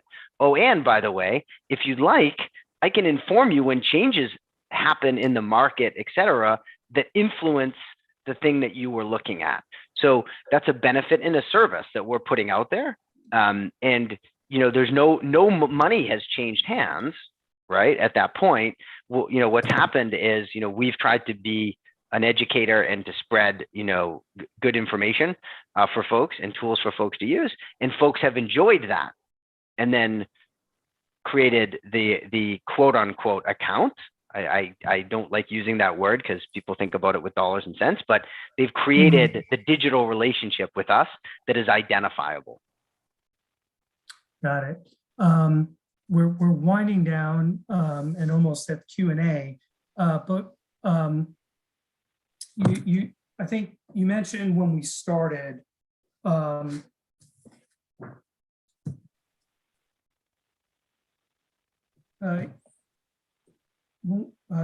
sorry, I lost my train of thought. No worries. I don't know, when we started the conversation,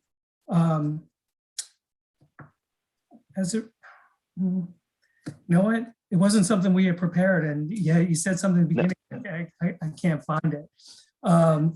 Okay, I think one of the things that we had talked about previously was around automation and what we and how we use that, right? And what is the right mechanism for that, which, I think is another interesting topic that we could spend another 40 minutes on. Another session on. Yeah, absolutely. And that whole mix between, you started with talking about robo apps and robo investing. So I actually think, we cover that reasonably well for the time we have allotted. So at this point, if I recall what I was going to ask, I'll bring it up. But in the meantime, I'll turn it over to Q&A. Sure, it's great.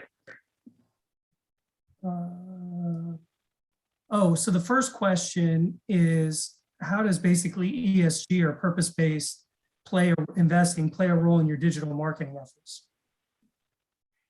In our digital marketing specifically, I mean, it's in our company, right? It's in our DNA. It's been in our DNA for quite a long time. But in terms of from a marketing standpoint, really what we're trying to do is make sure that our ESG message is out there and that people understand our commitment to ESG, the products that we have. So there's kind of two sides to it, right? Because our business, has ESG baked into it, and it's important to and people who are investing in our company beyond our investment products to understand, that we stand by these values. And then also the products and that we create, they're on various spectrum of ESG, and understanding, making sure that folks can understand, what is it that they're investing in? What is under the covers of this investment? What is this, the ESG, should I say, flavor of this particular, offering that you have? So we spend quite a bit of time and effort on that, both to end consumers, so end consumers can understand that, but then also to sort of the analysts and the institutional investment audience, so they can fully understand sort of what our approach is. And building on that, what's the, in terms of seeing the products, I mean, I guess if you're to a degree, there's a trade-off in terms of outcome versus return, but what's the, relationship or correlation between consumer reaction and performance and investor performance?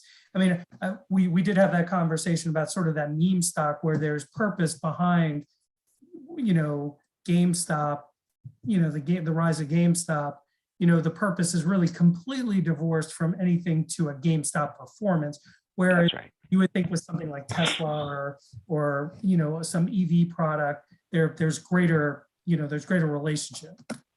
Yeah, that's a great point. And I think that the idea that ESG investing is somehow does not perform as well as non-ESG investing, I think has been debunked a while ago.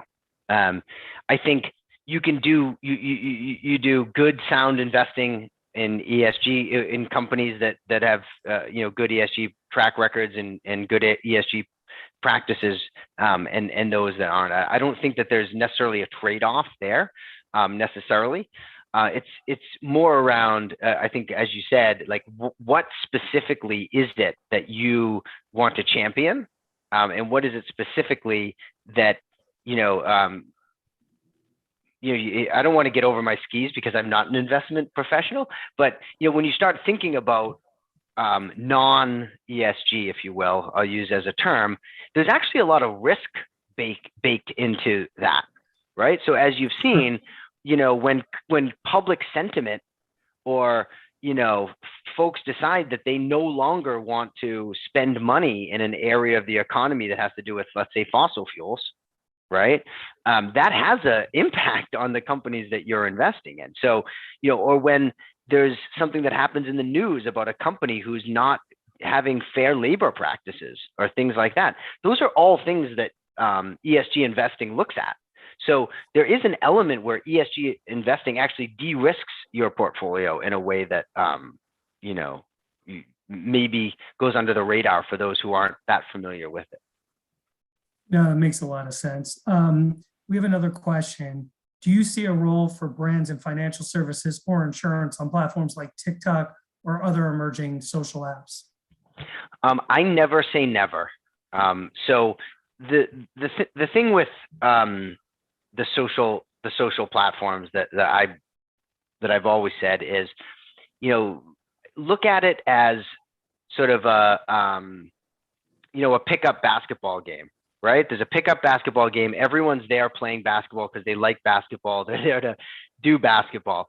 If you just show up there with you don't know how to play basketball, you don't want to play basketball, and you just start advertising your product, you're not really going to do very well, right? But if you can find a community that's out there that actually cares about the thing that you're talking about, and you care about the thing that's talking about, and you can join the conversation, then that's great for organic use of social media. All other use, in my mind, is about advertising. So it's the same thing that, I may advertise on Jeopardy, even though I have nothing to do with trivia or Jeopardy or anything like that. I just know that people will want to understand my product, and they will look at that that particular channel. So I guess the long story short is we may start by advertising in that area just because it's popular and people are on there. But if we were going to participate in a social network, it would have to be because we really had something to contribute to the social community. I see. So just want to make that distinction clear. You may advertise just like you would on television or in any other medium. Mm-hmm. But if you were going to participate outside of that, there'd have to be sort of an organic or natural way in that drove that activity. They're right. There would have to be some synergy there. We'd have to have a reason to be there, not just to break up the party. Right.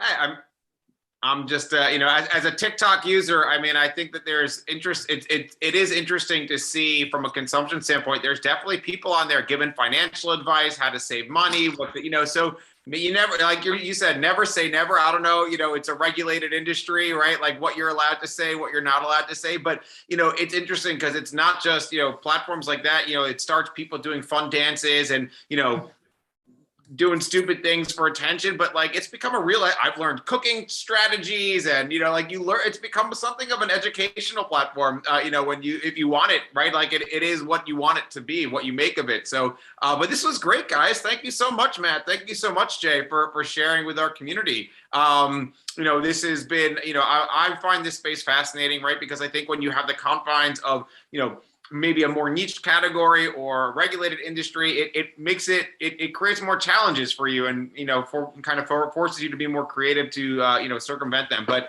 we really appreciate you both taking the time to share with our community today. So thank you so much. Great. Thanks so much. Awesome. Please say hi to all our friends at John Hancock. We'll have you guys back again soon. And we are going to end today with our final session. We have the wonderful Christy Gohl, who is joining us today who is the Vice President and Head of Transformation at the Global Hotel Alliance. And we have our moderator, Todd Ulisi. I hope I'm pronouncing that correctly. The SVP of Sales and Marketing at ad.net. So let's bring up our closing speakers, Christy Gohl and Todd. While we wait for them to join, I will give a little bit of a preview for tomorrow. We have some amazing speakers. We're going to go behind the brand at Current. We have Greg Fast, the head of marketing, VP of marketing at Liquid Death, Courtney Carlson, the SVP of marketing at Walmart, Janet Lee, the head of mobile marketing at Samsung, Jill Kress from PayPal, their VP of brand and Venmo, Andrea Brimmer, the chief marketing and PR officer at Ally, and just a fantastic group. So I hope everybody sticks around and joins us again tomorrow. Sorry you had to sit for that commercial, Christy and Todd. I wouldn't be me if I didn't, tease up the next day's content. So with that, I will leave it to you guys to kind of end the day on a fun note and teach us a few things. So Todd, why don't you take it away from here? But it's great to see you both. Absolutely. Thank you so much, David. I've had the opportunity to listen to quite a bit of content today, and you guys at the BI team do a great job, and it's good to see some familiar faces and names, albeit virtually. So hopefully we'll be here in person soon. No worries on my last name. It's Ulyss. I've heard a lot worse. So, I think I'll give you an A-. So, maybe tomorrow we'll get up to an A. So, do quick introductions. Then we'll kind of take it away. I know Christy and I both have the end of the day slot. So, I don't know, Christy, are they saving the best for last? Always.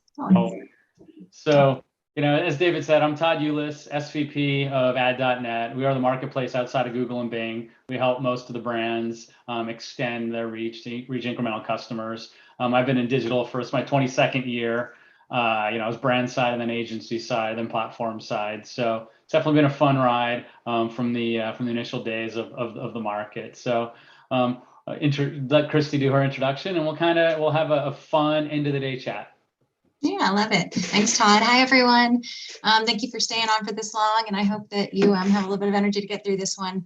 I'm Christy Gohl, and I am based here in Dallas, Texas, in the States, but most of my colleagues are over in Dubai for Global Hotel Alliance. That's who I work for. Our headquarters are out there. We were a startup in 2004, focused on helping independent hotel brands compete in the global market. And in 2010, we launched a loyalty program that connects all the brands and gives recognition and rewards to members who are staying in our collection. So I joined at that time and has been able to see it through all its different stages. We recently did a big transformation. My title is Head of Transformation because I was leading the project, trying to change everything from the value proposition to the technology that supports it to our marketing efforts. And we launched our MVP in December. So we have 1 month in, we're starting to see some results, and it's kind of interesting to see some of these stories emerge in the data. And to have that as a cross section of we're in the travel industry. So guess what? People are not traveling in certain markets because of this thing that continues. So it is just an interesting place to be. Yeah, happy to talk about it today. Yeah, no, let's definitely want to dive into some of the things that you've seen on the MVP product. But I mean, since the panel is setting the stage for 2022, I think we'd be remiss not to look back, especially kind of being in the travel sector that you've been in for quite a while.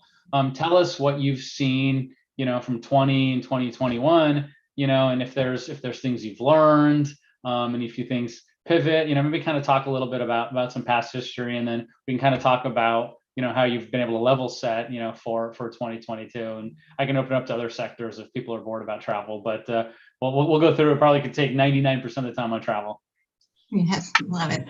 All right. Well, without having to rehash what probably a ton of different industries are experiencing, I would say, if I think about the biggest thing that we've learned or we've seen last year and prior as well, but I'll just go with more recent, and then it's very much, I think, applicable now, is like at an organizational level, just speed and agility. And when you say pivot, yes, pivot from plans on a daily basis. I mean, the roadmap, I can't say today there was 3 calls, and I think the roadmap changed 3 times, and I'm presenting it to C-level executives of our brands tomorrow. And it's like, we have to move at super speed pace for very important things. And you're doing it on very limited information, and things change so quickly. And a lot of it's out of your control. It seemed to be in the past, it seemed more in our control, or it seemed more like the industry was able to influence it in some way, or that your business could, or the individuals within it.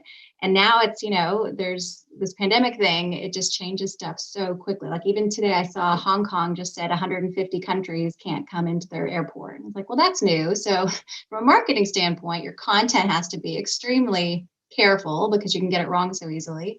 And then, on the last session, Jay was mentioning like automation, and that's necessary to do things at scale, but it's so easy to get that wrong. If you're automated, you don't have someone looking at it and saying, oh, wait, that changed in the last day. And so it's just an entertaining place to be because you have to be so flexible. And so that brings me to what, a customer is expecting. Customers, myself included, are now just, demanding and expecting complete flexibility. And, at a very literal example would be, free cancellation, or to get refunded for things. In hotels, we've always had like, a day before cancellation and you're refunded, which is great. Now airlines are being expected to do the same, and other travel businesses are expected to do that. And customers are making very last minute decisions. It used to be advance notice might have been 40 days, depending on the market, but 40 days to 6 months in advance. And now people are booking travel a week in advance. Or I was supposed to be in Dubai next week. Guess what? Last week I canceled that. Like everything changes so quickly. And so, trying to manage that, I would say, for everyone's adaptation is just the need to be open-minded and flexible and just take it and run with it. And it's sometimes it's frustrating, but to be able to change plans and know that that's just part of it. And so I would say that applies more than ever. And it's just kind of knowing that you're not going to know enough. Like even, we've been working for 20 years in now. And the idea is, you used to have expertise, or like in travel, and for our we're a loyalty program, we had a lot of expertise, deep knowledge of what travel behavior was and member behavior was. And now all of that is just flipped on its head. It's all like, oh, well, in 2019, here's what happened. In 2020, here's what happens, totally different. 21, it's pretty similar to 2020, but it's totally different. 2022, who knows? And it's just such a weird place to be where you're saying, well, if this is, here are the assumptions, and here's the range of results that would happen if these assumptions are correct. And then here's this other whole different set of assumptions, and here's the range of results that'll be in place for that. And it's kind of like, you know, people are holding you to something of what's the date for this or what's that. You're like, well, I'll tell you something. I have no idea if it's going to happen or not. And it's this funny reality. And I feel like in a professional sense, people are accepting it. That didn't used to fly. You couldn't used to say, like, you couldn't say, well, this is subject to 1, 2, 3, 4, 5. You couldn't put asterisks on everything. You had to actually deliver on everything and deliver it right, and had to have had a pilot and QA'd, and everything had to be perfect. And now I think everyone, or I feel, and we oversee 35 brands, and we get to speak with their executive teams and hear their thought leadership on a regular basis. And they're all in the same boat, which is kind of refreshing that we're all figuring it out together. And there is this like, you know, acceptance of that things are going to mess up. And then you need to have grace for yourself and for your teams. And we're hoping customers have grace with us. And so it's interesting, but I would say a state of flex is what is continued for us, and it's necessary. But I don't know. What about you? What are your learnings? Well, my learnings, you know, I'm familiar with the Stockdale paradox. You know, I don't know when the end's going to be, but, you know, I'm optimistic we'll get there. So very similar. I mean, you definitely talked a lot to unpack. We'll dig into a couple more we'll dig into a couple of these things. You mentioned being comfortable in the uncomfortable. You know, and I think for me as a leader, it's forced me to trust the people that work with me a lot more. And it's also kind of forced me to trust, you know, as you said, the 20 plus years of experience, not having perfect information, but still ultimately make decisions. How about yourself? How has it kind of helped, or even, you know, like, how have you relied upon your leadership abilities, you know, to be able to, you know, move forward with, you know, what you've been able to do in an industry that has pivoted, changed, whatever the fancy buzzword is these days, so much over the last few years, and, you know, there's no end in sight. How has it kind of changed and reinforced you as a leader to be more comfortable in the uncomfortable? Yeah, I mean, I would say it's like transparency, where that's generally my style, but I feel like it's now more accepted. And so I'm very open about that. I mean, we have a call tomorrow with some of our senior leaders, and I'm flat out going to say, you know, here are some things that didn't happen as we planned. And here's some things that, you know what, we're kind of hesitant that they're not maybe going to happen as what we had thought last month they would. And so just being open about that and realizing that it's okay to say that, because that's the reality of it. And then same with my team. I mean, we used to have, you know, more team, not in silos, but like you'd have things designed and organized a little bit more separated, and then you'd involve certain people at certain times. Well, now everyone's in CC generally, everyone's on calls. Everyone needs to be in the loop far more frequently. So I feel like we're closer in that regard. It's an open communication. It has to be. And we're not reserving things for the point in time where we want them to be. It's just, this is where it is, and here's where we are in the process, and you are aware of this, and you can see the decision making behind it, and you can be involved with it. And I think you're absolutely right, though. There has to be decisions made, and they have to be made quickly. So I think it's really good when you're involving your team that they're seeing what those decisions are made on, and they have a chance to influence that.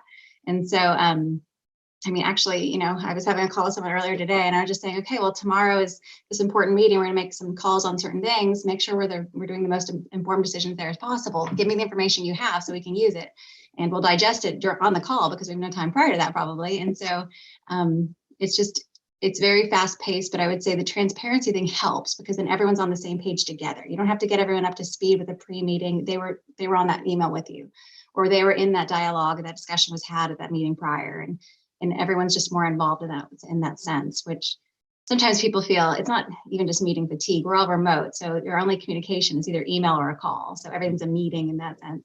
But a lot of it is, you know, you feel like you're drained because you're involved in so much, but actually you're a lot more efficient because of it, because you're on the same page as everyone at the exact same time. So when a decision is made that day, you have the most knowledge because you're involved in it. No, I completely agree. I mean, I think it's, you know, I heard a quote on a panel I was on, you know, the great democratization of the Zoom boxes. Everybody's box is the same size, you know, and ultimately too, it's being able to, you know, get everybody on the same page relatively quickly But on the flip side, being more actionable. Hey, we're all here, and make a decision and move quick, because from what we've seen, it's very easy to worry about things, to your point, that you can't control. You can't control if something's going to shut down. You have to be able to react, and not being paralyzed by inaction. And sometimes an action can be simple, and then that simple action grows into something else. So to get before that, you're right, you have to get on the same page with everybody, and then be able to kind of take action and not worry about things you can't control. You talked about the consumers and customers making kind of shorter windows, and we've seen this through the lack of long-term planning, in a lot of our lives. I think probably all of us have canceled quite a bit of things over the last little while.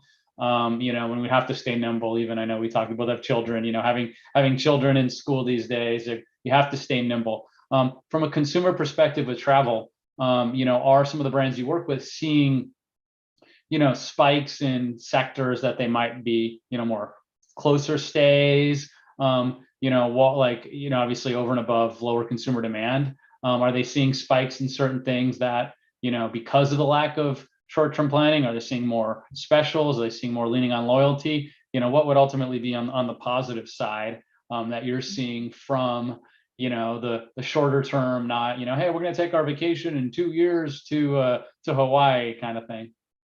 Yeah, I mean, it varies so much. We have 35 brands and we have soon to be 800 hotels. And so every single market has different things going on. I would say the promising things that we like, for a while, Dubai was on fire, and it was one of our top generating markets. And so that one's plateaued a little bit. They've got the World Expo going on there right now. But what is fun to watch is like in the Maldives. So if you're over on that side of the world, people are escaping to the Maldives for the weekend, and they're spending, 10,000 plus. There's some people staying for a week or two and spending $100,000. And so we love to see that. And that's a fun thing to just think about, the people who have the means and the ability to go do that. And I'm so glad that they're in our program, because we have some beautiful hotels there for that. But I would say, in general, if you look at the stats, it is interesting where the average length of stay is longer, the average revenue spend, the amount of money they're spending on it, the average daily rate, and all of them are higher than before. And it's also because we have a leisure customer. It used to be a business customer. 76% of our members used to have a business day as part of their portfolio or their mix in our database. And now there's not as much business travel. And so now it's a leisure traveler coming to stay. Even if we have city hotels, we also have a lot of resorts. And so the leisure mix is usually a higher rate, and they are staying longer. And so it is different to see all that. That is a shift. A lot of times loyalty programs, you'll see they're designed for a business traveler, because those are the people who are staying 30 nights a year. Leisure travelers are not. So something we had done in our program of design, which we had wanted to do even before we knew what this pandemic was coming, was to make it appeal to a wider range of customers. So that was advantageous that we had that in the works anyway. But it's based on no longer number of nights. That's one component, but it's also based on your spend. If you're spending $10,000 and you stay one night, okay, cool. We're going to give you an elite status. Please come back, and here's some rewards for that. And so having it appeal to having it a little bit broader range of customers it can appeal to was really great for us to have set it up that way, because truly in this next year, we don't know what the customer X is really going to net out to be. Because we're a global program, it needs to be kind of large enough. Our independent brands have their own specific customers that they try to appeal to, but we try to just get every customer in and get them to cross-pollinate and stay at each other's brands and hotels. But yeah, there are some positive notes there. Within the US, travel's been great. It's the international travel that's been hard to see. And most of our program mix had a lot of international travel before. So that is a big shift for us. We used to always focus on, hey, go over to London for the US market, go over to London, go over to South America, go down to Brazil. We used to have a lot of international focus because our individual brands were talking about more of a domestic focus. And so now it's a matter of, well, customers are not traveling as far. So we need to just be doubling down on the whole staycation and local travel, and again, trying to make sure our value proposition in our program is reinforcing that. So are we inviting, our main thing is, can we invite you into our hotels in your local market, even when you're not staying? That way you at least are thinking about us when you are traveling, you're in our ecosystem and you're getting some rewards based on your spend or your activities at that local hotel. And so there's a few things that we're doing there to keep it interesting, to make sure that we're still relevant. No, you mentioned a few things. Maldives, for example, it's there was a good feature in last month's Travel and Leisure. It's like all the brand new resorts in Maldives, opening and kind of pushing that more of a hey, spend a week on pleasure there. So it's interesting what you said, where the consumer mindset, albeit staying a little bit local, is more rewarding themselves if they, as you said, have the means, and that would fuel kind of the living for the now, which happens, it happened after 9/11, after when travel opened back up. It happened after, it happens when there's a major catastrophe. People tend to live more for the right now and say, what, I'll spend the extra couple $1,000s, and then, people are frankly tired of the last couple of years, rewarding themselves a little bit better, and not worrying, and truly, especially as you said, working at home quite a bit with all of us, being able to create that space where, look, I am physically not here, therefore I'm going to go spending a little bit extra money on this, a little bit extra money on that, so it's interesting to see where that mindset is. And, yes, business travel might be, is going to be the slower one to come back, to the extent that it did. It'll change, but to your point, it'll create more customized experiences. You talked about content too. It's obviously with servicing, multiple partners all over the world. If there's a catastrophe, how much time and how much resources does your team focus on updating content? Like any messaging, stuff like that. And there's a question. There's going to be a Q&A, but let's talk about the content piece. And then we'll go through the question in a second. We'll kind of jump back in, after this. Yeah, no, content's a fun one. So on the one hand, yes, our travel product is the easiest thing to sell. We have amazing locations and these beautiful 5-star hotels. And so it sells itself. Anyone wants to see our emails. We have a great open rate, great click rate, because people are just, it's aspirational, and it gives them something to look forward to. Even if they're just sitting at their computer and they know they're not traveling, it's a great product to be able to market. Now, getting it right so that you're not tone deaf of, hey, like in London just shuts down all the time, or, Thailand, it's open, it's closed. And so we have, our marketing team, it used to sit in Dallas, now it's over in Dubai, but, they're listening to the news and whatnot, but they're not aware of every single, local city and what the regulations are of that day. We didn't used to have to be that on top of it. It used to just be on a daily basis, just check the news for anything like a riot going on, or, and so it has been a lot of, when you say democratizing information, also like collecting information of, hey, we have like membership services directors, we call them, for our brands, but they're regional, but it's still just regional. We have someone sitting in Bangkok, we have someone sitting in Hong Kong, we have someone, and so we just lean on them and say, hey, you're representing Asia, so does this look good for you? And so it's very funny how you're really just trusting your network of individuals in your organization, but also our brands and hotels. We then send them information prior to, we call them deployment notifications, prior to an email going out saying, hey, tomorrow we're sending this to the customer base. Our layers of people think this is okay. Please let us know if you knew differently. And so there has been this for different reasons, but now it's so critical to make sure that we're not sending something that's no longer appropriate, because if a customer sees that, they'll know that we didn't know what we're doing. And it's hard to know what we're doing in every single market, because we are a lean team. There's only 70 of us, and we have our brands and they have their own corporate offices, but we don't have, minute by minute communication with everyone in a local level at this point. We'd love to get there. But I would say just to balance this, so the content piece, you have to get that right. And then it's supposed to be personalized, of course, based on where they are on the journey and all that. But the other part that's interesting is, even if you sell them on that and they're so excited to go to these locations and they believe you that this is, yes, go to this hotel, not just looking at it, but go ahead and book this, go stay there, figure out the travel stuff. And then once you're there, they want to be taken care of, right? To your point, they've been sitting, working from home for however long. They just want to be taken care of.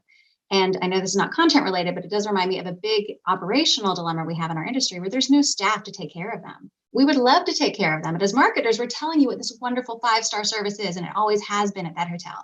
However, the hotel is at 50% staff, and they're supposed to deliver that same level of quality of service to them.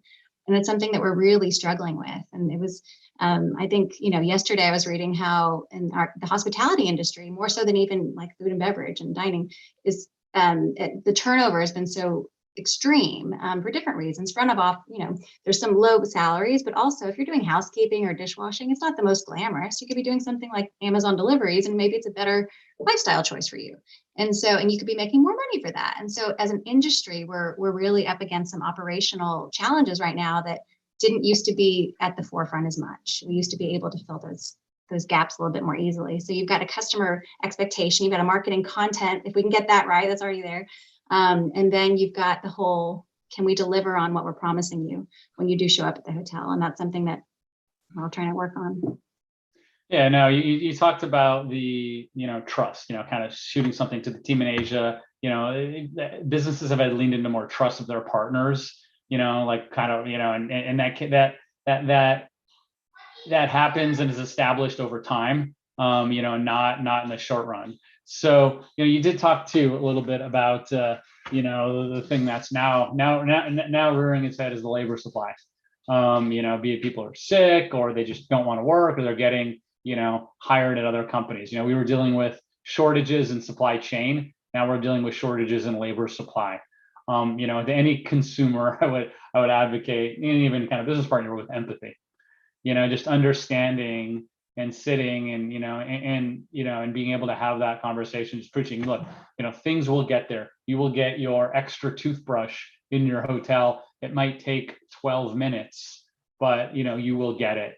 And it's hard from a marketing perspective, as you said, when you're talking about, hey, you're going to get this 5-star service, you're spending thousands of dollars per night, but you might have to wait a little bit longer because this person's whole family is sick and they can't do anything and they can't come in.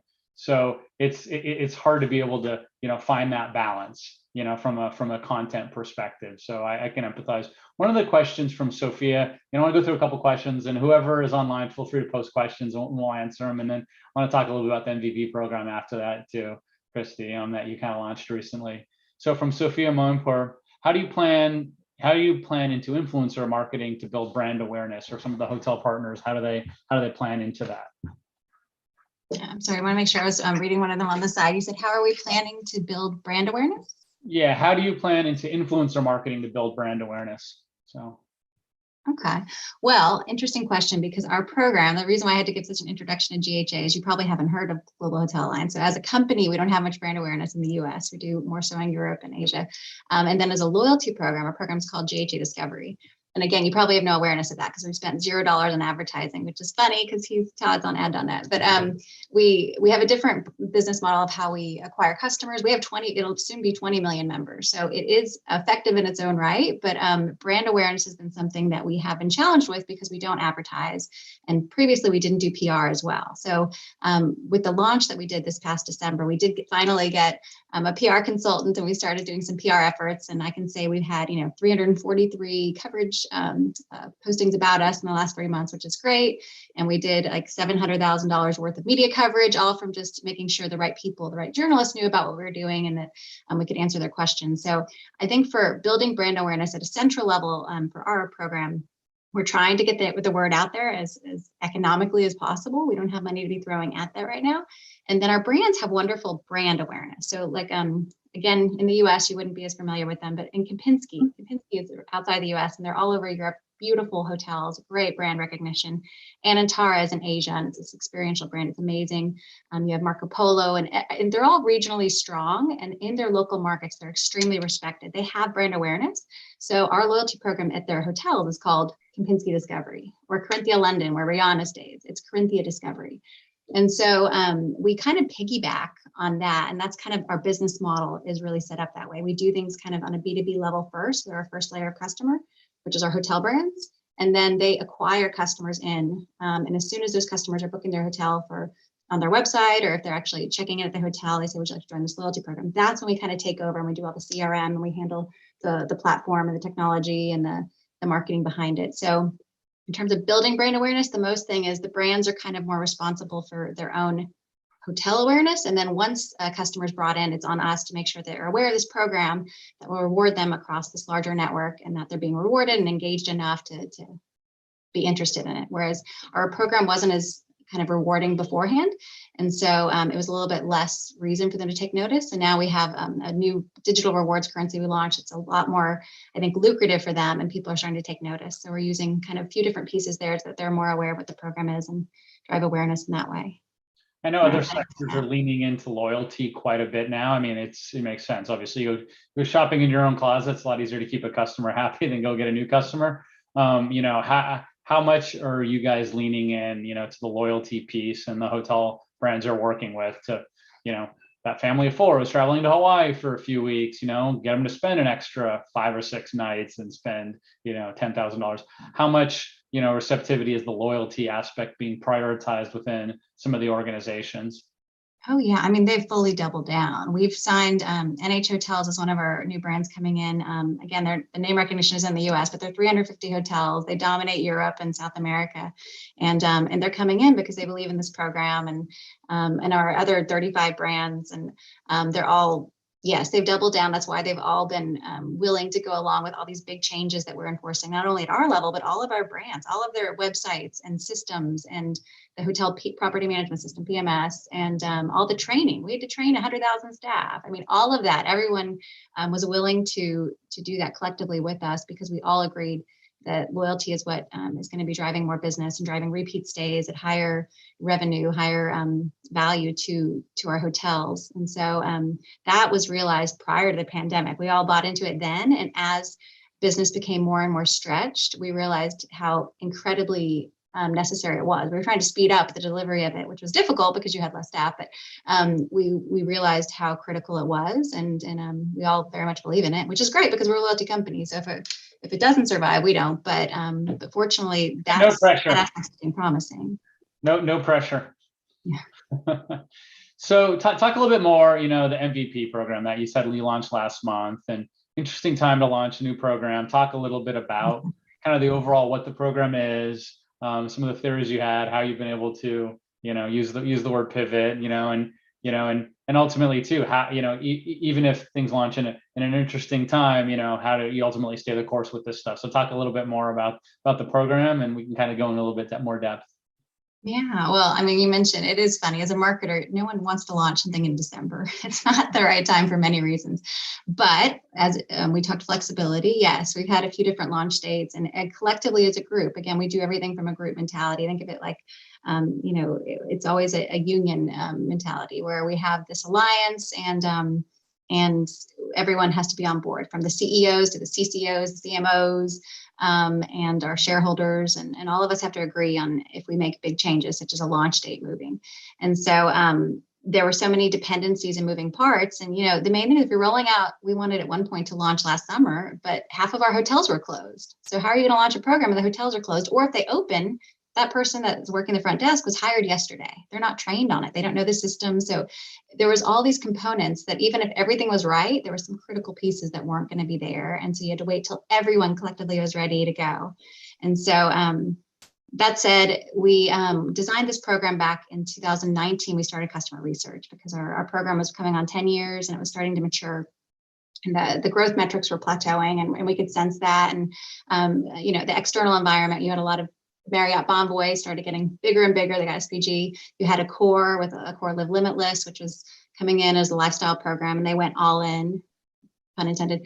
And then you had, OTAs coming in, online travel agents like Expedia and Booking, and they got bigger and bigger, and they spend billions of dollars on advertising. So whatever they do, they're very loud about it. Whereas when I told you we don't spend money on it, so even if we're doing really cool stuff, it's kind of word of mouth that you hear about it. You have to hear it through indirect channels. And so we knew all these things were happening. And then the biggest point of differentiation that we had was our reward component. It was called local experiences. And we were this industry leader then, and it was fun and it was really cool. We won all these awards for something called local experiences, meaning we don't give you points because everyone gives you points and you can go get them at other programs. Our hotels are unique and distinct, and therefore our program needed to be as well. So we said, hey, if you're going to London, go ahead and have this authentic, like behind the scenes activity that we'll curate for you. That's your reward. As an elite member, this is what you get to do at our hotels. And there was some really cool stuff. And so there were high value things, and our members really did appreciate it. And it really set us apart. And that's what we were intending to do. But what was happening is all of our competitors started getting, they entered that space as well. They did it in a different way. And of course, we know our program enough to know that we did it better, but they were doing it in some capacity and they were much more loud about it. Their customers knew about it more. They were better at talking about it. So there was all these different reasons we realized we had to change. So we did a customer research. We did focus groups across, Shanghai, Madrid, London, New York. And then we did a quant validation. We made sure that a subset of our members could kind of help us prioritize some of the things we're looking at. And we did some business modeling to project, hey, if we want to do all this stuff, could we afford it? And what would be the return on it? And we did all of that. We brought in some agencies to help us do it right. And so we concluded at the end of that year that we wanted to revamp everything, like a completely new value proposition, a completely new approach for different things. And it was going to cost some money. And we're a startup. We run lean and mean, and we needed some money. And at the same time, some new shareholders came in and they said, we believe in you and we want to invest in you. And yes, go please spend money on exactly what you're talking about. And it was this big kind of aligning of the stars, and they signed off on it. That was in Hong Kong. We had all of our CEOs sitting around a table in October of 2019. So get the shareholder funding secured and started doing the requirements and all this in January of 2020, which is when COVID started hitting China. And then the little trickle down of, hang on, wait, before you start signing all these RFPs and vendors, wait, let's see what's going on with this. What is this? So this will be done in a month or two, we're fine. And then it continued. But so that at that point on, we still all believed in it on a weekly basis. We were always gathering, input and validation and feedback from our various levels, from our shareholders to our different boards, or the strategy board, and we have an operations board. We have all these different boards to just kind of make sure everyone's on the same page and going along with this, and that we've got everyone's buy-in and their input to make sure we do things right. And so that said, along the way, we kept saying, hey, what do we need to do? What are we going to focus on? Then we broke it into several phases. We realized what we wanted to achieve was not going to be able to be happening in the next 6 months. So we have to break it into phases. So what we launched as our MVP is phase 1.0. 1.1 we're working on right now for January.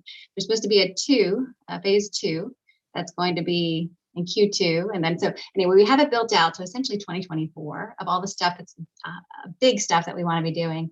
The biggest thing I'll just tell you is when we did our customer research, they wanted simplicity, right? So I told you we don't do points, and we still don't do points, by the way. But they liked what points represent, which is it was a cash back or a rebate idea. They'd say, I'm spending money or I'm doing some activity, give me something back in return. And they like it to be a tangible thing, and people understand money and they understand points, and points is close enough to money.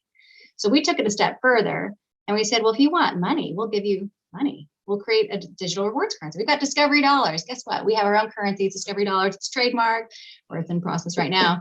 And so we created it so it was a lot more simplistic. And it was very straightforward. And then we were saying, to your point, Todd, when you were saying people want to indulge, they want to live in the moment. So we're saying, okay, cool. So go ahead and spend this on your indulgences. Go ahead and get the nice bottle of wine at dinner, and you're earning, cash back for that. Or use this toward that expensive bottle of wine at dinner. If you're there on a business trip, maybe you can't expense that. So go ahead and use our rewards for that. And so you can just put it toward your bill at checkout. So the idea is you can use this toward anything from your room to the spa to dining to golf, whatever you're doing at our hotels, because we have resorts and we have a lot of different amenities. And we also still have experiences. So if you still like that component, we still have those, and you can still put this toward that. But now it's open to everyone in the program. It used to be just a subset. The top 4% of our stayers who were elite had access. Now the entire membership has access to it. You're just going to buy it. But it's still created from the hotel, and that's the biggest component. I know I can go on, but the program's got some cool stuff. But the biggest thing is we created a reward currency to give us something a lot more just simple, direct, and meaningful to our customer. And it's got a lot of flexibility, of which right now is limited to our hotels, but on the roadmap, there's some other cool stuff we're going to be doing with it. Yeah, I mean, what have you, since you did launch in December, what have you learned, like from the program that you've launched that you're going to kind of take into future phases, about your consumers, or about launching in December or whatnot? So talking about transparency and actionability. I mean, it was a bit chaotic. There was long days for a long time by everyone. If I try to think about the biggest things, I think we overcomplicated it with we had 11 RFPs. We had a lot of vendors to specialize on specific things, which I'm not saying that was wrong. I still agree in that.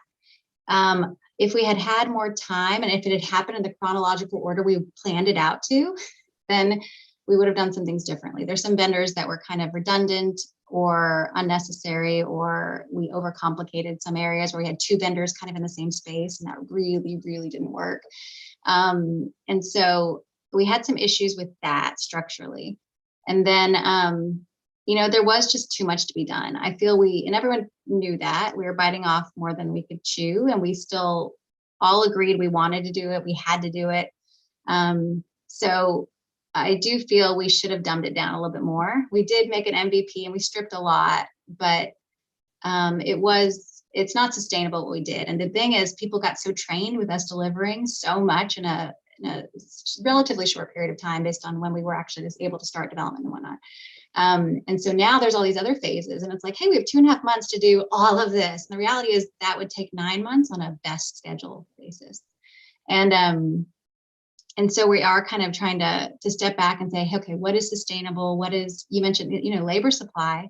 At a corporate level, we have people poaching our team members, and they're offering really significant salary increases. It used to be, if we weren't paying the same, we still had, a brand purpose. We still had a cool culture that people could connect with. But if we're working them and they're burnt out and they're paid less and they're the list adds up.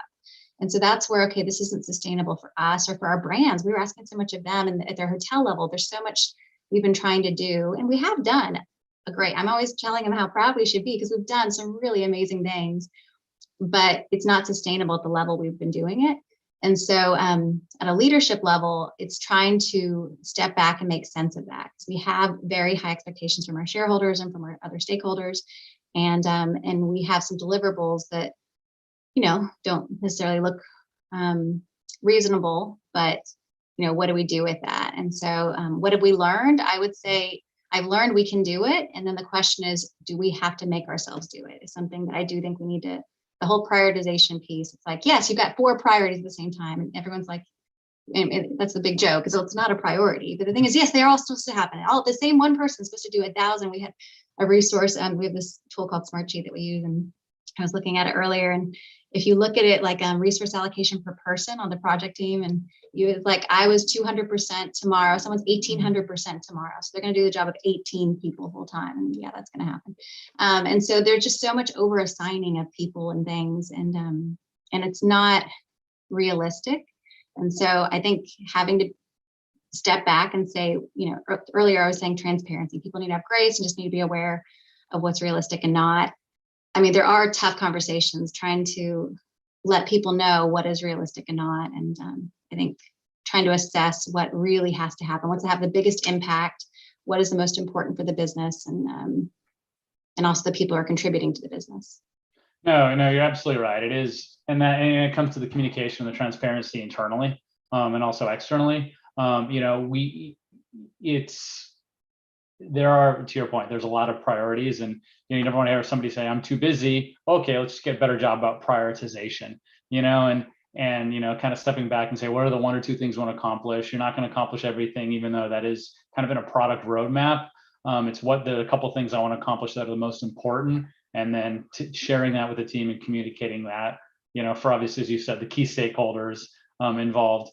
So, and also too, on the vendor selection, you're going to see, once you get more data pumping in, you're going to see which, what consumers are interested in, so it might not be, they might not like beer. They might prefer good wine. You'll be able to see some data, and that'll ultimately leverage where you guys go on a directional level, on the types of things, experiences, the things, and kind of redeem and reward. So, yeah, I will tell you a fun tidbit there. You did ask, and I don't know if you want specifics, but something we saw today in the data is 84% of our redemption of this new reward currency is from our partners. I'm sorry, take it back now. 84% is cross-brand. I think it's 40-something% is from our partners. Well, partner and mold members are a small subset of our total, very small subset. So it's like, if they're half of the redemption, what is that? So my first thought was, is this in China or Singapore? And guess what? It's all in China. So now it's digging in, okay, what's going on in China? We have like 70 hotels there. They're traveling domestically, but what are they doing? So it's fun to just see who's responding, but then it's why are they responding? Did they get a hold of something? Did they hack something? Or you have to just figure out, what are these groups? They get clever, and some journalists will post something. You're trying to figure out, how did they get access to stuff? Should they have it? Are they actually doing the behavior we want, which would be amazing? But you always have to kind of have a skeptical eye with some of these things they look like anomalies. Yeah, no, exactly. Trust and verify the data. So I think we got 5 minutes more. I wanted to open it up to, this is great. You and I can talk all day. I know we did our prep session the other day. I wanted to open up to kind of the group, if there's people who have questions, that Christy covered, or, we can kind of keep talking about some of the things that you're excited about in 2022, and it could be the growth of programs. So it looks like there's more questions. So what are you excited to kind of build on in 2022. I know you have the MVP program. I mean, we both talk about what excites us and what kind of gets us going and moving along for this upcoming year. I mean, what's exciting to me, if I look past what we're trying to achieve and the pressure for that, but what is really exciting is we have I'm very jaded and very biased, but we have a very generous program. It's a very attractive, straightforward program. It was built from customer. Like I'm very proud of the program, and I'm so glad people are starting to talk about it now. Like we have journalists now including us in these like loyalty publications that they never noticed the decade before. They never even knew we existed. And so it's really cool that we're starting to get on the radar, and that I'm allowed to now talk after 2 years of being quiet. I'm allowed to talk about it now. And so I'm looking forward to bragging about this program and letting our customers know. I'm over marketing, and it's like, hey, what a wonderful program to market now once people are allowed to travel. And but if they are able to come to a hotel, make sure they know about our program and how we have the best hotels and best program. And so it's that's fun. It's like I can get excited about that, and that's been a long time coming. So I'm excited for something as simple as that. And then we have some stuff on the roadmap that's also really cool, and I'll be excited once that's launched, and clenching teeth until we do that. But what about you? What are you excited about? Just to get back to the new normal. I mean, I think we all arbitrarily set a deadline. 2022, we're going to, get back, to kind of in the office, in person, on multiple things, business travel, and then, this latest wave happened. So just finding that balance, and just, being able to, we've been in high growth mode, for a 20-year-old company, we're definitely in high growth mode, just bringing on good people within our organization. And we have, and we have a significant amount of open recs out, so hiring a lot of great people. So yeah, I'm just excited to kind of move forward from 2021. I think all of us are. There was a question actually for you from Claudia Pilgrim. Question is, when approaching and reprioritizing marketing initiatives, do you have an in-house analytics person on the marketing team, or to help translate or bring context to the digital data? So do you have somebody in-house when you kind of look to reprioritize marketing initiatives? And is that looking at Claudia, great question. Yes, we are hiring for one right now because we're all doing it ourselves. We used to have a person who was a wizard at that, and then when they left, we didn't backfill because of the financial situation. And so we need that desperately. We're all picking at it, and we need a marketing analyst to help us with that. And part of that, I'm so sorry, Sophia, your question earlier, I didn't see. Now that I see it in writing, you mentioned influencer marketing for brand awareness. Okay, sorry, I didn't pick up on that. Yes, we are dabbing into influencers. We have an agency helping us called Icon. It's out in Dubai. But yes, we have our primary markets and secondary markets. We're going to now be paying for influencers to help spread the word. We're going to try that out. We hadn't done that prior. We did an ambassador program kind of thing that we managed ourselves, and it was so small. Now we have an agency helping us to amplify that a bit. Also tapping into influencers somewhat, but more like building brand awareness through new means, new channels. For China, we do have a big audience there and a big hotel presence there. So we are dabbing into Weibo and WeChat. And then you mentioned on the previous thing, they were talking about TikTok. And yes, we have a team who wants to be doing podcasts and TikTok. And I was just like, guys, don't, again, biting off more than we can chew. There's so much stuff we want to do, and we have so much content that we could be doing it, but we have a limited team. So it is this whole like, make sure that we're doing one at a time, and then trying to get it right and learn from it and understand if it makes sense for us. So I guess the moral of anybody in the Brand Innovators community who's listening, Chris and I are both hiring good people. That's kind of the key takeaway. Yeah, I mean, I think it was, so, toss it back to David. I know it's the end of the day, Christy, we can keep talking for hours. So hopefully we'll get the opportunity to do it at a future BI event. Love it. I love it. I mean, I keep saying hopefully in person soon. We'll be at Super Bowl and South by Southwest, and I can't wait to see everybody like in the real world one of these days. And some of the stuff I thought was like really fascinating that you guys were diving into. We covered with a few of the other sessions this morning, about we talked about the Great Resignation, and is it really the Great Resignation, or is it more like the Great Reassessment or the reprioritization?